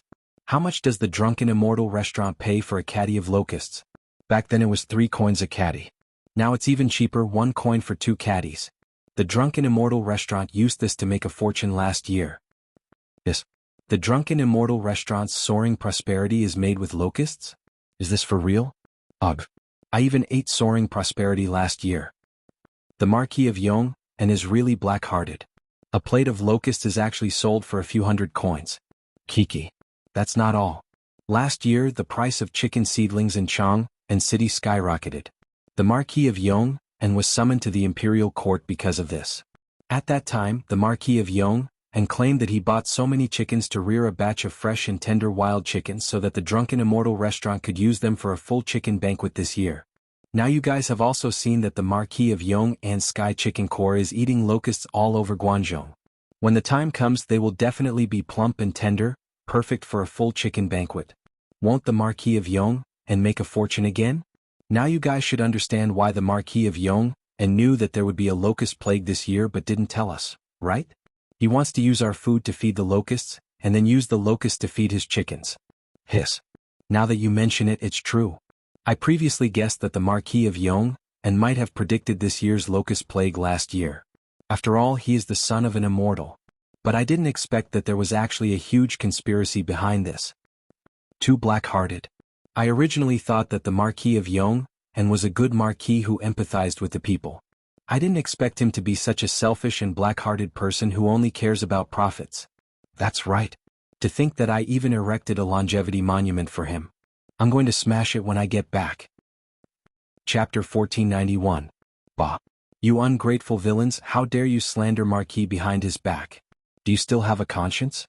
If it weren't for Marquis who created the curved plow last year, many of us would have starved to death.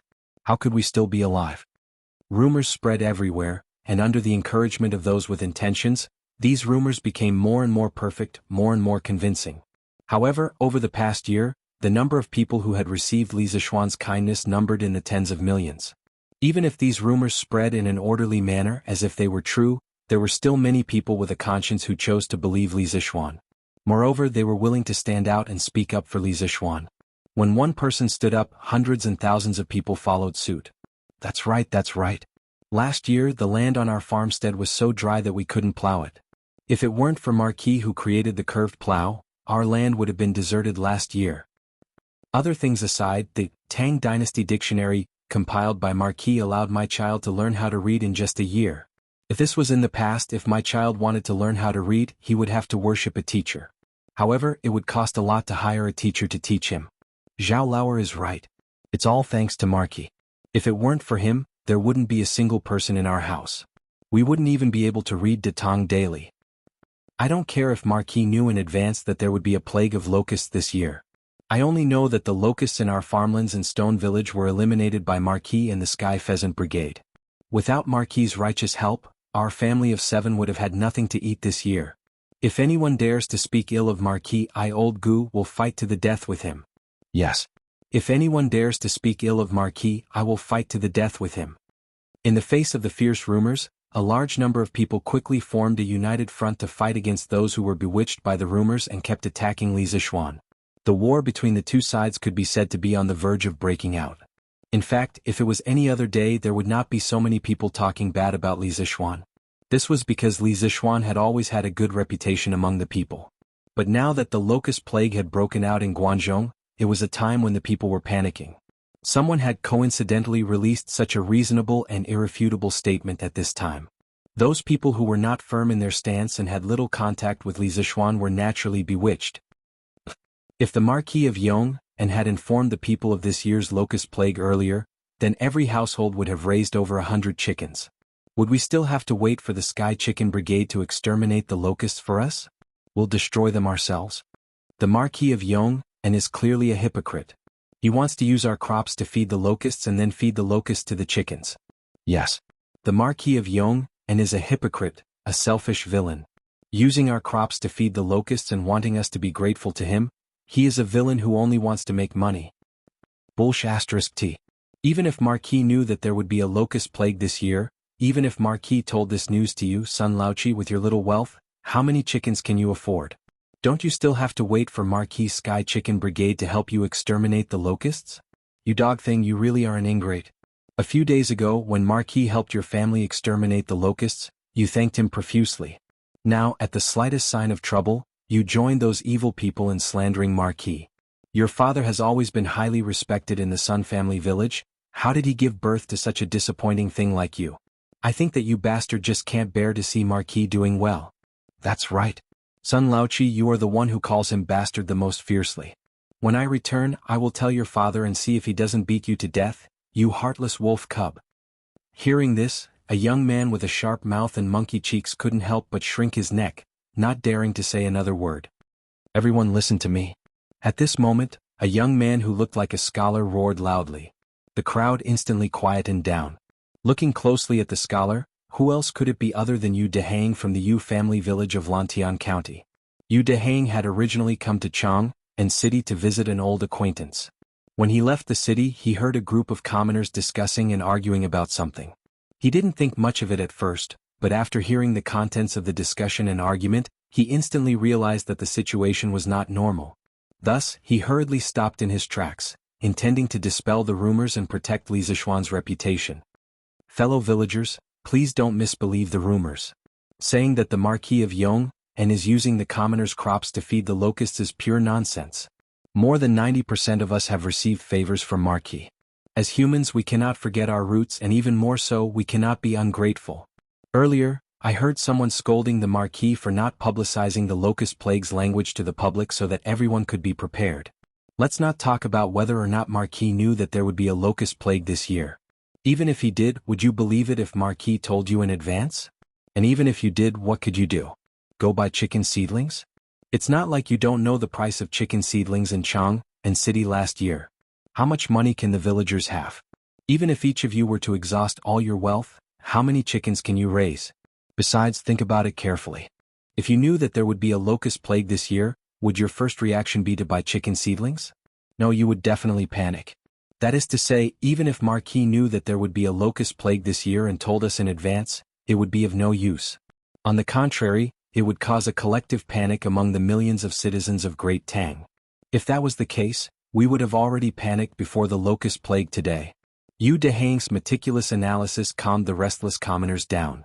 After he finished speaking, the commoners couldn't help but whisper among themselves, "Who is that scholar? I know him. He is Scholar Yu from the Yu family manor of Lantian County. Last year, when the Chui family caused a ruckus, he was almost beheaded by the Chui family's guards. Thankfully, Marquis arrived in time to save him. So he is from Lantian County. No wonder he would speak up for the Marquis of Yong'an. But what he said makes sense. Even if Marquis told us in advance that there would be a locust plague this year, it would still be useless. Based on the price of chicken seedlings in Chang and city last year, even if we used all our money to buy chickens, we would only be able to buy 60 to 70 of them. It is not enough." That's right. It seems like the Marquis of Yong and really cares about us commoners. In order to help us exterminate the locusts, he specially bought tens of thousands of chickens. I heard that last year, Marquis spent over 10,000 strings of cash just to buy chicken seedlings. We have wrongly blamed Marquis. Then what about the drunken immortal restaurants soaring to meteoric success? Just as some of the commoners were about to change their minds, a gloomy voice suddenly sounded out from the crowd. Yu Dehang frowned. After searching for a long time, he couldn't find the person who spoke. This made him angry. That's right. The Marquis of Yong and bought locusts at a low price from us and sold them at a high price at the drunken immortal restaurant. What about this matter? That gloomy voice successfully attracted the attention of the commoners. Immediately, a large man with a full beard shouted out. Yu Dehang's expression didn't change, but his mind was racing. A moment later, he took a step forward and looked at the large man and asked, "This uncle, this you will say something disrespectful. The drunken immortal restaurant's soaring to meteoric success is a bit expensive, but have you eaten it before?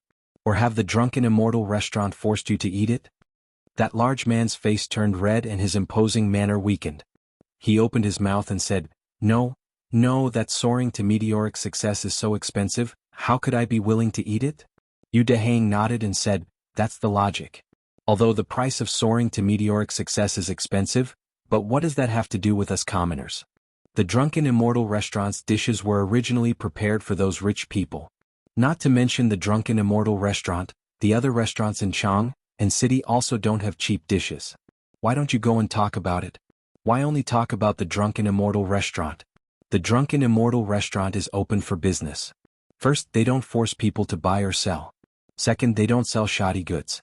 Those who have been to the drunken immortal restaurant all feel that it is worth it. They don't feel that soaring to meteoric success is expensive, so what qualifications do we have to talk about it?" After Yu Dehang said this, the commoners couldn't help but nod their heads. Seeing this, Yu Dehang struck while the iron was hot and continued, "In addition, have you heard of locusts being sold for money? No. Now Marquis is willing to buy locusts from everyone. Although the price is a bit cheaper, a family of 4 can catch locusts for a day. If they sell it to Marquis, they should be able to get at least 10 copper coins, right? These 10 copper coins can be exchanged for 3 to 4 stones of grain. Where else can you find such a good thing? This is originally a good thing for all of you and Marquis. Some of you have mistakenly believed in slanderous words, thinking that Marquis is making black-hearted money. Where is your conscience? Enlightening to the deaf. Yu Dehang's 2 reasonable and well-founded words could be said to be enlightening to the deaf. Hearing this, the commoners who had been bewitched earlier all blushed and lowered their heads in shame, not daring to say another word. Scholar Yu is right. This is originally a good thing, but some people are insatiable. They think that the benefits they get are too little. These bastards don't even think about it. Without Marquis, what kind of life would he be living now? He would probably be starving to death. That's right. Since we are indebted to Marquis, we have no reason to slander Marquis. If anyone dares to say anything bad about Marquis, I will beat them to death even if I have to risk my life. Seeing that the commoners had finally come to their senses, Yu Dehang couldn't help but breathe a sigh of relief. At this moment he suddenly caught a glimpse of a mysterious person wearing a bamboo hat in the crowd, retreating and quickly walking away. Yu Dehang's intuition told him that there was something wrong with that person. He wanted to chase after him, but before he could take 2 steps, the mysterious person had disappeared. Yu Dehang's heart sank. He felt that this matter wasn't as simple as it seemed. Otherwise, why would there be so many rumors about Li Zixuan out of the blue? There's no smoke without fire. There must be something fishy about this. I have to go to Yinhuang College and tell Mr. Li Gang about this. I'm afraid that someone is trying to harm Marquis. Yu Dehang's eyes narrowed. Almost in an instant he had made up his mind to go to Yinhuang College. Hey, kid. You've ruined Grandpa's plans. Where else do you want to go? After leaving the official road outside Chang'an City, Yu Dehang stepped onto the cement road to Yun Mountain. When she went around a mountain, 2 masked men in black suddenly appeared in front of Yu Dehang. One of them stepped forward and directly blocked Yu Dehang's path and said, "Who are you? What do you want?" Yu Dehang's expression changed and his heart was in his throat. His mind was racing, but he didn't forget to scan his surroundings. There were hills on both sides, so it wasn't convenient for him to escape. If he wanted to escape, he could only run backward. Thinking of this, Yu Dehang took half a step back. We are the ones who want your life. What do you think we want?" The man in black laughed sinisterly. He didn't seem to move, but a cold dagger suddenly appeared in his hand. These 2 people actually wanted to kill Yu Dehang directly. Yu Dehang's heart was instantly nervous to the extreme, but at the critical moment, Yu Dehang forced himself to calm down with strong willpower. He said without changing his expression, "There must be a reason to kill, right? I have no grudges with you. Why do you want to kill me?" He wanted to stall for time because this cement road wasn't unfrequented. There were often farmers who were going to Chang'an City to attend the market, passing by here. He wanted to wait for reinforcements. The man in black opposite him seemed to have seen through Yu Dehang's thoughts. He sneered and said, "If you want to blame it on you for being a busybody. I'll send you to hell today. You can continue to be a busybody when you reach the netherworld." After saying that, the man in black flew out and stabbed Yu Dehang's throat with the sharp dagger. The moment the black-clothed man spoke, Yu Dehang was already prepared to escape. So almost at the same time the black-clothed man made his move, Yu Dehang had already finished turning around. At this moment she was using all her strength to sprint desperately. Bam! Yu Dehang was fast, but someone was faster than him. When he turned around, the other man in black had already flashed behind him. Yu Dehang turned around and ran and directly bumped into the man in black. Sadly, he felt that he had bumped into an iron wall. Then, without any suspense, he was directly shaken to the ground. Yu Dehang hurriedly got up from the ground. Before the dagger of the other man in black was about to pierce his throat, he suddenly pointed at the man in black and said loudly, "You are the man wearing a bamboo hat outside Chang'an City just now. Why did you frame Marquis? Who ordered you to do this?" When the man in black heard this, his hand movements couldn't help but stagnate. Then he sneered and said, "Kid, do you know that the more you know, the faster you'll die? Today I'll send you to hell no matter what. Save your questions for the king of hell." After saying that, the man in black sneered and stabbed the dagger directly at Yu Dehang's heart. "It's over. This time it's really over." Yu Dehang closed his eyes in despair. He was now sure that this man in black was the one who wanted to harm Li Zixuan. But so what if he knew? He was going to die soon. It's not that he didn't want to fight back, but the difference in strength was too great. At this moment, "Hey, isn't that Scholar Yu? Bastard. Someone actually dares to commit murder in Lantian County. Boss, number 2, number 3, number 4, number 5, number 6, number 7, quickly attack for me. Chapter 1492. Now that the living conditions of the people in Lantian County had improved, many farmers who had some spare cash started to renovate their houses. After all, this was an ancient nation. The people still had a very deep sense of home in their hearts. The first thing they did when they had money was to improve their living conditions. This was universal whether it was in modern times or ancient times. Second Master Lu was no exception. As early as 2 months ago, the construction of their house had already started. Just recently, Second Master Lu brought his 7 sons into the city to buy some furniture like tables and cabinets. On the way home, he happened to see Yu Dehang being surrounded by 2 masked men. At the critical moment, Second Master Lu hurriedly asked his 7 sons to help. Seeing that someone had come to intervene, the man in black was stunned at first. Then he revealed a ruthless expression and held the dagger at an even faster speed to cut Yu Dehang's throat. Bang! Seeing this, Second Master Lu's eldest son shouted, picked up a stool, and threw it in the direction of the assassin in black. It was just that the direction of his stool should hit Yu Dehang first and then the assassin in black. Scholar Yu, get down quickly. Second Master Lu's eldest son also understood this problem, so he shouted and ran straight toward Yu Dehang without stopping. As for Second Master Lu's other sons, they were already less than 3 feet away from Yu Dehang. At the moment of life and death, the reinforcements had finally arrived. Yu Dehang's desire to live was still very strong. Hearing the shout behind her, Yu Dehang quickly leaned back and then fell straight to the ground. Huff huff huff. The stool spun rapidly in the air, and with a whistling sound, it smashed toward the assassin in black's face. Damn it. Although the assassin knew kung fu, he would definitely not feel good if the stool hit him. He had no choice but to temporarily give up on Yu Dehang and quickly retreat. In such a short time, the 7 brothers of the Lu family had already surrounded Yu Dehang and shielded her behind them. Retreat. The 2 black-clothed assassins looked at each other and spat out the word retreat. Then, without prior agreement, they flew to the hillsides on both sides. It was not that they could not beat them, but the Lu brothers were all tall and strong. If they really fought, they could win with their kung fu, but it would inevitably take some time. If other people passed by during this time, it would be difficult for them to escape. Ouch! It hurts so much. Yu Dehang, who was lying on the ground, couldn't help but heave a sigh of relief when he saw the assassins escape from the 2 sides of the hill. However, a sharp pain came from the back of his head. He crawled up from the ground and cried out while rubbing his head. It wasn't a big deal when he rubbed it, but he immediately felt a sticky and wet sensation on his palm. He brought his hand to his eyes and saw that it was covered in blood. Yu Dehang couldn't help but suck in a breath of cold air. He didn't expect that the fall just now would cause the back of his head to bleed. Scholar Yu, are you all right? Second Master Lu's eldest son asked aloud. I'm fine. Thank you Second Master Lu and the uncles for your help.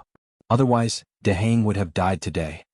Yu Dehang hurriedly bowed to the few of them and thanked them solemnly. Hey, Scholar Yu, who did you offend? Why would anyone want to kill you? Second Master Lu squinted and asked. Second Master, I don't know them, but one of them seems to be a mysterious person I met just now outside the city. Yu Dehang rubbed his head and explained briefly. At this moment, he remembered the important matter and quickly said, I don't have time to explain to you. I have to go to the academy to find Mr. Li Gang as soon as possible. Someone wants to harm Marquis. What? Someone wants to harm young master? Second Master Lu's eyes immediately widened when he heard this. He wasn't someone who didn't know the severity of the situation. Yu Dehang was just an ordinary scholar from the countryside. Logically speaking, he wouldn't offend anyone. But now Yu Dehang was being chased by 2 masked men in black. Therefore, when Second Master Lu heard Yu Dehang say that someone wanted to harm Li Zishuan, he immediately realized the severity of the situation. So, he hurriedly shouted to his sons beside him. Quick! You guys quickly escort Scholar Yu to the academy, in case he gets into danger again. One of the young men couldn't help but ask, Father, what about this cart of things? Second Master Lu said angrily, What things? What time is it now? Who has the time to care about these things? Quickly escort Scholar Yu to the academy. Yes, the young man hurriedly said. Yu Dehang clasped his hands gratefully at Second Master Lu and said, Thank you, Second Master. I'll explain the details to Second Master later. Then, without waiting for Second Master Lu's response, Yu Dehang turned and left. The group of 8 rushed towards the Cloud Mountain as fast as they could. Teacher Wenji, there are a few villagers outside the academy. They say that they have an important matter to discuss with you. Li Gang was in the office going through the final exam questions that had been drafted by the various departments. At this moment, Mo Zhong's voice sounded from outside the door. Come in. Li Gang frowned. After Mo Zhong pushed the door open and entered, Li Gang asked, Did the villagers say what important matter it is? Mo Zhong clasped his hands and said, No. But there's a young man named Yu Dehang among them. Last year, when the people caused havoc in the Chui family, the Yamacho even saved his life. Today his head is still bleeding. I think it really is an urgent matter. Bleeding? Li Gang's expression changed slightly. He hurriedly got up and said, Quickly, follow me outside to take a look. With that, the old man took the lead and walked out of the house. You're Yu Dehang? Mo Zhong, quickly send him to the medical hall for treatment. At the entrance of the academy, Li Gang immediately saw a young man clutching his head with his hands covered in blood. The old man hurriedly ordered Mo Zhong. Teacher Wenji, don't worry about my injury. I have something very urgent to tell you. Please let's talk in private. Yu Dehang heard and hurriedly waved his hand. Li Gang frowned and said, What can be more important than your life? It won't be too late to talk about it after your injury is treated. Yu Dehang's figure was a little staggered. It was probably the aftereffects of excessive blood loss. He steadied himself and said, No. Teacher Wenji, someone wants to harm Marquis. What? Quickly.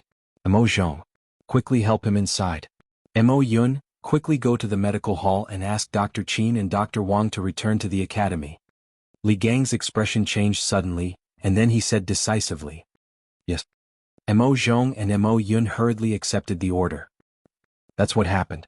If Second Master Lu and the others hadn't arrived in time, I'm afraid I wouldn't have been able to reach the academy. A quarter of an hour later in Li Gang's office, Yu Dehang relied on his strong willpower to resist fainting. He told Li Gang about what he heard outside Chang and City this morning and the assassination on the way to Liyin Mountain. He told Li Gang, Yan Silu, Mo Huai Ma Zhou, and Su Hongji, who came after hearing the news. After saying that, Yu Dehang finally couldn't take it anymore and was about to fall to the ground. Fortunately, Second Master Lu's eldest son was quick to catch him. Li Gang hurriedly said, Quickly. Mo Zhong, help Yu Dehang down with the Lu brothers. First, do some bandaging and wait for Dr. Wang and Dr. Qin to come back. Yes, Teacher Wenji. Mo Zhong led the Lu brothers to help Yu Dehang out. Inside the room, Li Gang's expression had become extremely grim. He said angrily, Yamacho led hundreds of thousands of chickens in Lantian County to go to the various counties in Guangzhou to exterminate locusts. I didn't expect that someone would use this as an excuse to maliciously slander them. They're really distorting the truth and devoid of humanity. I'm afraid this matter isn't that simple. Mo Huai, who had been sitting next to him without saying a word, said with a serious expression, All signs point to someone behind this, wanting to incite the people to cause trouble. They chose to slander Yamacho and incite public anger. Unexpectedly, the rumors they spread were exposed one by Yu Dehang, so they flew into a rage out of humiliation and wanted to silence him. Yen Silu frowned and said, The question is, who would choose to spread rumors to slander Yamacho at this time? What good would it do them? Ma Zhou pondered for a moment and said, Yamacho doesn't attend court all year round and rarely makes enemies in the court. Even if they do have enemies, those people don't seem to be so bold. Mr. Mo is right. I'm afraid this matter isn't as simple as it seems on the surface. Li Gang had calmed down by now. He frowned and said, In your opinion, what should we do now? Mo Huai pondered for a moment and said, No matter what the true purpose of those people is, they must have come with ill intentions. The Academy should immediately clarify those rumors through Datang Daily to prevent more people from being confused and bewitched by the rumors. Li Gang nodded and said, I'll write an article to refute Yamacho according to those rumors one by one. Not only me but Ma Zhou, you also have to write. In addition, make arrangements for Datang Daily as soon as possible. Leave some places for us in tomorrow's newspaper. Ma Zhou cupped his hands and said, Yes. Mr. Wenji. Should we inform Yamacho of this matter through the telegraph? Seeing that the plan was set, Su Hongji suddenly asked. The room instantly quieted down. After a moment of silence, Li Gang said, No need. Yamacho has rushed thousands of miles to provide disaster relief. It's not good to be distracted at this time. In addition to clarifying the rumors, I'll also write a report to His Majesty and let His Majesty send people to thoroughly investigate who is spreading the rumors. Su Hongji nodded and said, Mr. Wenji has thought it through thoroughly. I have no objections. I have no objections either. I have no objections either. Mo Huai frowned. He felt that there was a bigger conspiracy behind this matter, but he had no evidence and could only agree. I have no objections either. Seeing this, Li Gang nodded and said, Good. Since no one has any objections, let's proceed according to the plan. In addition, those criminals dared to commit murder in broad daylight. This means that Lantian County is not peaceful today. Inform all the students not to leave the academy for the time being. Yes. Dragonhead, we have someone outside Chang and City who instigated the people to be sabotaged by a scholar. He brought people to ambush the scholar on his way home, but they were seen by passers-by and the ambush failed. In a dark thatched cottage in a village in Xingfeng County, a warrior in a tight suit walked in and bowed to a mysterious person wearing a green mask with fangs. Trash. A cracked and hoarse voice came from under the ferocious-looking mask. The warrior could not help but shudder. The mysterious man continued, Have their identities been exposed? No. The warrior in tight suit bowed and replied. The room fell into a short silence. After a while, the mysterious person said, We'll spare their lives for now. They can be spared the death penalty, but they can't escape punishment. Cut a tendon in each of their hands. Yes. The warrior in tight suit trembled and left to carry out the order.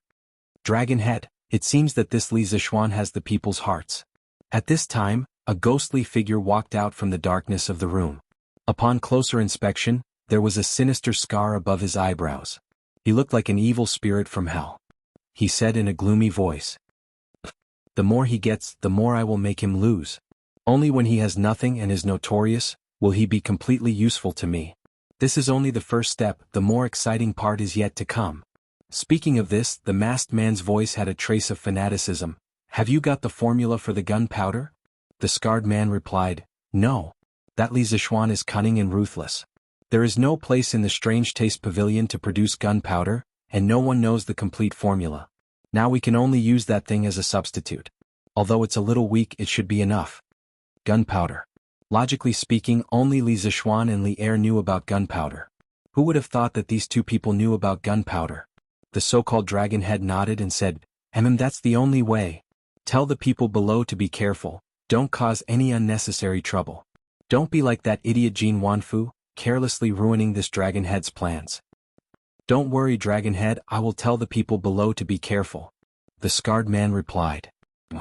The mysterious Dragonhead nodded and said after a moment of silence, Tomorrow release another rumor. I'd like to see how Li Shimin will react when he finds out. Dragonhead, isn't it a little too early? The scarred man asked hesitantly. It's not early. It's not early. The mysterious Dragonhead smiled and said, We need to make the Tang Empire fall into chaos as soon as possible. Only then can we do things better. This is called taking advantage of the situation. Tell the Earth Emanations group to get ready. Once the time is right, we will act immediately. Yes.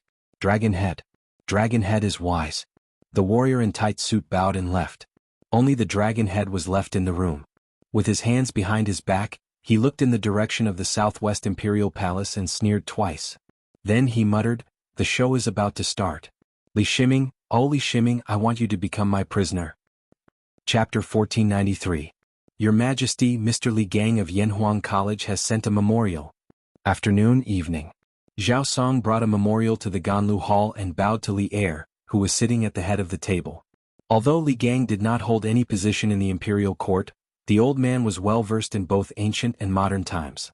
He had been the teacher of two crown princes, Yang Yong and Li Jianqing. Last year he had almost become Li Qingqian's teacher. The old man was an influential figure in the literary world of the Great Tang. Although he was not in the imperial court, he still had the authority to listen to memorials. Li Gang's memorial? Li Er had just finished reviewing the memorial. Confused, he hurriedly said, Hurry and present it. Li Er had a keen sense of smell and sensed that something might have happened at the academy. Otherwise, Li Gang would not have sent him a memorial. Here. Zhao Song stepped forward and handed the memorial to Li Er. Li Er opened it and began to carefully read it. But the more he read, the deeper his frown became. Around 7 minutes later, Li Er closed the memorial, his face ashen. Truly, demons appear in troubled times. It hasn't even been 10 days since the plague of locusts began, But some people are already unable to hold themselves back. Zhao Song. Zhao Song had been listening in on the side, confused. He hurriedly said, "This old servant is here. Take a look as well." Li Er threw the memorial to Zhao Song. Zhao Song nimbly caught it, but before he could take a closer look, Li Er coldly ordered, "Pass on the decree to Li Junxian. Order the cavalry to immediately investigate who is spreading rumors and inciting the people. Remember, there is definitely more than one person spreading rumors. You must be careful. It would be best if you could follow the clues and catch the mastermind. To dare to ambush and kill the people in broad daylight, the mastermind must be planning something big." At this moment, Zhao Song had already skimmed through the contents of the memorial. His heart was in turmoil. Spreading rumors, inciting public anger, and silencing witnesses. All these signs indicated that there was a hidden dark force in the empire that was ready to make a move. It could not be ignored. This old servant obeys the decree. Zhao Song bowed and accepted the order, then hurriedly retreated. In the main hall, Li Erdwan sat on the dragon couch. The corners of his mouth suddenly curled into an icy smile, only to hear him muttering to himself, "Come. If you want to come, come together. Using this chance, we will catch all of you demons and monsters hiding in the shadows in one fell swoop. Only then can we rest at ease and fight to the death with the Turks." The rumors that slandered Li Zishuan did not stop at the wise ones. Instead, they spread very quickly among the people. Basically, with Chang and as the center, they gradually spread outwards.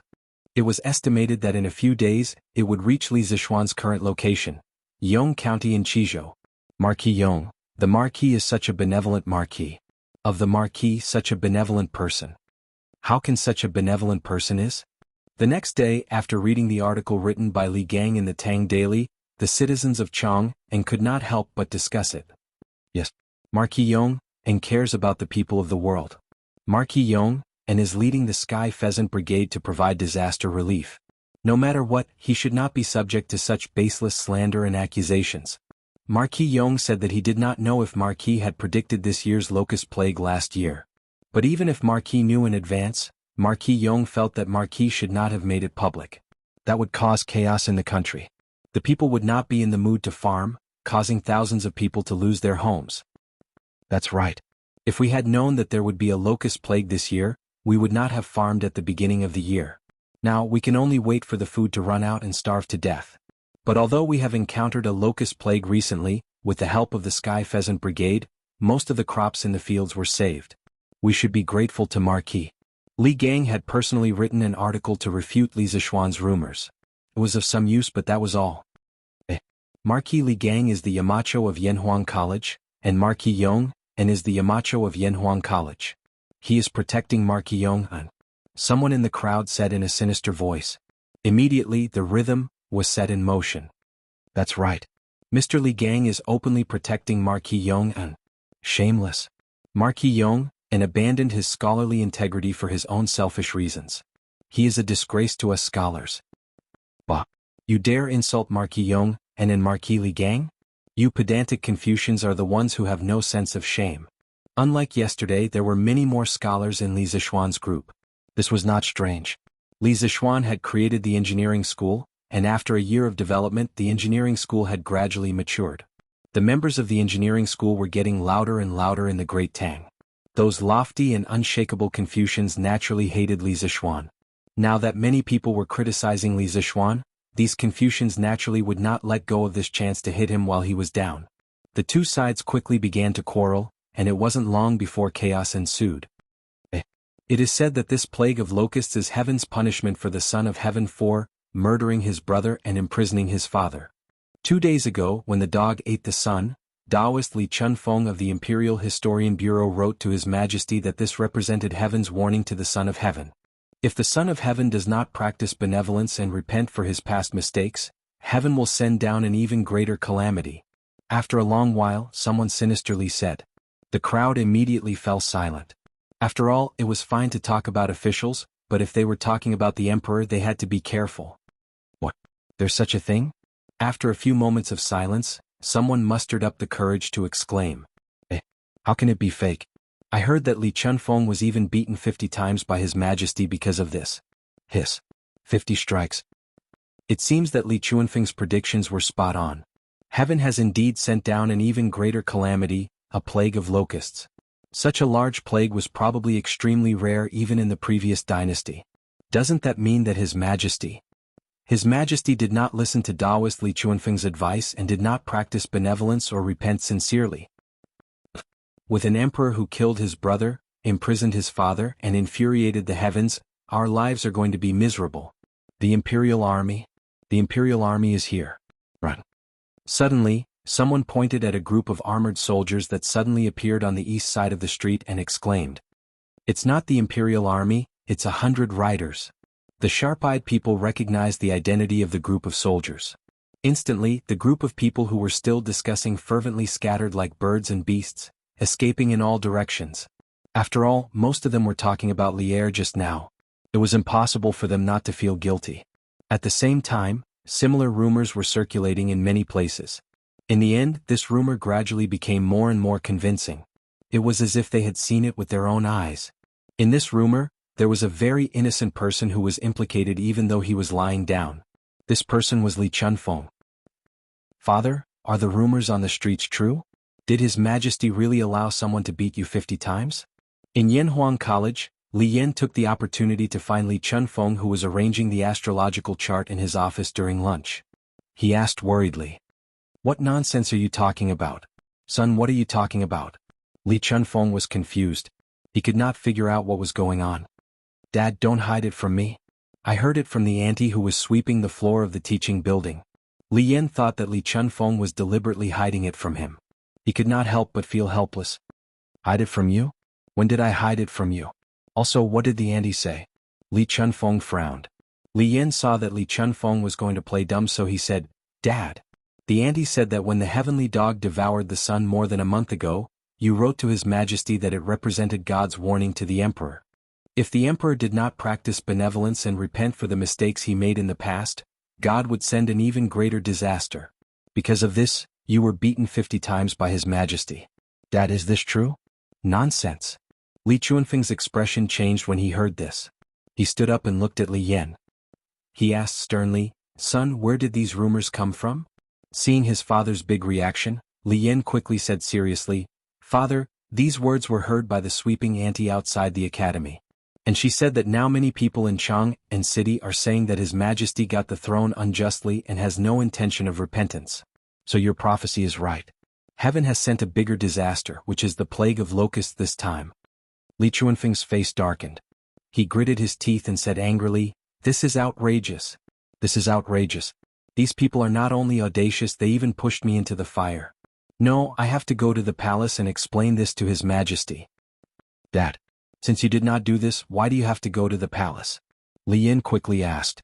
Li Chunfeng looked at his son and said, "As the saying goes, gossip is a fearful thing. Moreover, this matter was definitely not as simple as it seemed on the surface. Someone probably wanted to incite the common people to do such a heresy and immoral thing. You stay in the school. I will go to Jianghu city." "Shut up. You ungrateful people. His Majesty loves the people like his own children. Marquis Yong, and went thousands of miles to destroy the locusts for the sake of the people. Not only are you ungrateful, you are even speaking ill of His Majesty and Marquis Yong, and behind their backs. Are you even human?" In Jianghu city, a beautiful young lady shouted angrily at 3 to 5 people. "Hey, where did this little girl come from? She actually doesn't know the immensity of heaven and earth and is pointing fingers here." A rascally-looking young man was sizing up the little girl with a malicious gaze. The corner of his mouth was currently curled into a wretched smile. "That's right. You're such an insensible little girl. Not only did you eavesdrop on us, you even dared to criticize us. Come, let me teach you how to behave." Another young man who was slightly fatter agreed. Then he stretched out his hand to grab the young lady. "Bastard. I am Liu. Don't you dare touch me." The young lady took 2 steps back and shouted angrily. That's right, she was Liu. Little Yu came to Jianghu city today to collect literature. Yesterday, when she heard that someone was slandering Li Zishuan, she was very angry. When she found out that Li Gang and Ma Zhou had written an article to refute Li Zishuan's rumors in the Datang Daily, she wanted to see the reaction of the people. As for why she chose to come to Jianghu city and not Lantian County, it was mainly because no matter what happened outside, the people of Lantian County were always grateful and supportive of Li Zishuan. Therefore, she came to Chang'an City to collect literature. When she came to Chang'an City, she found that the number of people slandering Li Zixuan did not decrease because of Li Gang and Ma Zhou's articles. Instead, there were more of them. This was because, under the guidance of some people, most of the people thought that Li Gang, Ma Zhou, and Li Zixuan were all jackals of the same tribe. Naturally, their words were not convincing. Because of this, little Yu had already reprimanded several groups of people today. With her glib tongue and smart mind, those who were reprimanded by her were all ashamed and said that they did not dare to slander Li Zixuan anymore. When she was riding on the crest of success, little Yu did not expect to meet a tough nut. Li Yu? You're the gold medal reporter of Datong Daily? The young man who spoke first said with his eyes lit up. How is it? Are you scared? Seeing the other party's surprised face, Li Yu said proudly. Hee. Scared. Of course I'm scared. Hee. Come with me, the gold medal reporter of Datong Daily. I should be able to sell you for a good price. The young man smiled wretchedly and then pounced on Li Yu. How dare you? What are you doing? I'm going to call for help. Help. Li Yu reacted quickly and dodged the young man's bear hug. She said in shock and anger and then shouted loudly. Hee. Shout. Even if you shout until your throat is broken, no one will come to save you. As the young man spoke, he pounced on Li Yu again. The other people also surrounded Li Yu from the front and back. They were in an alley between two old houses in the south of the city. Usually people would not pass by here. Stop. How dare you act so presumptuously in broad daylight? Coincidentally, at this moment, a loud shout came from the alley. A middle-aged man in a Taoist robe suddenly shouted. Where did you come from? How dare you meddle in our business? Brothers, let's go. The young man was furious that someone had ruined his plan. He waved his hand and the few of them ran towards the Taoist priest.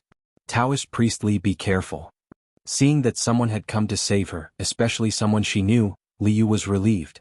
However, she was worried again and could not help but shout loudly. That Taoist priest was none other than the unlucky Li Chunfeng. Li Chunfeng and Li Yu were caught in the crossfire, while Li Chunfeng was like a fish swimming in shallow water. Chapter 1494. Although Li Chunfeng was not a Taoist who specialized in combat, he had been cultivating his chi for a long time.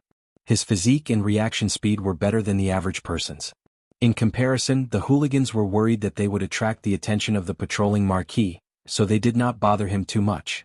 After a short fight, Li Chunfeng and Li Yu escaped from the deserted alley. Taoist Li, why are you in Chang'an City?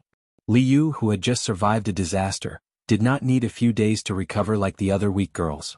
She had a big heart and in just a short while she was back to her usual lively self. She looked at Li Chunfeng and asked. Li Chunfeng replied, I need to go to the palace for something. Miss Li Yu, you are a girl and you are alone. It is best that you don't do such dangerous things alone in the future. So what if I am a girl? Li Yu rolled her eyes and mumbled softly. She didn't argue with Li Chunfeng because he had just saved her life. If it was someone else, she wouldn't have been so polite. Taoist Li, are you going to the palace to meet the emperor because of those rumors? Suddenly, Li Yu rolled her eyes and smiled. Taoist Li, you don't have to worry. The emperor is a wise man and he knows what is right and what is wrong. Why would he believe those rumors? Li Chunfeng looked at Li Yu and said in a serious tone, I don't care about my own reputation, but I will not allow someone to use my name to do such a thing. If I don't clear the rumors soon, I will not be able to eat or sleep in peace. Stealing the sky and changing the sun? Taoist Li, have you also noticed that someone behind these rumors is trying to take advantage of this opportunity to create trouble? Li Yu raised her eyebrows in surprise when she heard this. Li Chunfeng nodded solemnly. Although the locust plague has engulfed the entire Guangzhou area, the imperial court has been actively helping the people. The people are far from being in dire straits, and there will not be so many people slandering the emperor and the Marquis of Yong'an. If there is no one behind this, I will not believe it. Taoist Li, you are right. Shall I go to the palace with you? I've also been investigating the source of these rumors these past few days. It's a good opportunity to report to His Majesty. Li Yu thought for a moment and looked up at Li Chunfeng. Yes, let's go. Li Yu was the top reporter of Datong Daily. She had the right to go to the emperor's palace and have an audience with the emperor. Therefore, Li Chunfeng did not reject her request. The two of them walked towards the imperial palace in the north. Hallmaster, why don't we chase after them? If we really fight, that Taoist priest is definitely no match for us. After Li Yu and Li Chunfeng left, the 5 hooligans walked out. One of them looked at the direction where Li Yu left and asked in confusion. The slightly plump young man frowned and said, "If we do our best we can definitely keep both of them here, but if the commotion is too big, it will definitely attract the attention of the patrolling Marshal Marquis. At that time how will we escape? Before doing anything, don't forget that we are in Chang'an City. If something happens and the dragon head blames us, none of us can bear the responsibility." The other 4 people quickly cupped their fists and said, "Yes, Hall Master." The slightly plump young man nodded and said with a look of pity, "But it's a pity that we didn't manage to catch Li Yu. That girl spends all her time in the workshop of Strange Interest Pavilion. She must know a lot of secrets there. If we can catch her alive, it will be a great achievement." A young man with a protruding mouth and ape-like cheeks came forward and said with a fawning face, "Hall Master, Li Yu will definitely return to Lantian County before nightfall. Why don't we set up an ambush on her way back and kidnap her?" The so-called Hall Master heard this and was tempted. However, he immediately shook his head and said, "That's not right. A few days ago, Third Brother ambushed a scholar in Lantian County. After he failed, the dragon head severed the tendons in his hand. The dragon head strictly ordered us not to cause any trouble near Chang'an City. If we don't have absolute confidence, we can't do anything." "Yes. Why are there so many people in front? Could it be that there's a commotion?" When they reached Vermilion Bird Avenue, Li Yu saw that there were many people in front of them. She was excited and curious. Li Chunfeng frowned and said, "Let's get down to business. Miss Li Yu, let's go to the palace first." Li Yu pouted and mumbled, "Aya. Master Li will reach the palace after passing through Vermilion Bird Avenue. There's no rush. Let's go and see what's going on. It won't take too much time." As she spoke, she tugged at Li Chunfeng's sleeve and looked at him pleadingly. Li Chunfeng sighed helplessly and said, "Forget it. Let's go and see. But once we're done, we'll have to go to the palace immediately." "Okay." Li Yu quickly nodded in agreement. The 2 of them walked towards the crowd in front of them. When they got closer, they realized that there were more people than they thought. They could not squeeze in at all. Uncle, what's inside?" Li Yu stood on her tiptoes impatiently. However, she could not see anything. She had no choice but to ask the middle-aged man in front of her. "Uncle? Little girl, do I look that old to you?" The man turned around, pointed at his face and said in disbelief. Li Yu was so angry that she almost suffered an internal injury. But in order to know what was going on in the crowd, she could only force a smile on her face. She said, "Ugh. No. Big brother, you look so young. Can you tell me what's going on in there?" The man was finally satisfied. Inside. There are 2 godly monks fighting inside. It's so exciting." "Godly monks? Fighting?" Li Yu's eyes lit up when she heard that. She quickly asked, "Which 2 godly monks are they? What are they fighting about?" The man pouted and said, "Why do you have so many questions, little girl? I still want to see the fight. If you want to know, go and see for yourself." After that, he turned around and ignored Li Yu. Li Yu opened her mouth. Li Yu opened her mouth. If it was not for the fact that it was inappropriate for a girl to scold someone in public, she would have already yelled at the man. "Master Li, can you help me squeeze to the front to see what's going on?" Li Yu was amazed by Li Chunfeng's lightness skills when they were fighting with the hooligans in the South Alley. Li Yu believed that Li Chunfeng would be able to help her squeeze to the front in this situation. Li Chunfeng was speechless. He said, "The fight between the godly monks is just a smokescreen. What's there to see? Let's just go to the palace." Li Yu tilted her head and suddenly laughed. "Master Li, Buddhism and Taoism are at odds. As a Taoist, don't you want to see what these 2 godly monks are capable of? The art of war says that only by knowing yourself and your enemy can you win 100 battles. If you don't go and see, how can you know yourself and your enemy?" Li Chunfeng was stunned. He realized that he could not refute because what Li Yu said was the truth. In fact, the conflict between Buddhism and Taoism did not happen when Buddhism came from the East. As a foreign religion, Buddhism and Taoism had the same purpose when they first arrived in China. Therefore, the relationship between the 2 religions was relatively harmonious.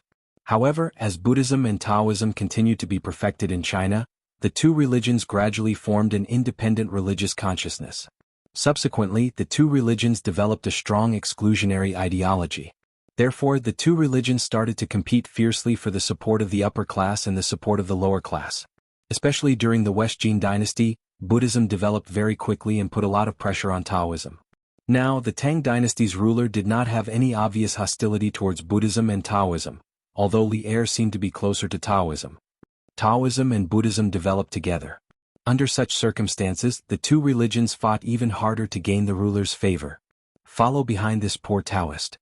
Li Chunfeng, who was tempted by Li Yu's words, took the lead and walked in front to help Li Yu open the way. Okay. Thank you so much, Taoist Li. Li Yu quickly followed behind Li Chunfeng with a smile. Li Chunfeng seemed to be surrounded by a strong and invisible force field. Wherever he went, the crowd would make way for him. After a while, the two of them arrived at the front of the line. Wow. Taoist Li, you're so good. Li Yu patted Li Chunfeng's arm and praised him.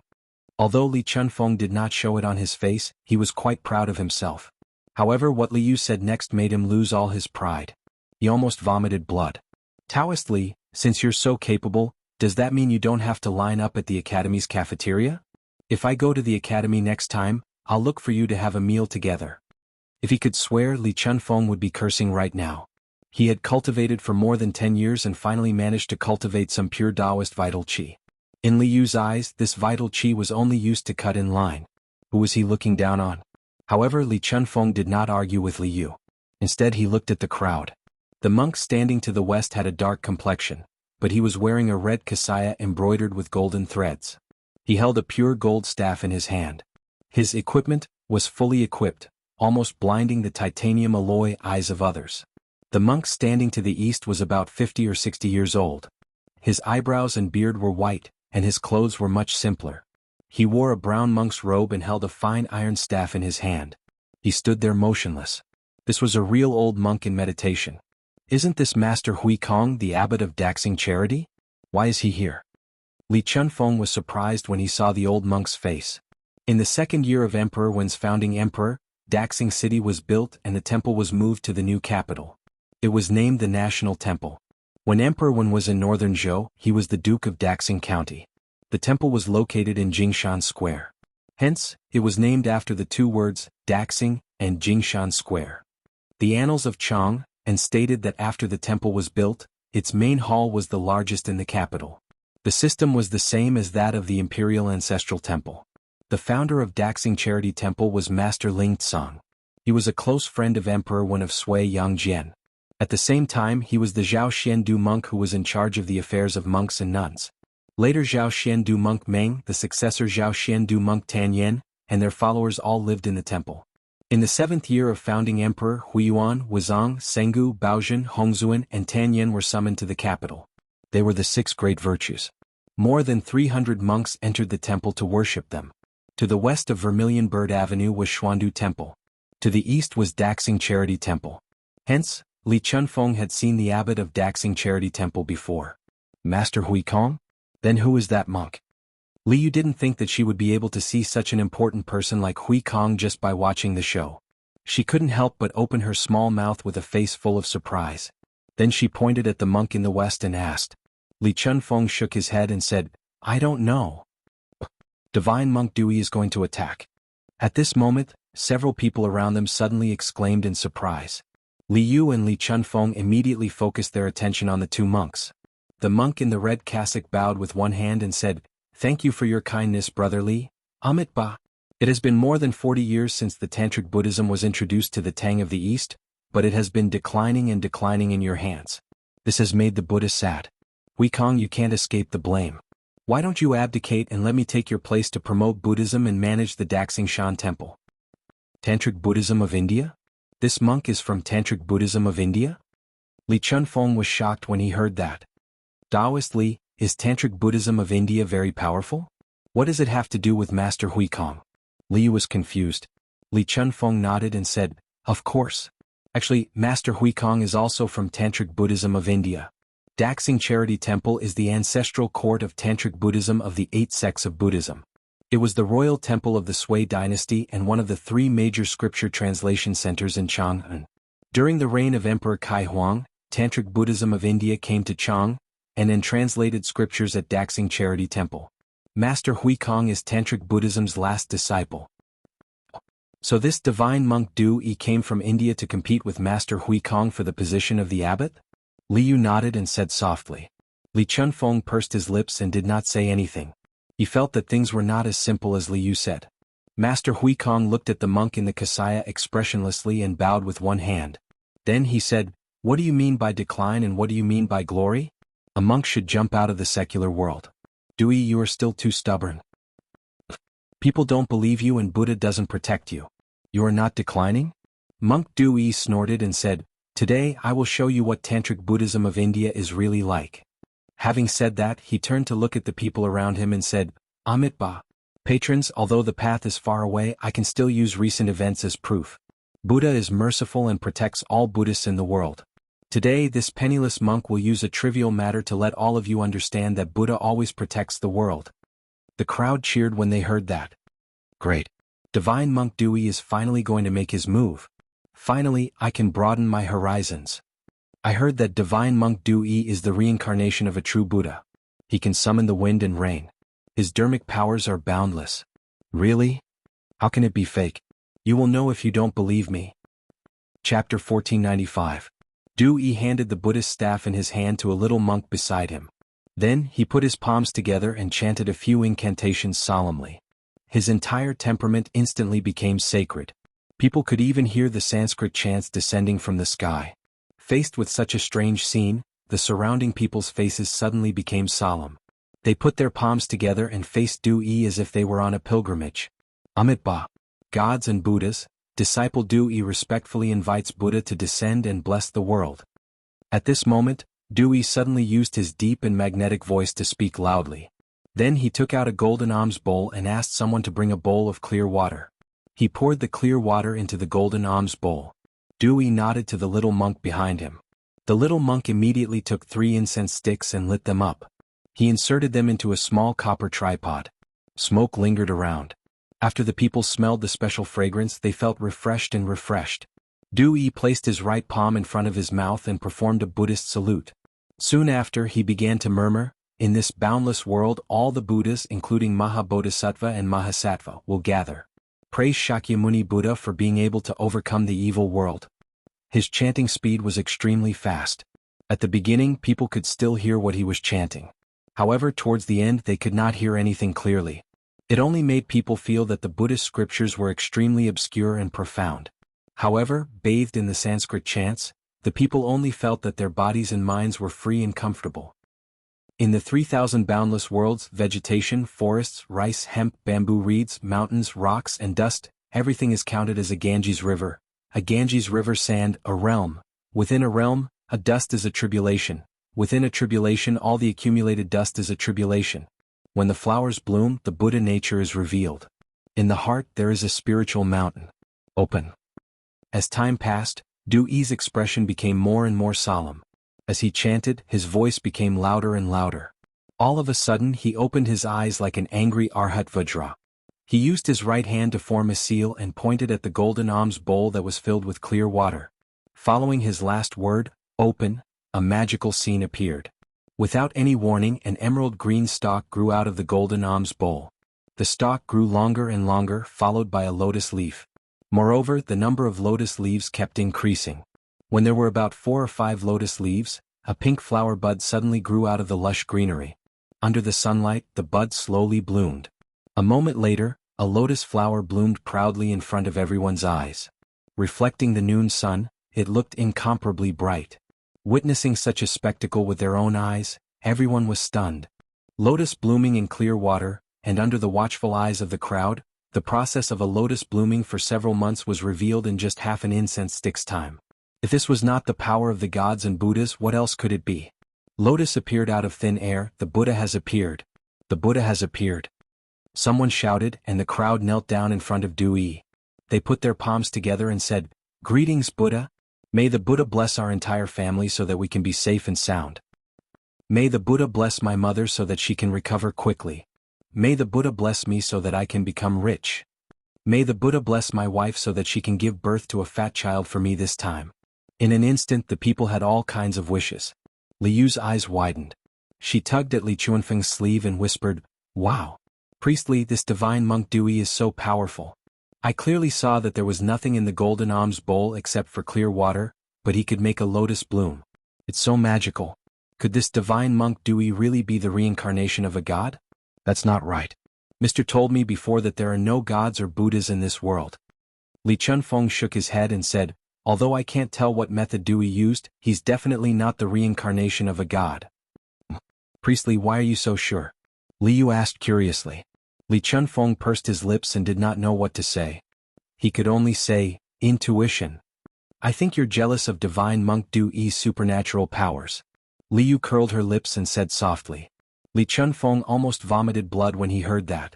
At this moment, Monk Hui Kong, who was opposite Dewey, was expressionless. He held a Buddhist bow with his right hand and said, Amitabha, the lotus flower in the clear water is like the moon in the water. Everything in sight is illusory. Dewey, you're so good at Buddhism but you're using it to confuse the masses. That's ridiculous. I advise you to repent before it's too late. Hui Kong, you don't have the ability to communicate with the gods and Buddhas, yet you're slandering me. You're being disrespectful to the Buddha. Aren't you afraid that the Buddha will punish you? Hearing this, Dewey's gaze focused as he glared hatefully at Hui Kong and said. Abbot Hui Kong's expression did not change. He said, Amitabha, I have a clear conscience. Why would I be afraid of the gods and Buddhas? Dewey sneered and said, I can't be bothered to argue with you. I asked you out today to compete in Buddhism. Now that I've used my magic, it's your turn. Let the people of Chang, and be the judge and see whose Buddhism is more profound.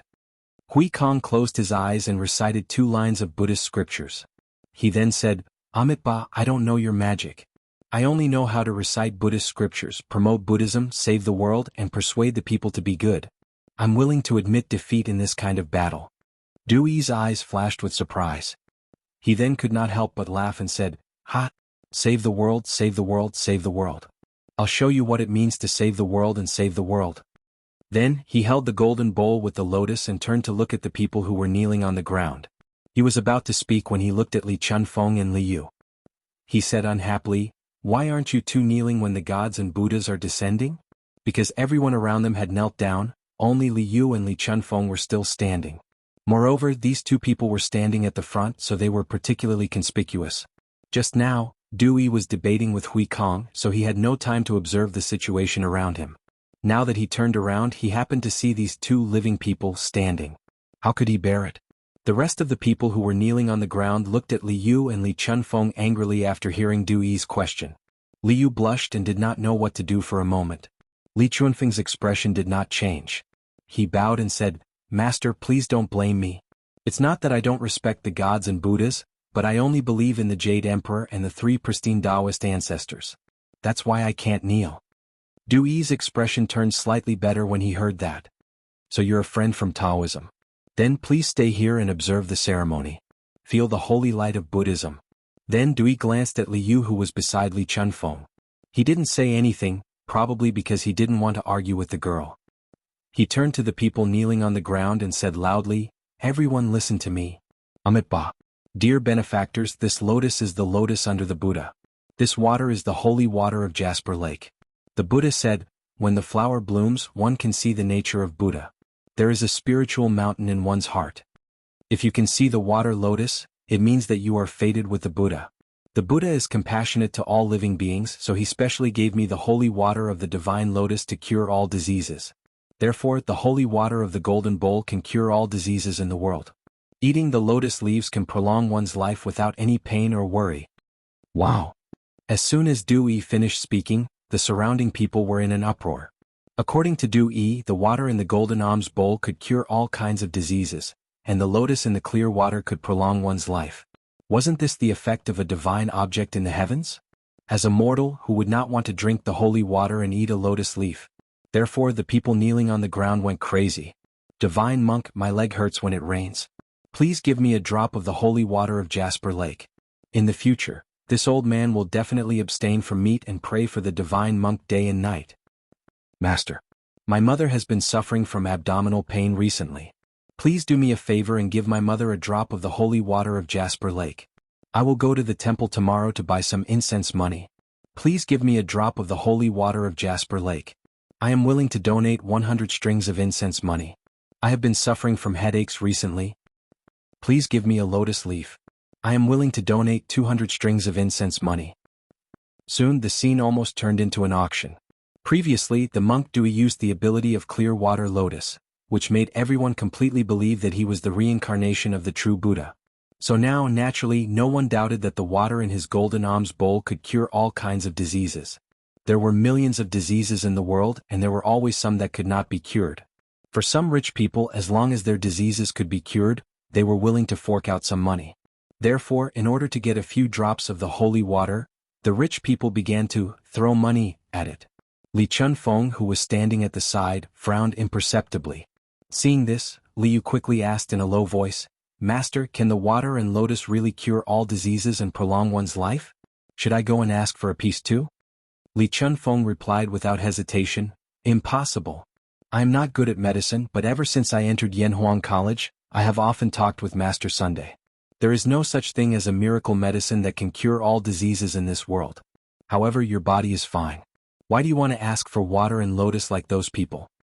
At the end of his sentence, Li Chunfeng looked at Liu with a puzzled expression. Liu said embarrassedly, "Didn't divine monk Dui say that the lotus can prolong one's life? I want to live for a few hundred more years." A few hundred more years? Li Chunfeng's mind was in a mess. He decided not to talk to this mischievous girl for the time being. He felt that the generation gap was serious. Well, Li Chunfeng had to know what the generation gap meant first. Amitabha.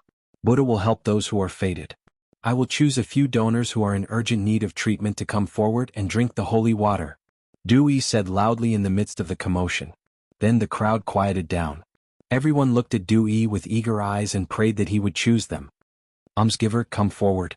Dewey pointed at the old man who said that his leg hurt and said, Master, you called for me? Although the old man was the first to speak, when he heard that the rich people behind him were all willing to pay a few hundred incense sticks, he suddenly felt that he had no hope. Now that Dewey chose him first, he could not believe it. That's right. Donor, please come forward. Monk Dewey nodded and said, Yes, yes, yes. Thank you, Master. The old man bowed respectfully, then limped out of the crowd and came to Dewey's side. Dewey asked someone to bring a teacup and poured some of the water from the golden alms bowl into the teacup. He then passed it to the old man and said, Donor, drink it quickly. Let's see if your leg will be better. Thank you, Master. The old man received the teacup with both hands respectfully. Then he held the teacup to his mouth impatiently and drank it in one gulp. At this moment there were already thousands of people around. Thousands of pairs of eyes stared at the old man without blinking. They all wanted to see if Dewey's holy water could really cure all diseases. My leg doesn't hurt anymore. It's much better now. It's amazing. It's amazing. Thank you, divine monk. Thank you, divine monk. After the old man drank the tea, he paused for a moment and tried to walk 2 steps. Then he shouted excitedly. Wow! The surrounding people were in an uproar. This time those who were sick became even crazier. Master, Master, Master, please give me a bowl of holy water. I'm willing to pay 300 strings of incense money. Master, I'm willing to pay 400 strings of incense money. Master, please give me the Jade Lake holy water. Master, I'm willing. Seeing that the people were so crazy, Dewey revealed an imperceptible smile at the corner of his mouth. He made a Buddhist salute and said in a loud voice, Amitabha. Benefactors, please don't be impatient. Listen to this poor monk. Hearing this, the people quieted down. Dewey pointed at the old man and said, This benefactor's leg disease has been around for a long time. Just now, half a bowl of holy water didn't completely cure it. He needs to take another bowl of holy water in half a month to completely cure it. Master, where can I get the holy water in half a month? The old man was in a dilemma. Dewey smiled and said, Although this poor monk is a member of Tantric Buddhism, I've already joined the Dragon Sect. The Dragon Sect's mission is to help those in need. If you're willing to join the Dragon Sect as a disciple, you can enjoy a bowl of holy water every half a month. There's such a good thing? Master. This old man also wants to join the Dragon Sect. What do you think? The old man said excitedly. The eyes of the other commoners also lit up, their faces filled with eagerness. Dewey said solemnly, Amitabha, if you join the Dragon Sect, you have to obey the sect's rules and believe in Buddha. You have to abstain from meat and pray to Buddha every day. Are you willing? I'm willing. I'm willing. The old man couldn't wait to reply. Dewey nodded and said, Good. Then this poor monk will make the decision to accept you as a member of the Dragon Sect. In the future you have to abstain from meat and pray to Buddha, accumulate virtue and do good deeds. Yes, Master. The old man put his palms together and bowed. Master. I want to join the Dragon Sect too. Master. I beg you to take me in. At this time, the surrounding people began to scramble to join the dragon sect. Each of them had a fanatical expression and the scene was very lively. Chapter 1496. Huikong, how is it? Are you convinced of your loss? On the Vermilion Bird Avenue, after agreeing to let a group of people join the Heavenly Dragon sect, Monk Dui turned to look at Huikong and said provocatively. Huikong was expressionless. He was neither sad nor happy nor angry and did not say a word. Seeing this, Dewey revealed a victorious smile and said, Amitabha Buddha is merciful. This poor monk will not compete with you for the position of the abbot of the great Xingshan Temple. You should guard your temple well. There is a Buddhist temple in Xingfeng County called the Heavenly Dragon Temple. This poor monk has been there recently. If Master Huikong is free, you are welcome to fight with this poor monk at any time. After saying that, Dewey no longer paid attention to Huikong and turned to leave. But before he left, he looked at the vast number of believers in front of him and said loudly, Amit Ba benefactors, those who have passed my test and can become a member of the Heavenly Dragon sect, please go to the Heavenly Dragon Temple in Xingfeng County tomorrow morning. At that time, you will officially become a member of the Heavenly Dragon sect, and I will preach to you on the spot. Okay. Master is going to preach tomorrow, then I have to go no matter what. Thank you, Master. I will definitely go to the Heavenly Dragon Temple tomorrow. Farewell, Master. Farewell, Master. In the warm farewell of the people, Du-yi held the golden alms bowl in his hand and the Buddhist staff in his hand. With the attitude of a victor, he left. Let's go. Enter the palace. Li Chunfeng turned around and saw Li Yu was in a daze. He hurriedly said, Oh. Li Yu came back to her senses and responded. She followed behind Li Chunfeng and after a few steps she could not help but ask, Taoist priest, why do I feel that this monk Dui is not here to fight with Master Huikong today? Li Chunfeng did not confirm nor deny, but smiled faintly and asked, Why do you think so? Li Yu frowned and said, I feel that he just wants to use Master Huikong's fame to attract more believers and let the people join his Heavenly Dragon sect. However, he does have some ability. He was actually able to clear the water lotus and make great Master Huikong willingly admit defeat. She was not a stupid person. On the contrary, she was very smart. At the beginning, Dewey used the clear water lotus to amaze her. But later on, Dewey used the opportunity to create a Heavenly Dragon sect to entice the commoners to join the sect. In Li Yu's opinion, this was somewhat impure. Li Chunfeng was silent for a moment before he said, I'm afraid that the Dragon Sky sect's background isn't simple. Let's not talk about this for now. Let's quickly enter the palace and meet the emperor. Yeah. Qin Shui Lian Heavenly Dragon Church? Li Er had just finished his lunch and was about to take a nap in the Sweet Dew Hall when a servant came to report that Li Yu and Li Chunfeng were seeking an audience. Li Er did not reject the two of them and welcomed them with open arms. Naturally, Li Er did not believe the rumors about him and Li Chunfeng that were spreading among the commoners. This was because he had personally experienced the situation during the solar eclipse. He knew better than anyone what Li Chunfeng had said at that time. However, after Li Chunfeng described what he had seen and heard on the Vermilion Bird Avenue, Li Er's interest was instantly piqued. He sat up straight and looked at Li Chunfeng. Li Shilang, in your opinion, is this divine monk Du-yi really the reincarnation of a Buddha? Li Er had always been interested in the immortals. Although Li Zixuan had confidently told him that there were no immortals in the world, but what if there were? It had to be said that Li Er had always had a trace of hope in his heart. However, it was just a fluke. He would not send a large number of people to search for the illusory immortals like Qin Shi Huang. Old Li was a person who knew how to restrain himself. Hearing the trace of hope in Li Er's voice, Li Chunfeng quivered and hurriedly said, Your Majesty, I dare to say that this Du-yi is not the reincarnation of a Buddha. The purpose of his battle with Master Huikong today is probably to attract the commoners to join his Heavenly Dragon sect. Your Majesty, please understand. Li Er frowned and said, Then how do you explain the clear water lotus in front of everyone? Li Chunfeng cupped his hands and said, Your Majesty, although I can't see the mystery behind the clear water lotus, I think it's just a slightly better illusion technique. If Du-yi is really the reincarnation of a Buddha, why is he unknown before? Your Majesty, please don't believe in the reincarnation of a Buddha so easily.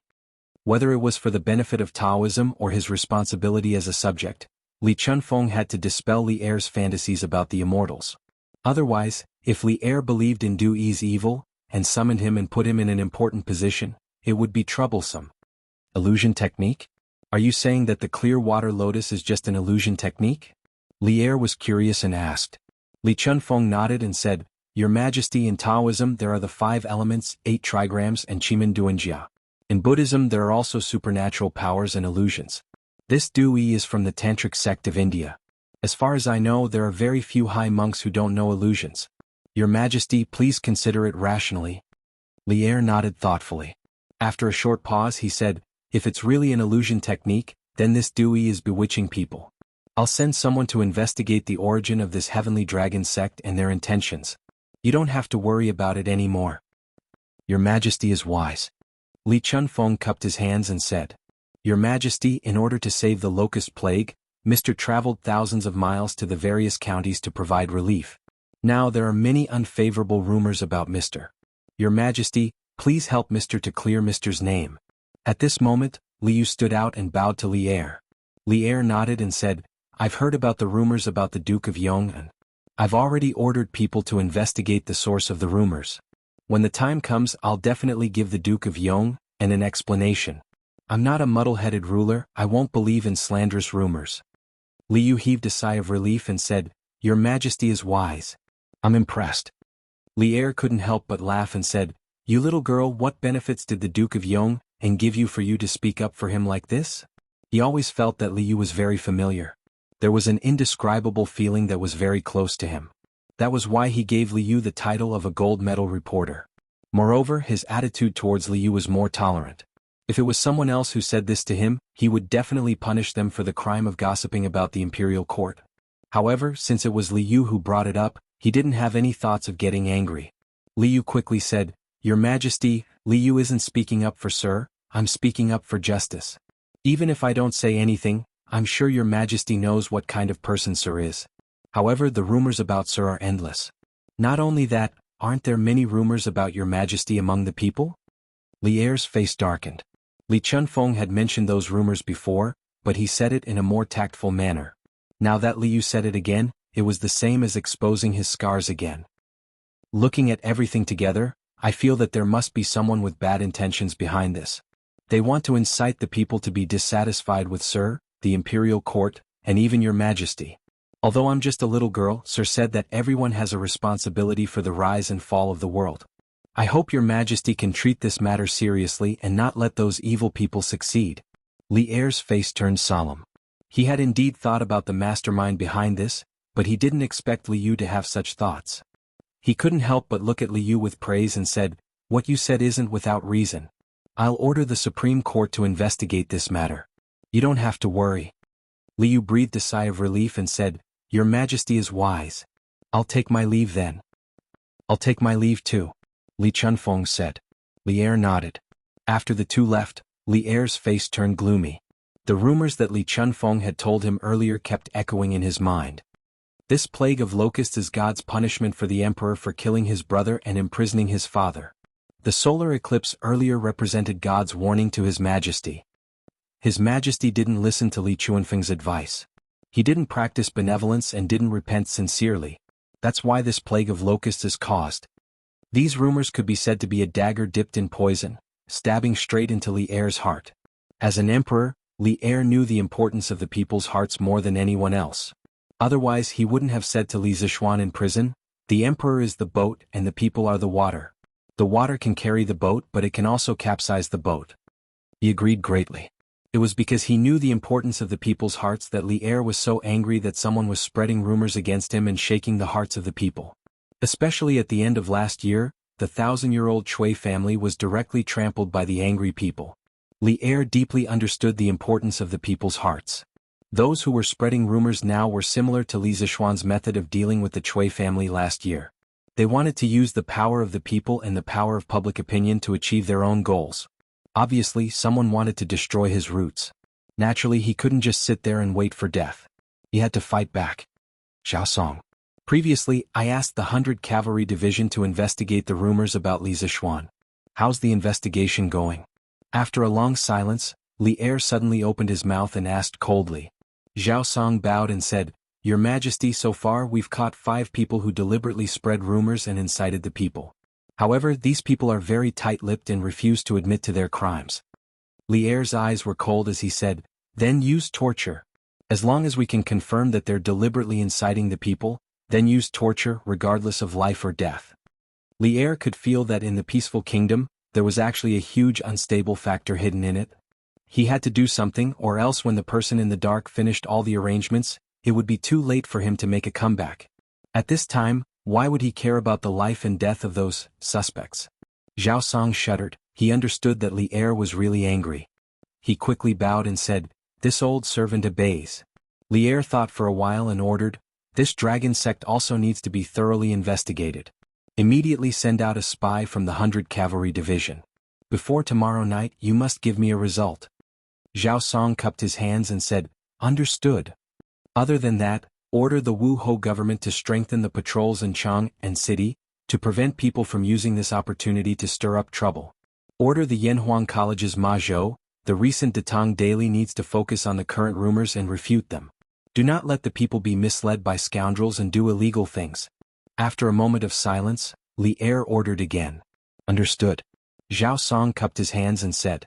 Li Er waved his hand and said, "Send the order as soon as possible. This old servant will take his leave." Zhao Song cupped his hands and left the hall. "Dragon Head, we already have 3,000 followers in Chang'an City. With these followers, we can establish a firm foothold in Chang and City and develop more followers."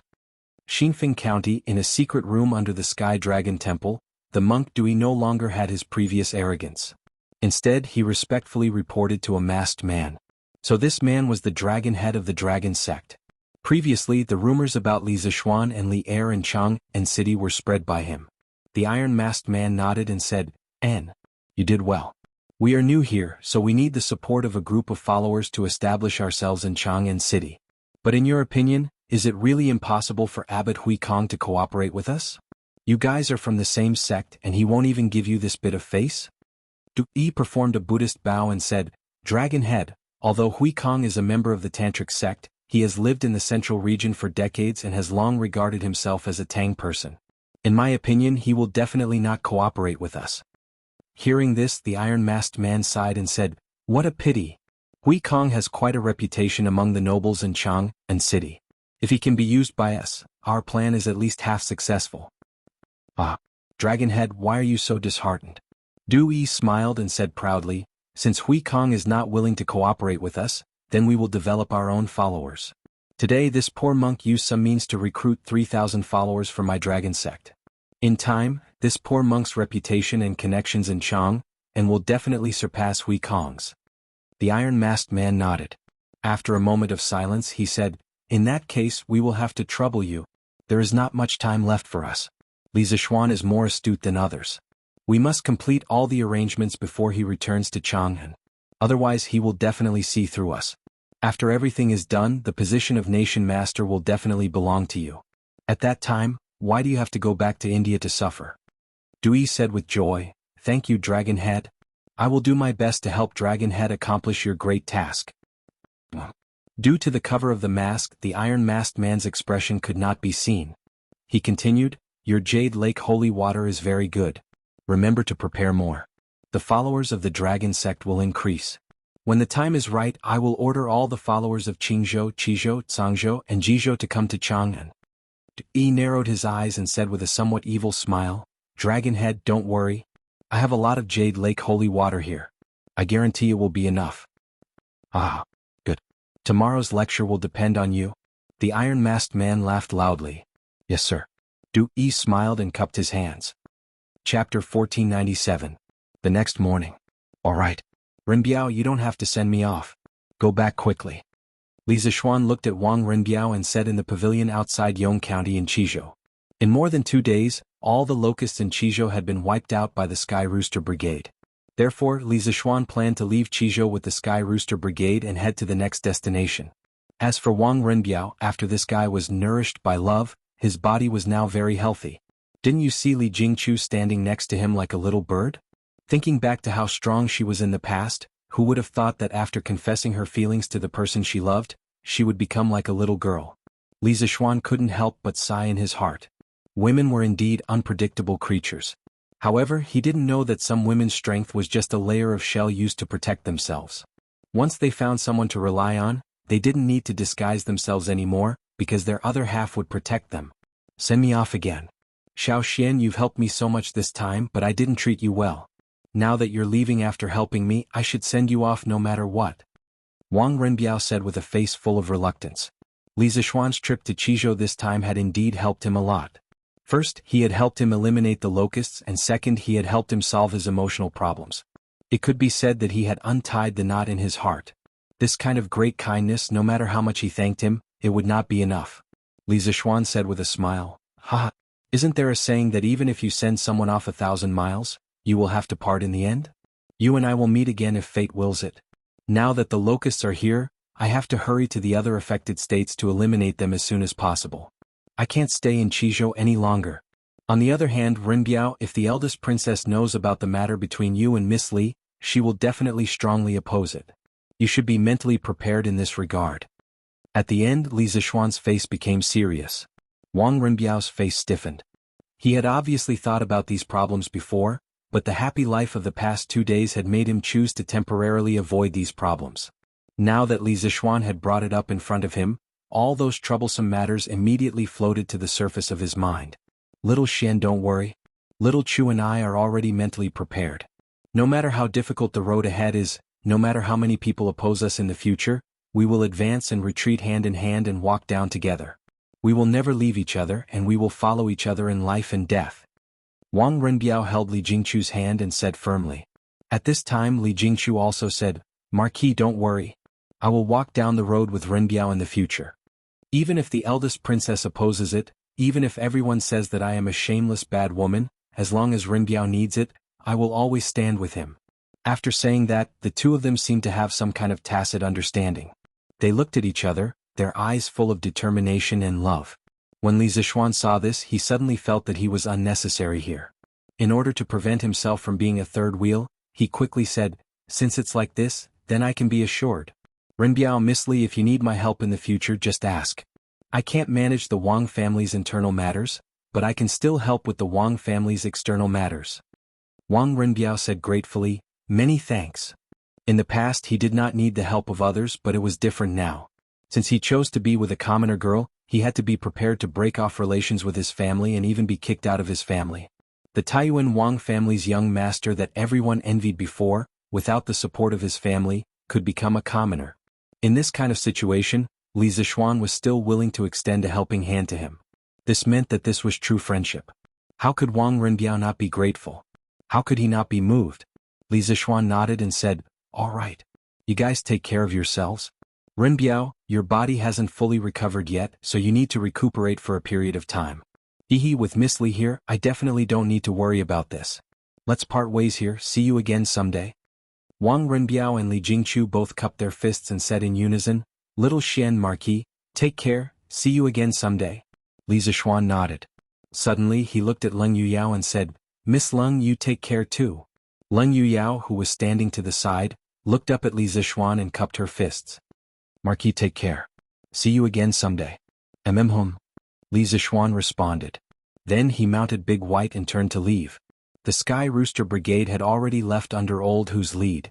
Their next stop was the Lan province, because he had received a letter from his father-in-law asking for help yesterday. It was a letter from Wang Qingxing, the county magistrate of Yifang County, who had asked Han Tianhu to send Li Zishuan a letter. The letter said that some counties in the Lan province had also encountered a locust plague. Han Tianhu hoped that Li Zishuan could bring the Sky Rooster Brigade along. How could Li Zishuan refuse?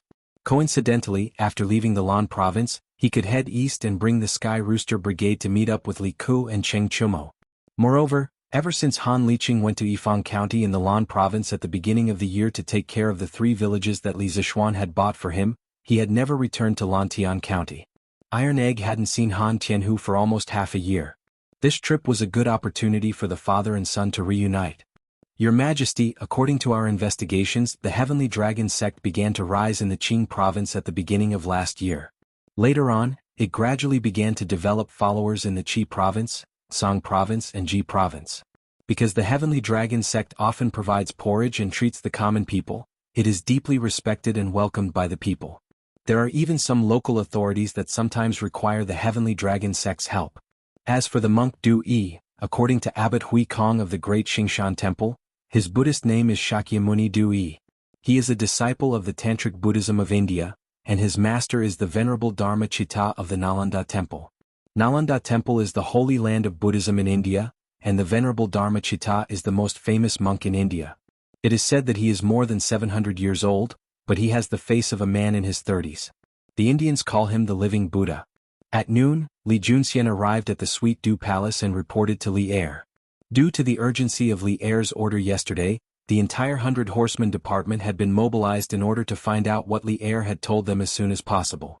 Including him, he hadn't slept a wink since he received the order yesterday. However, his efforts had paid off and he had found out something. That is Nalanda Temple Dharma Chitta. Li Er frowned. This Dharma Chitta is really more than 700 years old? Li Junxian had a troubled expression. This subordinate has no way to investigate this, but according to Abbot Hui Kong, Dharma Chitta is very profound, and he is the most likely venerable to become a Buddha in the past thousands of years.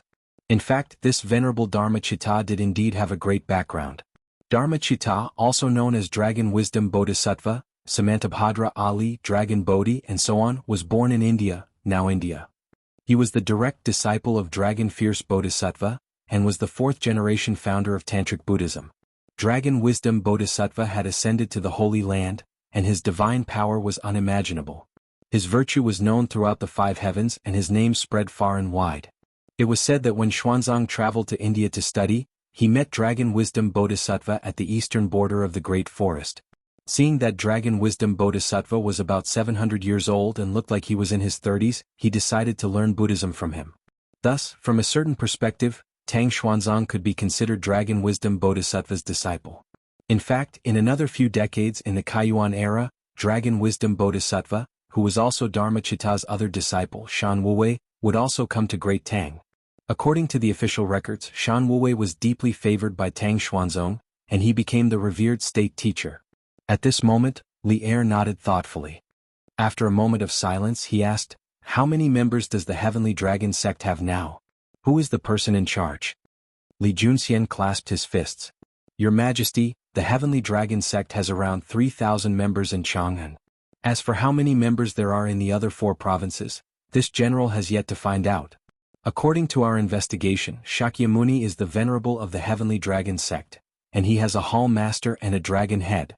However, the dragon head of the Heavenly Dragon sect has always been mysterious, and it is said that very few people have seen it. I heard that Shakyamuni has a holy water called the Jade Lake that can cure all illnesses." Li Er couldn't help but frown. He stood up and walked 2 steps with his hands behind his back. "I didn't expect the Heavenly Dragon sect to have hidden in our Great Tang for so long and have so many members. In the long run they will be a great threat to the imperial court. Wait, if the Heavenly Dragon sect has risen in Qingzhou, why haven't we received any reports from the Qingzhou provincial governor?" "This general doesn't know." Li Junxian clasped his fists. "However, according to the intelligence obtained by the 100 Horsemen department, not only will the local officials not resist the Heavenly Dragon sect, they will even welcome them.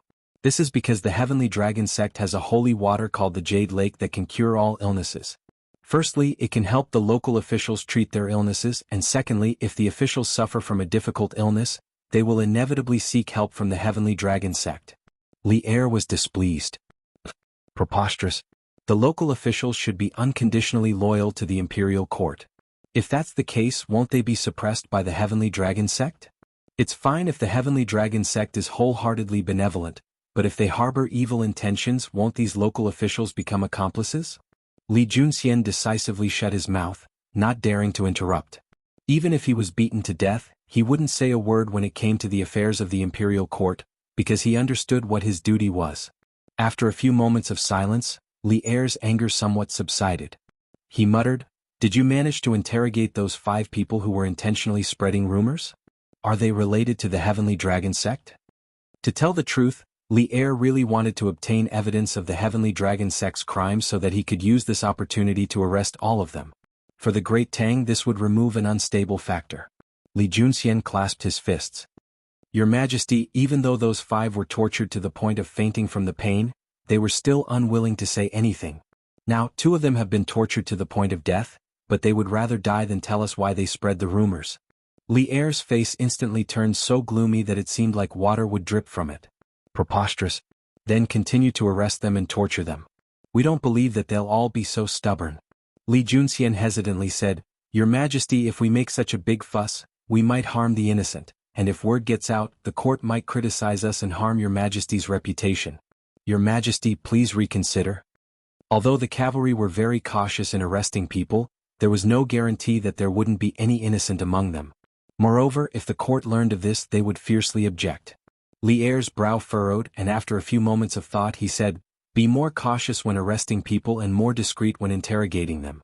We must find out as quickly as possible if these people spreading rumors have any connection to the Heavenly Dragon sect. Li Er felt that he could no longer be overly cautious.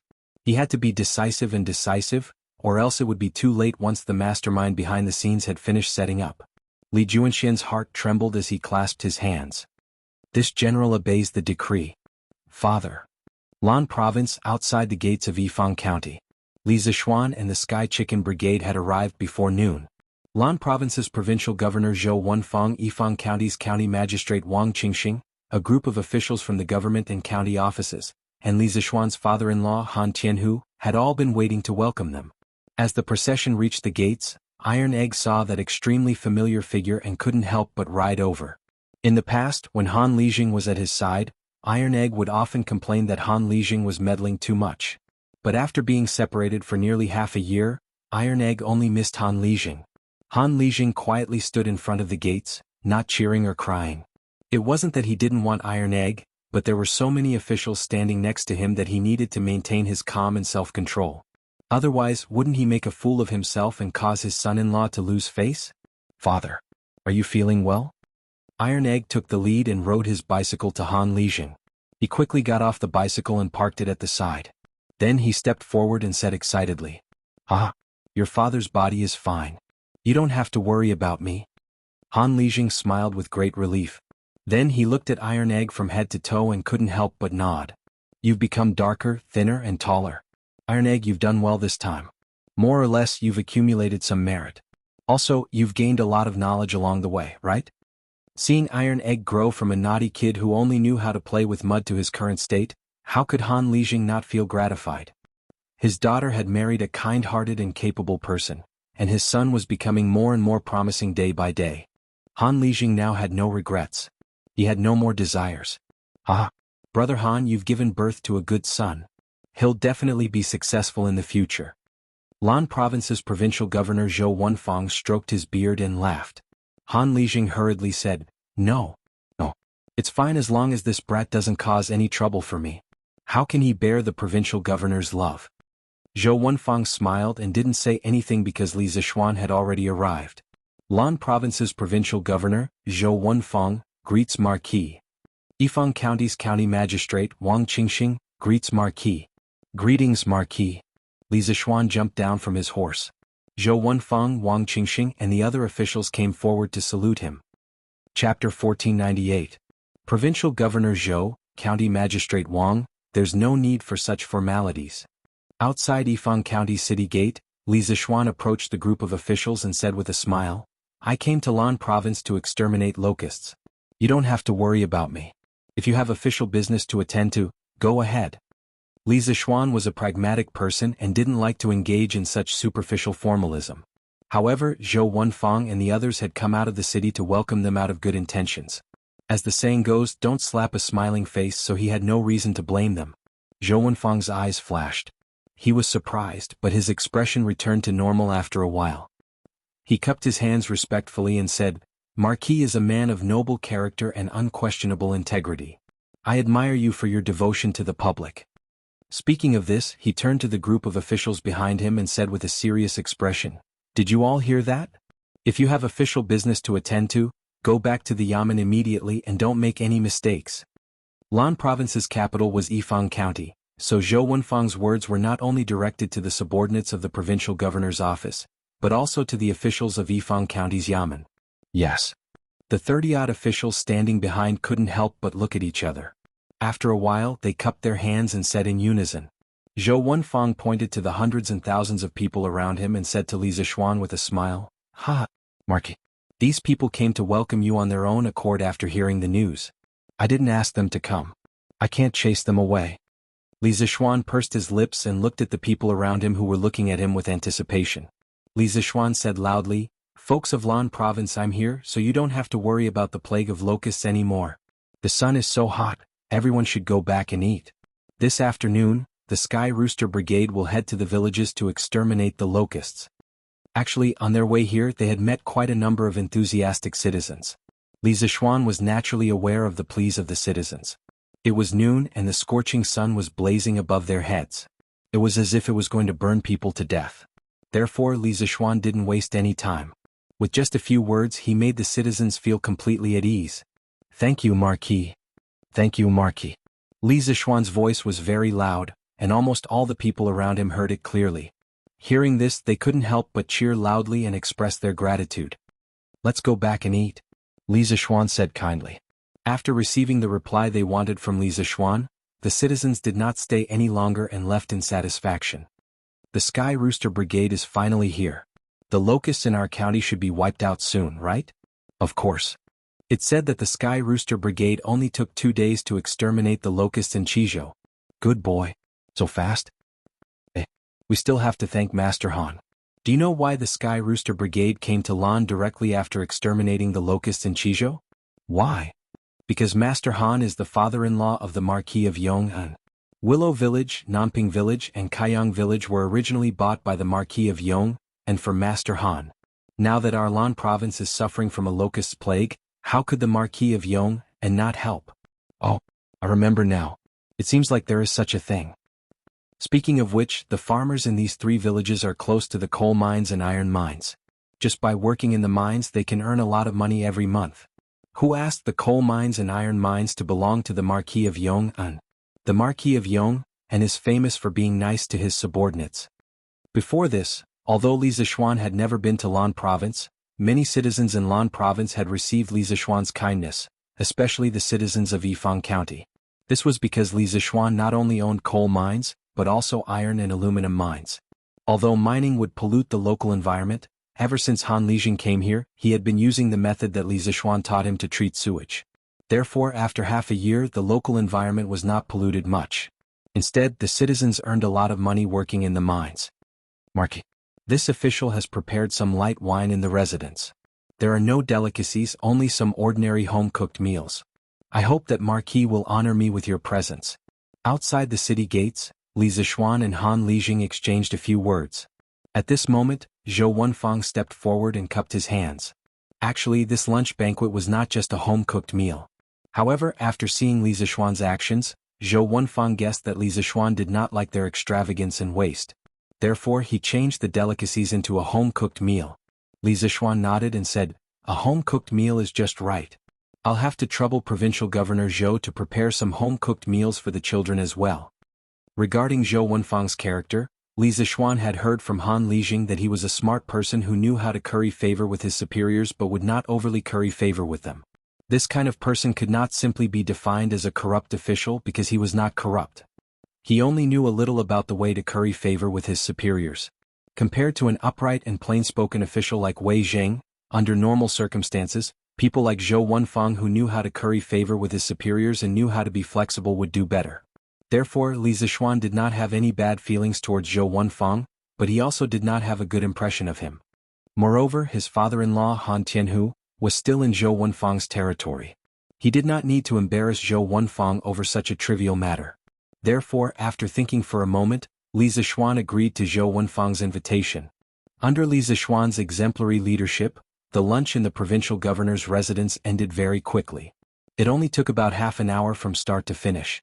After lunch, Li Zishuan bade farewell and led the group of children out of the county town to kill the locusts. Of course Han Lijing followed behind them. Along the way, not only did iron eggs stick to Han Lijing, the children of the Han family manor also liked to surround Han Lijing and call him Lijing non-stop. Although Han Tianhu was no longer in the Han family manor, the children did not treat him as an outsider. Along the way he left behind a trail of laughter. It was very lively. Looking at the noisy children around him, Han Tianhu could not help but sigh.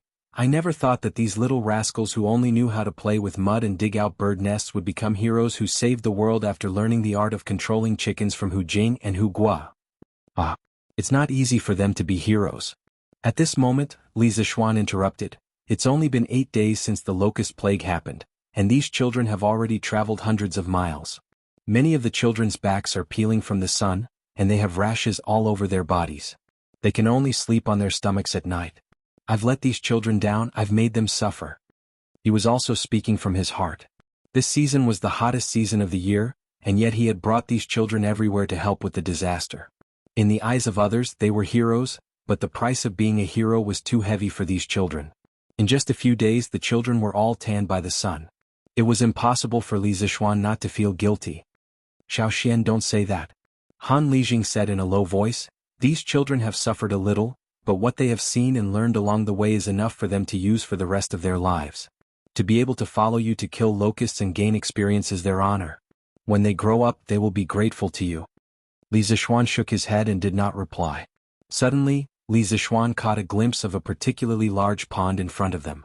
The pond's topography was lower in the south and higher in the north. The most important thing was that its shape was very strange. The part near the north was built with stone dams. Seeing this, Li Zishuan quickly reacted. He pointed at the pond and asked, that pond must be the sewage treatment pond father-in-law had people repair, right? When Han Qianhu had complained to Li Zishuan about the serious water pollution near the iron and coal mines, Li Zishuan not only bought the 3 villages near the iron and coal mines, but also taught Han Qianhu some methods to treat the sewage. One of them was the sewage treatment pond.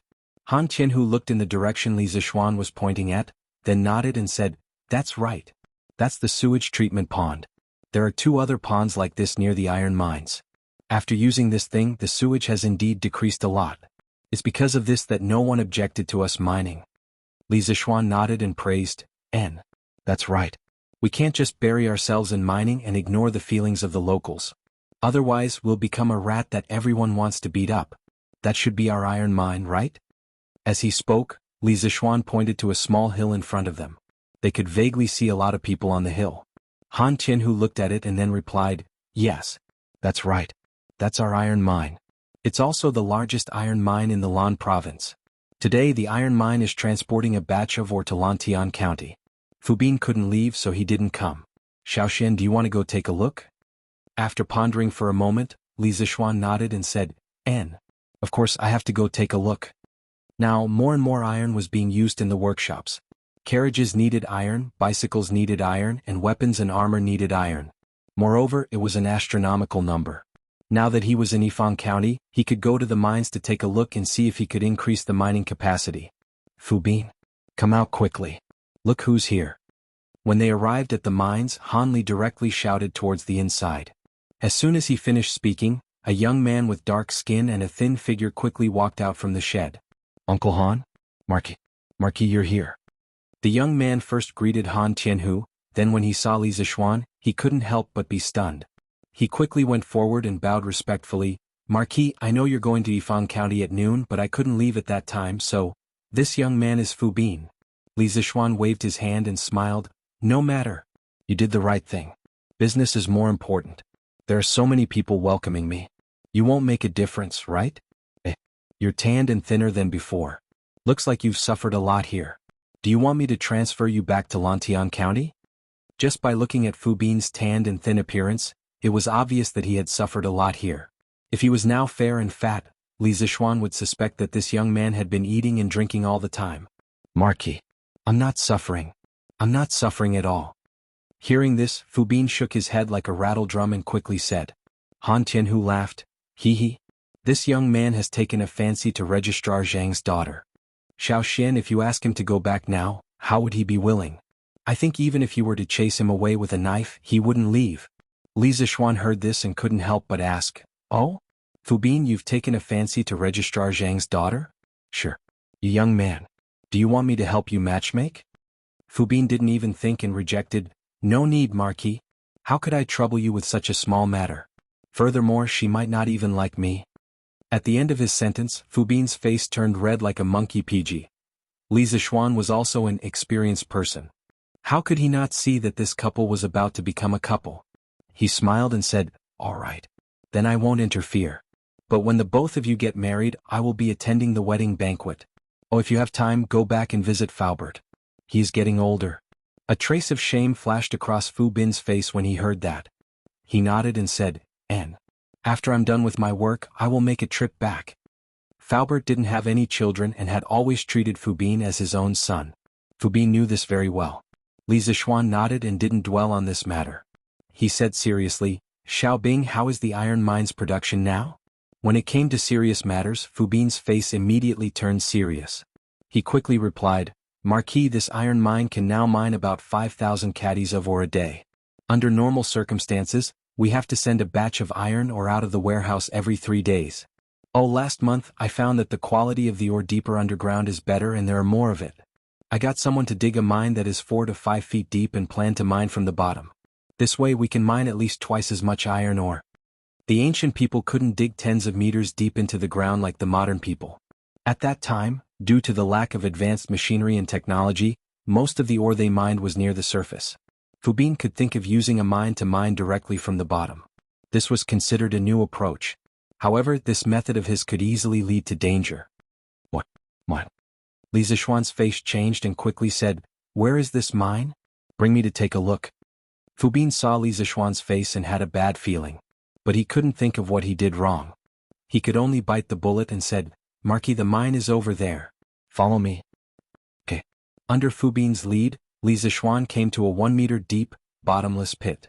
Above the pit, there was a rotating device similar to the one above the well. It should be used to pull people or goods. "Marquis, do you think there is anything wrong with this mine?" After a while, Fu Bin asked. Li Zixuan thought for a while and said, "Xiaobing, it is good that you can think of this method. But this method is risky." Chapter 1499. Risks. Marquis, what risks are there? In ancient times, most of the mining was done close to the surface. Some of the ore was even directly exposed to the surface, so Fu Bin couldn't think of any risks at the moment. Li Zixuan pondered for a moment, then said, "Firstly, if it rains due to the terrain, the rainwater will gather in the mine, which is definitely a threat to the safety of the miners. Secondly, the deeper the mine, the less air there is, the more likely the miners will suffocate to death. Thirdly, and this is also the most serious point, if the mining route and the size of the mine are not strictly controlled, it is very likely that the mine will collapse. When that happens, no one will be able to come out and the casualties will be disastrous. No one can bear the responsibility for this." After hearing Li Zixuan list out the risks, Fu Bin's face instantly turned pale. Although his skin was already tanned, it was still very obvious that his face was pale. "Marquis, then, why don't I get someone to fill up the mine?" Fu Bin was scared. Although he was almost half a gangster in the past, and although he was now the manager of an iron mine, and could be said to have great power in his hands, he didn't dare to get involved in a murder case. "Yeah, Xiaoxian. Since mining in this mine is so dangerous, why don't we fill it up to prevent the miners from losing their lives? Besides, this mine is so deep. What if a playful child comes here to play and accidentally falls in?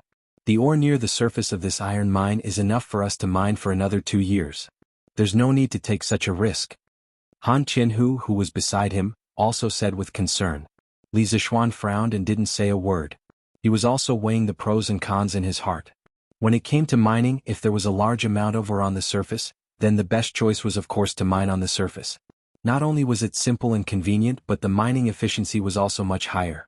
Because the surface area was large, it was convenient for more people to mine at the same time. However, the problem was that the ore on the surface was often limited. Most of the ore was distributed below the surface.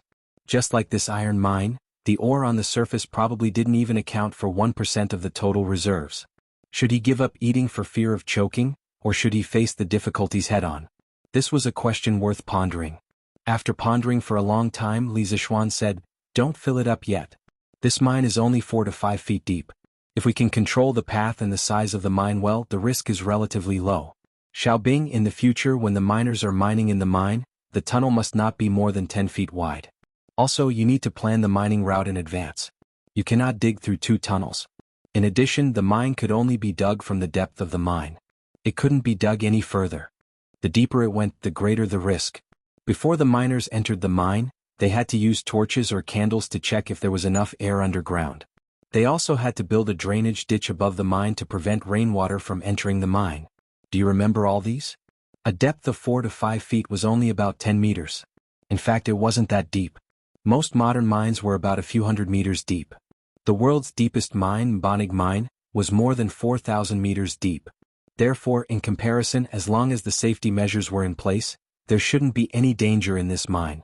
Of course, more importantly, Li Zishuan wanted to try mining underground. As Tang Dynasty's industrial base became more and more complete, the demand for all kinds of ores would increase. The ores on the surface would not be able to meet the demand. By that time they would have to mine from underground. Rather than not knowing anything at that time, it was better to start accumulating the experience and skills of mining underground. This way they could be prepared when the time came. Fu Bin was actually a little scared at this time. After listening to Li Zishuan's words, he hesitated and asked, "Marquis, is this really okay? There won't be any deaths, right?" Li Zishuan stared at Dong Xuebing. But he thought about it again. Sometimes it might not be a bad thing to be timid. Take Fu Bin for example. If he had the guts, he would have started using the mine method to mine. Also, the depth of the mine would definitely be more than 10 meters deep. If that was the case, the miners here would have already lost their lives. As long as you do as I say, everything will be fine. This is also a good opportunity for you to increase your knowledge and experience. You have to come here often to check on the mine to prevent accidents. After thinking for a while, Li Zishuan looked at Fu Bin and said. Fu Bin gritted his teeth and said, "Fine. During this time, I will keep an eye here and do everything according to Marquis' instructions." Li Zishuan nodded and suddenly remembered something. He said seriously, "Xiaobing, you can use the mine to mine the iron mines, but you cannot use this method at the coal mines. No matter how shallow the mine is, you cannot use it. Do you understand?" Fu Bin was puzzled and asked, "Marquis, why is that so?" Dong Xuebing really had this thought. Since the iron mines can be used to mine the mine, then the coal mines should be able to do it too. Mining in a mine is more efficient than mining in an open pit. After all, mining in an open pit requires the soil to be removed from the surface. Mining in an open pit can be done directly from the mine. Li Zishuan said seriously, "Don't ask why. Just do as I say. Remember, do not dig on top of a coal mine. I would rather waste more manpower digging in an open pit than dig on top of a coal mine. Or else, a lot of people will die. A coal mine is different from an iron mine. If you dig a mine, there will be gas inside. This gas will explode when it comes in contact with a flame. To light up the mine, you must have special explosion-proof lamps. If not, the mines will explode. With the current conditions, explosion-proof lamps can't be manufactured in a short period of time. So, Li Zishuan asked Fu Bin to give up on the idea of digging on top of a coal mine. Hearing that a lot of people will die, Fu Bin trembled and quickly said, "Okay, Marquis, don't worry. I will remember.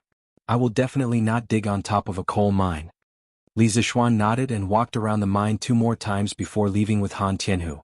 Then, under Han Tianhu's lead, Li Zishuan went to the other nearby mines to inspect. He felt guilty. Ever since he got these mines from Li'er last year, he hadn't seen them in person. Now that he was in Lan province, how could he not take the opportunity to take a look? However, after looking at the mine, Li Zishuan felt a little bloated. In his previous life, people often joked, "If you charge a few thousand yuan for a game, you must have a mine at home. XXXXX, you have a mine at home." Now, Li Zishuan really wanted to say, "Yes, I really do have a mine at home and not just one." After visiting the mines, it was almost dusk. Zhou Wenfang sent someone to invite Li Zishuan and the children to dinner, but Li Zishuan politely declined. That night, he and the children planned to stay at Willow Village where Han Tianhu lived. It was a good opportunity to understand Han Tianhu's life here. It's right in front. When the sun set, the children in the fields officially finished work. Under Han Tianhu's lead, a large group of people and chickens marched towards Willow Village. Han Tianhu said to the children as he walked, "You've all been tired for the day. Later, eat as much as you want. I see that some of you were too embarrassed to eat too much for lunch. You must be starving now, right?" As soon as Han Tianhu's voice fell, the children immediately began to chatter. Yes. I didn't dare to eat after eating 2 bowls of rice in the afternoon. I was afraid that the official would laugh at me. I didn't dare to eat after eating 5 drumsticks. Li Zheng, are there drumsticks tonight? Is there fatty meat tonight?" Hearing this, Han Tianhu laughed. "Yes. Chicken, duck, fish and fish are all available tonight. Eat as much as you want. Whoever pretends to be polite and doesn't dare to eat too much, I'll kick that person's ass today." Although he said this, Han Tianhu's eyes were filled with kindness. He was really happy today. Many of the children in front of him grew up under his watch. Of course, some of them were even beaten up by him when they were young. After being in a foreign land for more than half a year, Han Tianhu also missed the people in the Han family manor. Now that he saw these children, he felt as if he had already returned to the Han family manor. That kind of homesickness could only be experienced by those who had been wandering around for years. Oh, I want to eat 4 bowls of rice tonight. I want to eat 10 drumsticks tonight. I want to eat 2 bowls of meat. The children instantly cheered. They were all from the same manor. These children had always treated Han Tianhu as their own uncle. Naturally, there was no need for them to be polite. Unlike when they had lunch at the provincial governor's residence, they had to be considerate of others. Tonight they could eat as much as they wanted. Father-in-law, can you prepare dinner for so many of us by yourself? Why don't I send someone to the city to invite a few chefs over? Li Zishuan helplessly shook his head as he looked at the group of brats trying to eat Han Tianhu poor. Then he said worriedly. After all, Han Tianhu was alone here without any companions. Han Tianhu smiled and waved his hand. No need, no need. A few of the villagers have already prepared dinner for you at my house an hour ago. It's just right for you to go back now.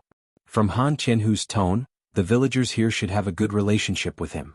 Otherwise, they wouldn't have taken the initiative to cook for him. Also, I have already arranged for the children's sleeping quarters. For those who have empty rooms, I will arrange one for each family. Xiaoxian, don't worry. The villagers are very easy to talk to. I have already informed them in advance. The children won't be mistreated if they sleep at their place at night. Seeing that Li Zishuan didn't say anything, Han Tianhu added on.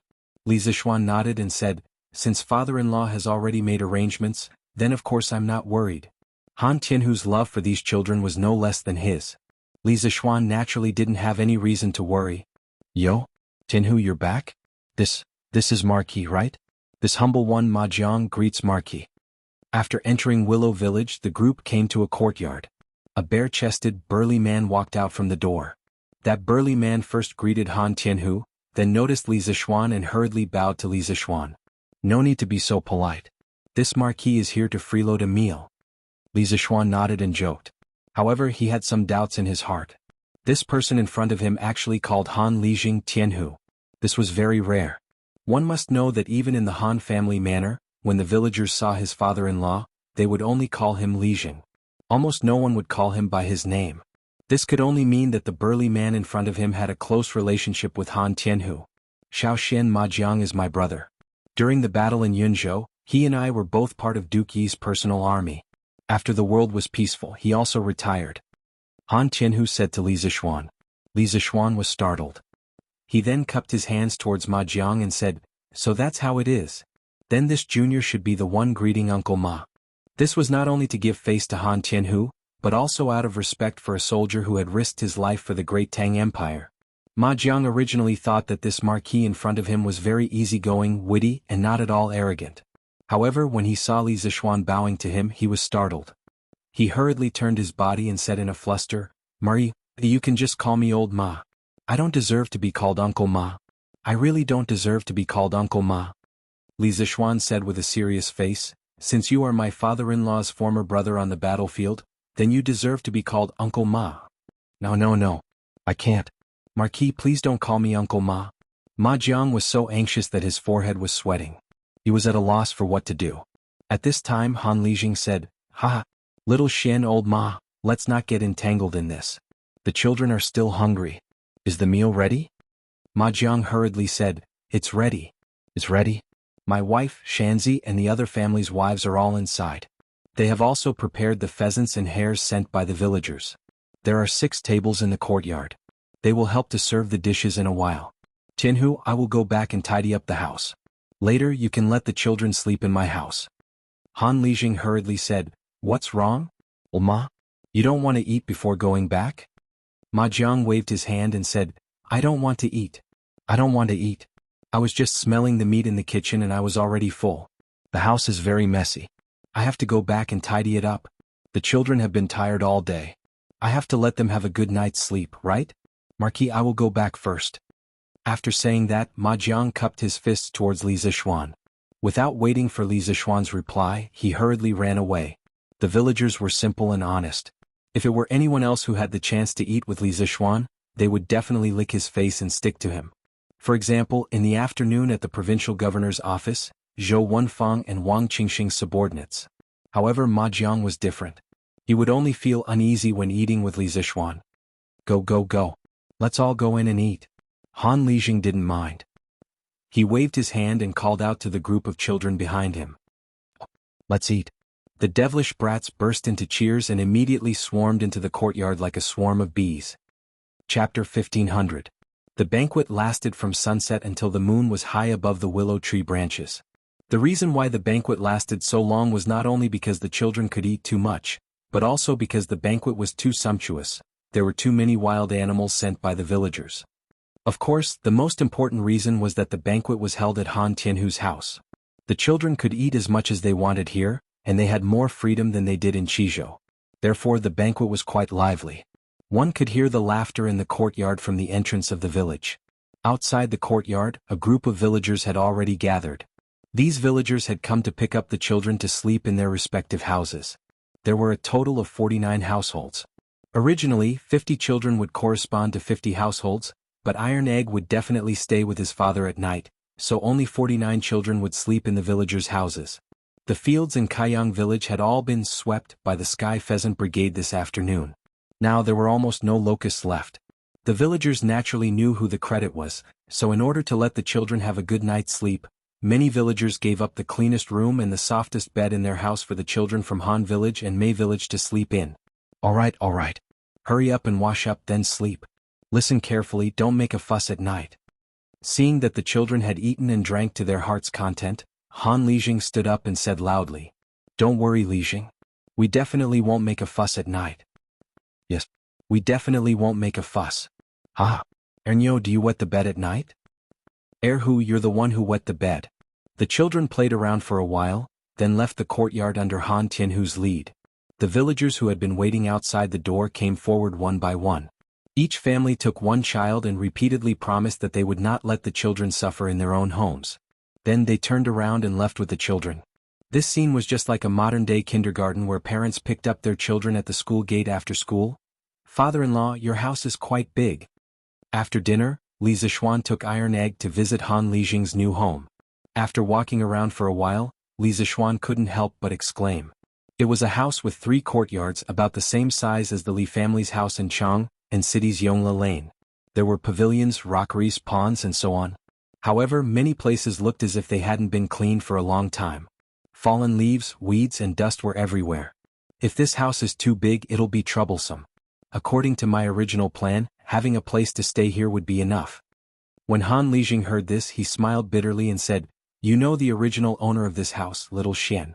It's Lu Shuren and his son." Li Zixuan and Iron Egg were both stunned. "Father, is Lu Shuren also in Willow Village? And how did his house become yours?" Iron Egg said in surprise.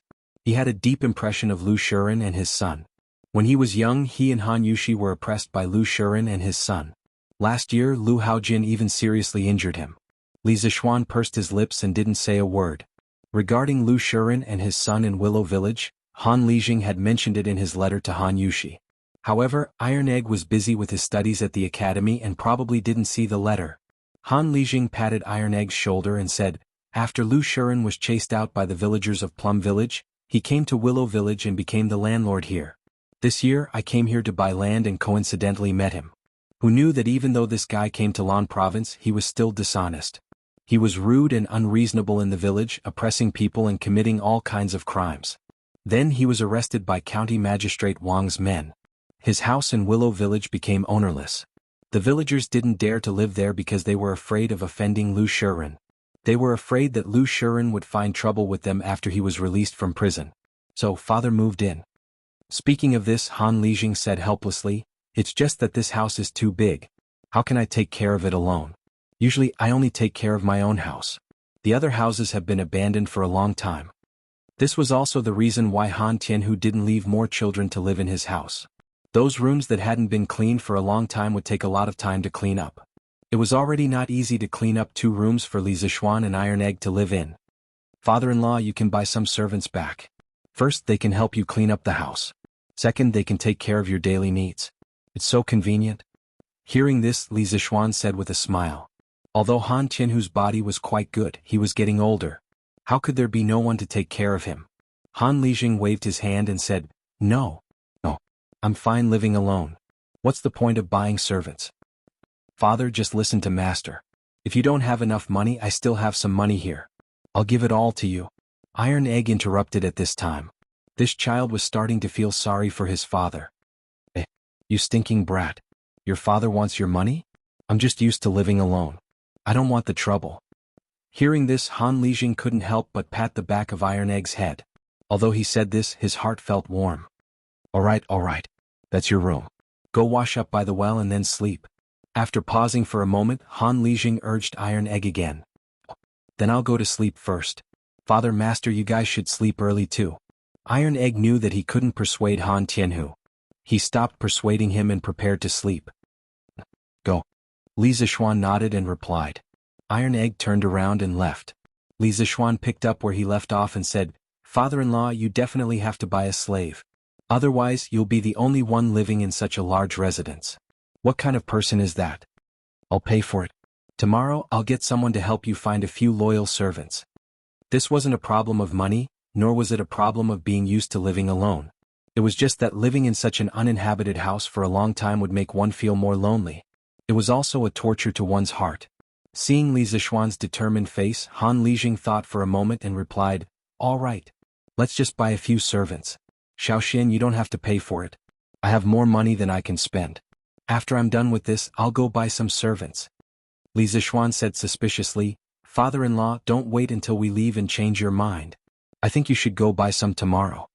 Han Lijing glared at him and said angrily, You little brat. Do I look like someone who doesn't keep his word? What a joke. What a joke. Li Zishuan laughed dryly and suddenly asked, That's right. Father-in-law. How do you know that Ma Jiang? Did he used to live here? Han Lijing thought for a moment and said, That's right. Old Ma was originally from Willow Village. He joined the army first. I joined half a month later than him. When I first joined the army, I didn't know anything. With old Ma's help, I didn't have to suffer a lot of beatings. Later, we were transferred to the personal guard camp and became the personal guards of Duke Yi. Back then, in the Battle of Yunzhou, we were heavily surrounded. I blocked an arrow for Duke Yi. Old Ma wasn't bad either. His martial arts were even better than mine. He killed dozens of Turkic soldiers alone. However, I had to return home early because of my leg injury. Old Ma waited until the world was at peace before he retired. He had a lot of military achievements. Logically speaking, he could use them to get an official position. However, he said that he didn't know how to be an official and didn't want to be one. He only wanted to go home to farm and accompany his wife and children. So, he went back to Willow Village in Yifang. I didn't expect that we two old brothers would meet again in our lifetime. It's really fate. Li Zishuan sighed and said, That's really a coincidence. It's really a coincidence. Han Lijing nodded. Then his face suddenly became sad. He sighed and said, It's a pity that some people, no matter how coincidental, will never meet again. After saying that, Han Tianhu's figure became inexplicably lonely. His back also became bent as if he had suddenly aged a few years. Li Zishuan's heart moved. He thought for a while and asked, Father-in-law, are you thinking of your old comrades? Han Lijing nodded and said, Yes. Many of us died in that battle. We couldn't bring back the bodies of our brothers. In the end, we could only bury them near the border of Yunzhou. Now that I'm living in Yifang, it's not far from Yunzhou. Every Qingming festival, I can go and pay my respects to my brothers. It's pretty good. Hearing that, Li Zishuan suddenly remembered that at the end of last year, Han Tianhu went to Yunzhou. After he came back, his temperament changed greatly. He became even more silent. Later, in order to help him deal with the sewage around the mine, Han Tianhu bought Willow Village, Nanping Village and Kaiyang Village with his sponsorship. Then he completely lived in Lanzhou. Now that he thought about it, Han Tianhu insisted on going to Yunzhou and living in Willow Village. Could it be that it was convenient for him to pay his respects to his old comrades? Father-in-law wanted to be the guardian of the heroes' graves. After comforting Han Tianhu for a while, it was almost late at night. Li Zishuan went to the well and took a simple cold shower. Then he went back to his room to sleep. The next day, early in the morning, the sky was not completely bright. The children who stayed in the villagers' houses had already come to Han Lijing's courtyard to have breakfast. In this era, many people did not eat breakfast in the morning. However, because the children had to lead the Sky Chicken Brigade to kill locusts in the morning, this was very tiring work. Therefore, Han Lijing still prepared breakfast for them. Breakfast was also very simple. It was porridge and flatbread. The flatbread was made before and only needed to be heated in the morning. It was a simple breakfast, but the children ate happily. Xiaoxian, come with me to Yunzhou today. When we get there, I have something to tell you. Li Zishuan was eating porridge when Han Tianhu came over and said to him, Yunzhou? Father-in-law, why do you suddenly want to go to Yunzhou? Li Zishuan was puzzled. Through the conversation last night, Li Zishuan knew that many of Han Tianhu's old comrades were buried in Yunzhou. However, today was neither Qingming Festival nor Chongyang Festival. Why did Han Lijing want to bring him to Yunzhou? Don't ask Xiao Xian. When we get to Yunzhou you'll know. We'll go to Yunzhou in the morning and come back in the afternoon. It won't delay your work. Han Lijing shook his head and did not explain the reason. Instead he insisted. Li Zishuan thought for a moment and then nodded. All right then. We'll ride to Yunzhou later. After breakfast quickly, Li Zishuan led Da Bai out while Han Lijing led a strong black horse. They were ready to set off for Yunzhou. As for the Sky Chicken Brigade, they had already instructed Iron Egg to make arrangements. Yesterday, Iron Egg was in charge of commanding the Sky Chicken Brigade, so there was nothing to worry about. After packing up, the two of them immediately set off. Father-in-law, your black horse is not bad. On the road, a black horse and a white horse galloped to their heart's content. Li Zishuan saw that the black horse could actually keep up with Da Bai's speed and couldn't help but exclaim in surprise. Hee, I picked up this black horse. It's fate. Han Lijing said with a chuckle. Due to the fast speed of the horse, his hair and the corners of his clothes were blown back by the wind. He looked a little like an old man chatting with a young man. You picked it up? Where did you pick it up? Hearing this, Li Zishuan was stunned for a moment. This horse that he picked up could run so fast. How could he be so lucky? Hearing Li Zishuan's question, Han Lijing's expression was faintly smug. It's a coincidence. This year, I went to Yunzhou to pay respects to my brothers. On the grassland not far away, I saw a black horse being chased by 5 grassland wolves. It was already bleeding from several bites. I've been to Yunzhou before and knew that wolves would occasionally appear here. When I came, I brought a bow and arrows. I saw that the black horse was quite pitiful, so I drew my bow and shot 2 of the wolves. When the other 3 wolves saw that their companions were dead, they didn't dare to continue chasing.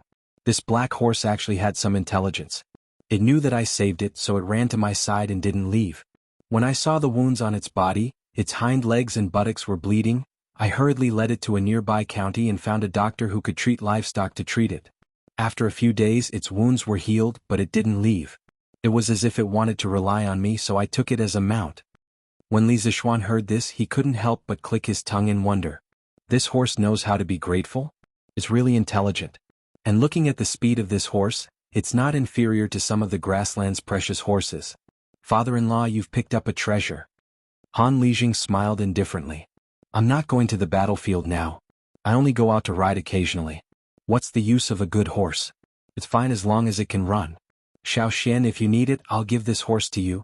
I heard from Yushi a while ago that His Majesty has appointed you as an adjutant of the Black Armored Army.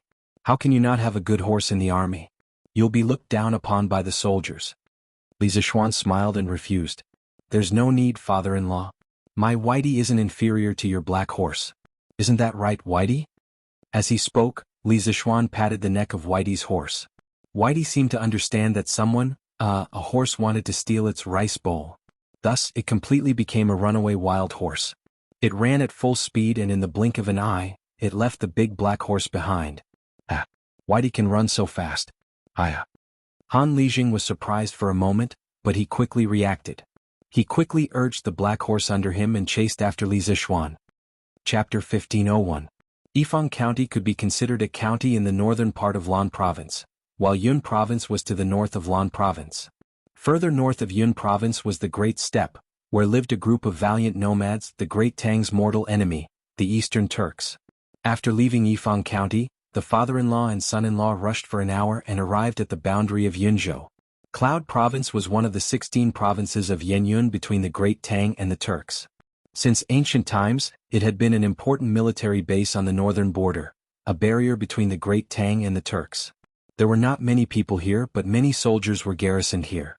According to Han Lijing, Yunzhou County had 40 to 50,000 soldiers. Cloud Province only had one county under its jurisdiction, Yunzhou County. After reaching Yunzhou, Han Lijing had no intention of stopping. Instead, he continued to gallop northward. Li Zishuan wondered, could it be that my father-in-law wants to bring me to the border of the Great Tang? After galloping for another half an hour, Han Lijing finally stopped at the base of a mountain. Little Xian, this is Mount White. Han Lijing jumped down from his horse and pointed at the mountain range as he said to Li Zishuan, "In the 6th year of Han Gaozu's reign, Han Xen rebelled in the Datong region and colluded with the Xiongnu to attack Taiyuan. Liu Bang personally led an army of 320,000 soldiers to meet the Xiongnu. First, they won at the Copper Rollers and then they pursued until they reached Lufan. It was winter and snow was falling, making the weather extremely cold. Although the Han army was 12 or 13, when they saw that the Xiongnu only had old and weak soldiers, they were even more eager to win. Ignoring the advice of the scouts, Liu Bang led the vanguard in pursuit of Mount White, but in the end they fell for the Xiongnu's trap. Mao Dun Chanyu led his 400,000 cavalry to surround the Han army. The Xiongnu besieged Mount White for 7 days and 7 nights, leaving the Han army without food or water. The strategist Chen Ping advised Liu Bang to have Mao Dun Chanyu withdraw his army through marriage. Liu Bang agreed and sent someone to the Turkic camp to relay Liu Bang's proposal. At that time, the 320,000 soldiers that Liu Bang had brought were about to arrive at White Mountain. If Mao Dun Chanyu had not agreed, he would have been attacked from both sides. In the end, the Xiongnu retreated and Liu Bang left thousands of corpses on White Mountain. However, the Great Han Dynasty also started a marriage alliance with the Xiongnu. Only during the Hanwu Dynasty did Wei Qing and Hua Tsubing attack the Xiongnu in the north to wash away the humiliation. Han Tianhu was originally from the Han family of the previous dynasty. His grandfather, Han Qinhu, was a pillar of the country and held a prominent position. Although Han Tianhu was only the son of Han Shai's concubine and was not favored in the family, he was much more knowledgeable than ordinary people. Therefore he could easily recall these historical events. When Li Zishuan heard this, he could not help but fall silent. He did not know much about the Battle of Mount Baishan of the Western Han Dynasty. After all, he was not a history major in his previous life. However, he knew about the marriage between the Han Dynasty and the Xiongnu. Didn't Zhao Jun leave the fortress at that time? When Liu Bang first established the country, the national strength was not strong. It was indeed difficult for him to resist the Xiongnu. But to use women in exchange for peace is truly despicable. After a moment of silence, Li Zishuan opened his mouth to speak. Han Tianhu nodded his head vigorously and said emotionally, "Little Xian, you are right. This old man thinks the same way. Why should the good women of the Central Plains be sent to the Turks to be abused by those barbarians? Back then, when we followed the Qing king to the border, wasn't it so that the common people could live a peaceful life? Wasn't it so that our great Tang would not have to use women in exchange for peace with the Turks? Good men of the great Tang should die standing, not kneel and beg for the general interest, dragging out an ignoble existence. Therefore, thousands of good men of great Tang were buried at the foot of Mount Baishan." At this moment, the two of them led their horses around a bend and followed the direction that Han Lijing was pointing at. When Li Zishuan took a closer look, he was stunned. Thousands of mounds of different sizes were neatly arranged at the foot of the mountain. In front of each mound was a small wooden plaque that was about a foot long. He could vaguely make out the words carved on the wooden plaque. Clearly this was a graveyard for thousands of people. In front of the thousands of mounds was a huge mound. It was so huge that even 20 people holding hands would not be able to encircle it. In front of the mound was a tombstone that was about 1 zhang tall. On it were the words "Heroes of Great Tang." Inexplicably, Li Zishuan felt like crying. The tomb at the front is full of soldiers whose bodies were incomplete and whose identities could not be identified. Back then we didn't know their names, so we could only bury them here. Looking at the huge tomb in front of him, Han Lijing said faintly. When Han Tianhu was young, he was looked down upon by the Han family's matriarch and was forced to wander the Jianghu. He did not have much affection for the Sui dynasty. Later, Li Yuan raised his army from Taiyuan and broke through Chang, and with the momentum of wind and thunder, establishing the Great Tang Empire. In the following war, he was unstoppable and showed signs of pacifying the entire country. Suddenly the Turks invaded the borders. It was also at that time that Han Tianhu officially joined the army and slowly became Qin Xiong's personal guard. In the war between Great Tang and the Turks, Han Lijing had experienced life and death. His feelings for his comrades and for his country had deepened. It was because of this that he volunteered to come to Lan province to guard the tombs of these heroes. Influenced by Han Tianhu, Li Zishuan also felt a little sad, especially when he thought of the people buried under this huge tomb. They had risked their lives for this country, but in the end, their corpses were not even pieced together. They did not even have a tomb of their own. Li Zishuan did not feel good about it. What he didn't know was that this was already considered good. In many dynasties, soldiers would bury their fallen soldiers in a mass grave after the battle. Like this, Every soldier had a grave and a tombstone. This was already very humane. As for those incomplete corpses being buried in a mass grave, there was nothing that could be done about it. Li Zishuan walked up to the massive tomb and took a deep breath. Then he respectfully bowed to the tombstone. "You can go in peace. I will protect this great tang for you. Little Xian, come with me." At this moment Han Lijing sighed and walked up the mountain. He said to Li Zishuan. Li Zishuan did not know what was going on, but he could only follow. Mount White was a mountain range that included many peaks. The peaks here were not steep, and the two could easily reach the top with their horses. "Little Xian, look over there." When they reached the top of the mountain, Han Lijing pointed to the north and said to Li Zishuan. Li Zishuan looked in the direction of Han Lijing's finger and saw flocks of sheep on the grassland to the north of the mountain range. Near each flock of sheep, there were two people following them. They must be the shepherds who looked after the flock. The Turks are actually herding sheep here? Aren't they afraid that the imperial court soldiers will rob their sheep? Li Zishuan frowned. These flocks of sheep were not far from the border between Great Tang and the Turks. In Li Zishuan's view, these people dared to herding sheep here. Han Lijing shook his head and said, "No. They are not Turks, they are Han." Li Zishuan could not help but ask in surprise, "Since they are Han, why would they be herding sheep on the grassland? Aren't they afraid of being robbed by the Turks?" Han Lijing closed his eyes in pain and sighed. He replied, "To be precise, they are Han who were enslaved by the Turks. They are all shackled on their feet and tied with ropes around their necks. The Turks raised them like livestock and forced them to work for them. After so many years they can't escape, nor do they want to escape. If we send soldiers to rescue them, the Turks behind them will immediately shoot them down and then escape." Li Zishuan widened his eyes in shock. Hearing Han Lijing's words, he could not help but grit his teeth and clench his fists. He could not help but emit a thick killing intent. Li Zishuan took a deep breath and suppressed the anger in his heart. He then asked, "Father-in-law, why would the Han work for the Turks on the grassland? Were they captured by the Turks?" Han Lijing shook his head and said, "Some of them were captured by the Turks from the border counties. Most of them were captured by the Turks during the end of the Sui dynasty when the people of the Central Plains escaped from the chaos of war. These people, no one knows how many there are in total. It could be hundreds of thousands or it could be 1,000,000. But no matter what, most of the Han people on the grassland were controlled by the Turks. They either became slaves, worked like cattle or horses, or were sent to the Turks' army. When there was a war, they were usually arranged to be at the front as human shields." Li Zishuan was shocked. 1,000,000? There are really so many Han people who fled to the Turks? Han Tianhu nodded and said, "Of course. Now Shili Khan claims to have 1,000,000 control bowstring warriors. So many people, where do you think they came from?" Li Zishuan was speechless. He did not expect that among the 1,000,000 control bowstring warriors of the Turks, there were actually many Han people. Shili was really vicious to use Han people to attack Han people. In truth, Han Tianhu wasn't exaggerating at all. The Great Tang had just been founded and its national strength was weak, but it had encountered the Eastern Turks, whose national strength was at the peak. This was a peak that had never been seen in the history of the Turks. In the book of Sui, Biography of the Turks, it was written, "At the end of the Sui dynasty, there were many people returning to China. Then the Turks became strong and prosperous, and their power surpassed the Middle Xia." Their power surpassed the Middle Xia. These 4 words vividly demonstrated the strength of the Eastern Turks at that time. The Book of Old Tang, Biography of the Turks also wrote, "Shibi Khan is an auspicious person, the son of the Khan who enlightens the people.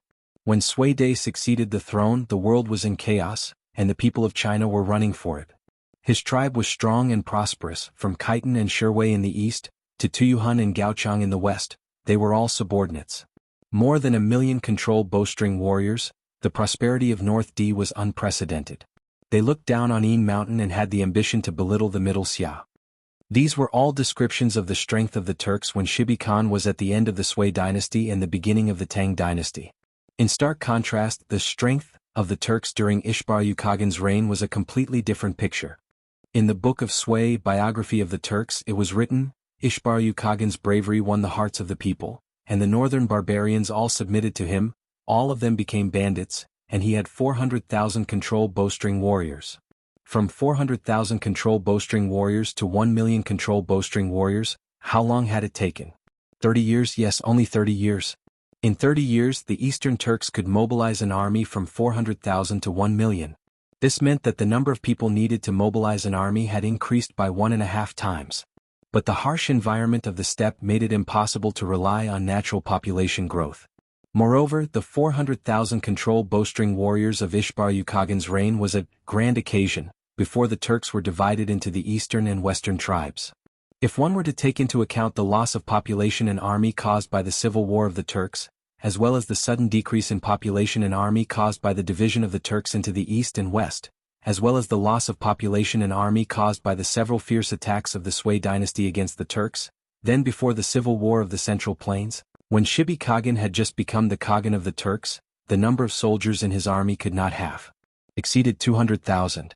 But after the internal strife of the Central Plains, countless Han sought refuge in Turkic lands, and the Eastern Turks rapidly expanded their army from 200,000 to 1 million. This meant that at least 800,000 Han elites of the Central Plains had joined the Eastern Turkic army. This sort of expansion speed could only be described as frenzied. Of course, not all Han were sent into the army, as the logistical support of 1 million controlled bowstring warriors was an astronomical number. The Turks alone would not have been able to support such a large army. Thus, even more Han were enslaved by the Turks. This was the result of countless Han of the Central Plains entering the Great Wall during the chaos of the Sui dynasty. As a result, the national strength of the Eastern Turks became unprecedentedly strong. Father-in-law, since there are so many Han in the Turks' territory, can you think of a way to have them work together to resist Shelley? When the time comes, the Great Tang can take advantage of the situation to send out troops, coordinating from the inside and outside. Even if the Turks have 1 million controlled bowstring warriors, what can they do? After a long silence, Li Zishuan suddenly asked. Little Xin, the human heart is a complicated thing. It's definitely not as simple as you think. Han Lijing shook his head and earnestly said, those Great Tang civilians who were captured by the Turks, perhaps many of them still want to return to the Great Tang, but those Han who took the initiative to join the steppe might not necessarily have their hearts on the Great Tang's side.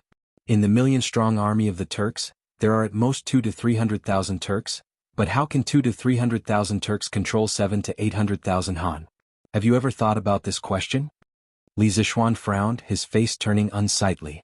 Without waiting for his reply, Han Lijing expressionlessly said, although the Turks' control over the Han is very strict, if they want to rely on this to control 700,000 to 800,000 Han, it's no different from wishful thinking. For so many years, the reason why the Han of the steppe did not cause any trouble is because some of them do not want to return to the Great Tang. They are willing to serve the Turks, and in their bones, they have already forgotten that they are Han. Chapter 1502. Some of them did not want to return to the Great Tang and were willing to serve the Turks. They had already forgotten that they were Han Chinese. Hearing those words, Li Zishuan felt his hands and feet turn cold. No, to be more precise, his heart turned cold. This was an expression of extreme heartache. At first, when he heard Han Lijing say that the Turks were using the Han people as the vanguard, he was angry. But when he heard that the Han people were willing to be the dogs of the Turks, his heart was immediately filled with anger. Extreme anger. What? He really wanted to ask those who betrayed their ancestors why. Did they really forget that they were descendants of the Yellow Emperor? Don't you feel that it's a little inconceivable? But this is the human heart. Seeing Li Zishuan's face turn green and white, Han Lijing sighed softly and said, especially in troubled times, the human heart is even harsher and more realistic. Why did those people choose to serve the Turks during the war at the end of the Sui dynasty? Wasn't it to obtain the protection of the strong? That's right, at that time, the Turks were fully deserving of the title of the strong in the eyes of the people. Even now, many people still think so. During the chaos of the Sui dynasty, the heroes of the Central Plains rose together. 18 rebellious kings fought for supremacy, but which of the rebellious kings did not curry favor with the Turks? There were even Turk soldiers who joined the armies of some kings, to fight. So, who dared to say that the Turks were not strong? For the sake of this expert's protection, some of the Han people were willing to become the dogs of the Turks, even selling their lives for them. Little Xin, this is human nature. Those Han Chinese who were kidnapped by the Turks to the Central Plains as slaves are lamentable, but those who were willing to become the lackeys of the Turks and betray their ancestors are even more hateful. Because in order to obtain the favor of their masters, they would also brandish their butcher's knife when necessary and viciously cut down their former compatriots. If you meet such people in the future, you must not show mercy. At this point, Han Lijing patted Li Zishuan's shoulder with a complicated expression and sighed deeply. Li Zishuan pursed his lips and didn't say anything. At this time he had already calmed down. As someone who had transmigrated from the modern world, he knew the complexity of the human heart. Throughout history, similar situations could be said to be common. For example, the most typical example was the million-strong Ming army that surrendered to the Manchus at the end of the Ming dynasty. After Li Zicheng conquered Beijing, the Ming army, which was originally serving the Ming dynasty, saw that Li Zicheng was strong, so they flocked to him. However, Li Zicheng was overconfident. Unexpectedly he used 50-60,000 troops to deal with Wu Sangui. Wu Sangui's 50-60,000 men were not dealt with. On the contrary, they were besieged and defeated by more than 100,000 Qing troops and Wu Sangui's combined forces. Furthermore, because Li Zicheng's torture, in various regions was an enormous threat to the corrupt officials, landlords and tyrants, it triggered their fierce counterattack. In order to suppress these rebellions and prevent new rebellions, he had no choice but to station a large number of troops in various regions. It was to the extent that after the defeat of the First Rock, he was unable to quickly mobilize a large number of troops to counterattack. In the end he was forced to retreat step by step. At this time, the surrendered Ming army thought that the 8 banners of Manchuria were the strongest of the strong, so they all submitted to the 8 banners of Manchuria and fiercely chopped at Li Zicheng several times. In order to obtain the protection of the 8 banners of Manchuria, their counterattack against Li Zicheng's rebel army was extremely cruel, but also extremely tenacious. That brave and fierce fighting spirit was who knows how many times stronger than the 8 banners of Manchuria. Even Yongjing later said, when Taizu Gao Emperor first established the Ming dynasty, there were only 13 soldiers. Later, the 9 surnames master defeated the Ming dynasty's 4 roads. When Taizu Zhang Huangdi entered the capital, there were only 100,000 soldiers. With 100,000 soldiers he subdued 15 provinces. How could a single person be strong enough? At that time, the one who led the soldiers was the Ming dynasty's general, and the one who wore the armor was the Ming dynasty's soldier. What he meant was that when the Manchurian Qing invaded the Ming dynasty, the 8 banners of Manchuria played a negligible role. Furthermore, because the Manchurian descendants from White Mountain and Blackwater had almost zero resistance to the smallpox virus wreaking havoc in the Central Plains and Jiangnan, in the war south of the Huai River and Qinling Mountains, there were no real Manchurian soldiers at all. Whether it was the 10 days in Yangzhou, or the 3 massacres in Jiading, whether it was sweeping through the remnants of the peasant army or attacking the remnants of the former Ming dynasty, the ones who swung the butcher's knife were all the former Ming dynasty soldiers who had shaved their heads and changed their clothes. There was no sign of the 8 banners of Manchuria soldiers at all. Speaking of which, what was the difference between the Han of the Central Plains who entered the Turkic lands to seek protection and the surrendered soldiers of the late Ming dynasty? Perhaps they were originally wolves, but now they had been tamed into dogs. They were exceptionally friendly to their new masters, but exceptionally cruel to their former brethren. Father-in-law didn't bring this son-in-law here today just to show me these things, right? After seeing through the nature of those people, Li Zichuan felt a little tired. However, thinking that Han Liqing had specially brought him here, it probably wasn't just for this matter. Thus he turned around and asked Han Tianhu. Han Tianhu pondered for a moment before saying, at the end of the 4th month, the Great Tang destroyed Liang Shidu and pacified the Shuo side in one fell swoop. During this time, the Turks failed to rescue Liang Shidu and were defeated by the Great Tang army. From then on, the Great Tang and the Turks were already in a state of full preparation for war. As for when the war would begin, it would depend on His Majesty and Shelley's intentions. Little Xian, you're now an officer in the Black Armored Army. In the future war between the Great Tang and the Turks, you might even participate in it. The reason this old man brought you here today is to let you have a clear understanding of the current Turks. In the future, when you meet those people who have forgotten their ancestors on the battlefield, don't be merciful. In addition, this old man has a vague feeling that the war between the Great Tang and the Turks is coming soon. Because 5 days ago in the afternoon I saw a few Turks on White Mountain. They went straight south from the Nyopi Pass and I don't know where they went. Turks? Li Zichuan's heart suddenly jumped. He hurriedly asked, Father-in-law, are they really Turks and not Han? Han Lijing said with certainty, they're definitely Turks. Those few people's riding skills are superb, and the way they ride is different from the people of the Central Plains. This old man has fought with Turks before. On this point I'm definitely not wrong. Hearing this, Li Zichuan couldn't help but frown deeply. He whispered to himself, why did these Turks come to our Great Tang? The Turks sneaking into the Great Tang could be a big or small matter. If they came to spy on the military it would be slightly better. However, if they came with some conspiracy, it would be difficult to deal with them. After all, the enemy was in the dark while the Great Tang was in the light. It would be easy for them to be ambushed. Han Tianhu said, generally speaking, this kind of small-scale Turk sneaking into the Great Tang is mostly to spy on intelligence. Chang and city catches at least a few dozen spies every year, if not hundreds, so it's not surprising. However, the leader of the Turks seems to be a little unusual. Li Zishuan curiously asked, why do you say so? Han Tianhu shook his head and said, this old man doesn't know either. It's just my intuition. After that, he closed his eyes and recalled twice. Then he said, the leader of the Turks was wearing a black robe. It's obviously hot in this season, but he was wrapped in a black robe. It's really strange. Moreover, the black horse he was riding was definitely a one-in-a-million good horse. I think his identity must be extraordinary. Black robe as steed. Li Zishuan frowned. He had an inexplicable bad feeling in his heart. All right. Don't think about it anymore. Counter soldiers with arms, water with an earth weir. It's time for us to go back. Han Lijing let out a sigh and said. Li Zishuan nodded. The father-in-law and son-in-law led their horses down the mountain and galloped towards Lan province. Chang'an City. Madam Wang, why do you look so good today? A lady looked at another lady in surprise. Do I? Why didn't I feel it? The lady touched her face and said in disbelief. Although she said this, the smile at the corner of her mouth betrayed her. Of course. Madam Wang, did you buy some new rouge? Which store is it? I'll go back and ask someone to buy some. What new rouge? I guess it's because I went to Xinfeng County to listen to Master Du Yi's lecture yesterday. What? Listening to someone's lecture can make one's complexion better? Is that true? That depends on who's lecturing. Master Du Yi's Buddhist teachings are profound. I can understand everything he lectured. After listening to it, I felt very comfortable and slept very well at night. That's why my complexion looks better than before. Isn't that too magical? Then, when is Master Du Yi going to lecture again? I want to go and listen too. Master Du Yi will lecture again the day after tomorrow. But only people from the Dragon Sect can go. Sister Qin, I'm afraid you can't go. People from the Dragon Sect? Sister Wang, so you've joined the Dragon Sect? Yes. Not only me, but my husband has also joined the Dragon Sect.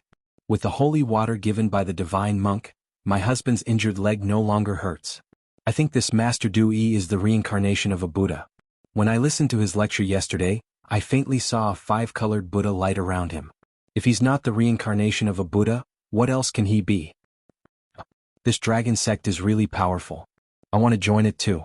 After 2 days of fermenting, the reputation of the Dragon Sect in Chang'an City and the surrounding counties could be said to be like the sun in the sky. In the marketplace, tea houses, taverns, shops, and even on the streets, there were people everywhere talking about the Dragon Sect and Sakya Du Yi's magical magic. Of course, this also reflected how many people had joined the Dragon Sect in these 2 days. Dragonhead, we already have 8,000 followers near Chang'an City. I think we should be able to reach 10,000 before tomorrow. In a secret room, Sakya Du Yi respectfully said to the iron-masked man. Yes, very good. The iron-masked man nodded slightly and then said, give the name list of all the followers to Zhang Liang and ask him to pick out those who have official positions or prominent family backgrounds from the list as soon as possible. Then focus on training these people. Your next task is to make these people completely convinced by you and obey your orders. Yes. Dragonhead, don't worry. I have ways to make those people obedient and obedient. Dewey cupped his hands and said proudly. Yes. The iron-masked man nodded with satisfaction. Sakya Dewey suddenly thought of something and said, oh right. Dragonhead. I've already found out the information you asked me to find out. Jin Wanfu is imprisoned in cell B8 of the Supreme Court. Did he confess anything? The iron-masked man said in a deep voice. Sakya Dewey bowed and said, not at the moment, but it's hard to say in the future. In addition, the few disciples that we sent to spread the rumors never came back after they were captured. I've investigated and found that they are not in the capital office, the Supreme Court, or the Ministry of Justice. It's really strange. The iron-masked man was silent for a moment and muttered to himself, it seems that Li Shimin is beginning to be vigilant. I think our people are either captured by the Imperial Army or the 100 Cavalry. There is no one in the Supreme Court, Ministry of Justice, or the capital office. Sakya Du Yi said in surprise, Dragonhead, what should we do? Will those followers betray us? The iron-masked man let out a hoarse laugh. Yi, do you think they will dare to? I don't think so. Sakya Du Yi was stunned for a moment. Then he said, Dragonhead, Jin Wanfu's family is not in our hands. If he betrays us, won't Dragon Sect be in danger? The iron-masked man was silent for a moment and then said coldly, then let him never open his mouth. I'll leave this matter to you. Do it cleanly and don't give yourself away. Sakya Dewey bowed and said, yes. Dragon Head. Also stop spreading rumors. Now that Li Shimin is vigilant, we should be more careful. The iron-masked man said after thinking for a moment. Yes, Dragon Head. Your Majesty, the 5 suspects have all committed suicide by biting their tongues. This subordinate has failed in his duty. Please punish me. In the afternoon, Li Junxian came to the Sweet Dew Hall and bowed to Li Er. What? The 5 of them committed suicide by biting their tongues? How preposterous. Li Er slammed the table and said in shock and anger, investigate. Continue investigating. These people would rather die than confess. There must be a conspiracy behind this. Capture a few more suspicious people for interrogation. If you let them commit suicide by biting their tongues again, I'll settle all my debts with you.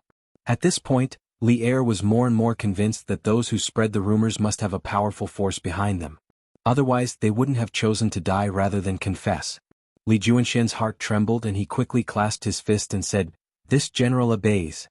After hesitating for a moment, Li Junxian said, Your Majesty, more and more people have joined the Dragon Sect in the past 2 days. Even some officials have secretly joined. Li Er's face turned ugly. After pondering for a long time, Li Er said, Li Chunfeng said that Dewey is good at using illusions, but it won't be easy to make the people believe that it's an illusion. I heard that Dewey has a kind of holy water that can cure all kinds of diseases in the world. Find a way to get some and send it to the Great Tang Alliance Medical Center to Divine Dr. Sun. Chapter 1503. In the Sweet Dew Hall. After hearing Li Er's wonderful idea, Li Junxian felt troubled. It wasn't that he hadn't heard of the Jade Lake holy water of the Heavenly Dragon Sect, but only the members of the Heavenly Dragon Sect could obtain it. But why would the members of the Heavenly Dragon Sect give him the Jade Lake holy water? After all, this was something that could cure all kinds of illnesses. Speaking of which, was he supposed to join the Heavenly Dragon Sect as a spy? The prerequisite was that he knew what being a spy meant. What? Is there any problem? Seeing Li Junxian standing there with his brows furrowed, Li Er couldn't help but ask. There's no problem. This general obeys the decree. Li Junxian came back to his senses and replied subconsciously. If there's a problem, then I'll overcome it, Li Junxian thought to himself. Li Er nodded in satisfaction. Seeing that old Li had no further instructions, Li Junxian bid farewell and left. The hall was silent for a while. Suddenly Li Er asked, Where is Li Zishuan now? At present, although Chang and city seemed calm, it was actually full of treacherous waves and layers of fog, making it difficult for people to grasp. At this time, Li Er suddenly missed Li Zishuan. He thought that with that kid's intelligence and wisdom, he should be able to solve all the mysteries of the Dragon Sect, right? Zhao Song stepped forward and bowed. Your Majesty, 4 days ago, His Highness King of Wei received a telegram from the Marquis of Yong'an. The contents of the telegram were for Datong Daily to publish a notice for the Sky Rooster Brigade to stop collecting chickens. At that time, the Marquis of Yong'an had already reached Qizhou. According to the plan, the Sky Rooster Brigade would split into 2 groups in Xianyang. The other group would be led by His Highness King of Shu. After the Marquis of Yong'an exterminated all the locusts in the western provinces, he would head east to meet up with His Highness King of Shu. Qizhou. Li Er nodded. After a moment of silence he said, If I remember correctly, the governor of Qizhou should be Wang Renbiao, right? Zhao Song smiled. Your Majesty is wise. The Qizhou provincial governor was Wang Renbiao. The reason why Marquis Yong'an ordered Datong Daily to publish the announcement that the Sky Pheasant Brigade has stopped collecting chickens is because Marquis Yong'an received 100,000 chickens from provincial governor Wang as reinforcements. The Sky Pheasant Brigade has now exceeded 600,000. 600,000. It was twice as much as when they left Chang'an. Great. Good. I finally heard some good news. Li Er sighed. Night in the Supreme Court's prison. You two go take a look at Celle. There are a few dishonest prisoners over there. Give them a good beating. Inside the cell, a slightly plump middle-aged man with a mole on the bridge of his nose and wearing a jailer's uniform walked to the vicinity of cell B and ordered the jailers guarding there. Obviously this guy was the head of the prison. Yes, boss. The prison guards didn't suspect anything. They cupped their fists and headed towards the cell area. Venerable One, quick. Go in quickly. There's only half an incense's time. Please hurry. After the jailers left, the head of the prison turned around and said respectfully to the man who was also wearing a jailer's uniform behind him, "Half an incense's time is enough. Don't worry." The man patted the jailer's shoulder, took the key and walked towards cell B8. Ding-ling ding-ling. With the sound of iron chains, the iron door of cell B8 was opened. "I've told you everything I wanted to tell you. What else do you want to ask?" In the cell, a slightly plump man with disheveled hair and a dirty face was sitting on the ground. When he heard the cell door open and someone walk in, he said impatiently, "You've told me everything? Then what did you tell me?" The jailer said faintly. The man who was sitting on the ground suddenly quivered when he heard the voice. He raised his head and pushed the hair in front of his face to the side. When he saw the jailer's face clearly, he quickly crawled over excitedly and said, Venerable One, you've come to save me." "I didn't say anything that I shouldn't say. Please save me quickly." The jailer squatted down and looked down at the man on the ground. He asked faintly, "Oh? You really didn't say anything that you shouldn't say?" "Really? More real than real gold. Venerable One, please save me quickly. The people in the imperial court don't know that I'm from the dragon sect." The man on the ground quickly said, "Ah, since you didn't say anything, I'm relieved. All right, quickly send me out." A moment later, a jailer walked out of cell B8. The jailer calmly walked to the side of the head of the prison and said faintly, "So fast? Venerable One, how is Jianghu?" The head of the prison trembled and quickly asked in a low voice, "Ah, don't worry. He choked to death while eating. No one will be able to trace it back to you." The jailer said with a chuckle, "I'll take Venerable One out right away." The head of the prison heaved a sigh of relief. Then, one in front and one behind, the two of them walked toward the exit of the cell with calm expressions. "Boss, the dishonest prisoners in cell A have already behaved themselves. Do you want to go take a look?" Halfway there, they happened to run into the jailers who had been sent away earlier. Hearing this, the head of the prison shook his head with a dignified expression. No need. Do you think I'm worried about the few of you? Go back to cell B and keep an eye on it. I'll go take a look elsewhere." "Yes, boss." The jailers obeyed and left. The head of the prison exchanged glances with the Venerable One, then hurriedly continued walking toward the exit. Who's that brother following behind boss? Why does he look so unfamiliar?" In cell B, when the jailers saw that their head of the prison wasn't nearby, they began to whisper among themselves. "Isn't that Wang Ming? Isn't he always by boss's side?" "Bah, what's with that look? How can that be Wang Ming? He's much taller than Wang Ming." "Oh, then I don't know. Maybe he's a newcomer?" "A newcomer? Why haven't I heard of any newcomers here recently?" Who cares? Sleep. Before boss comes back we can still sleep for a while. Jianghu, I'm calling you. Get up and eat." "What did I say about you being an old bastard? Do you still want to eat?"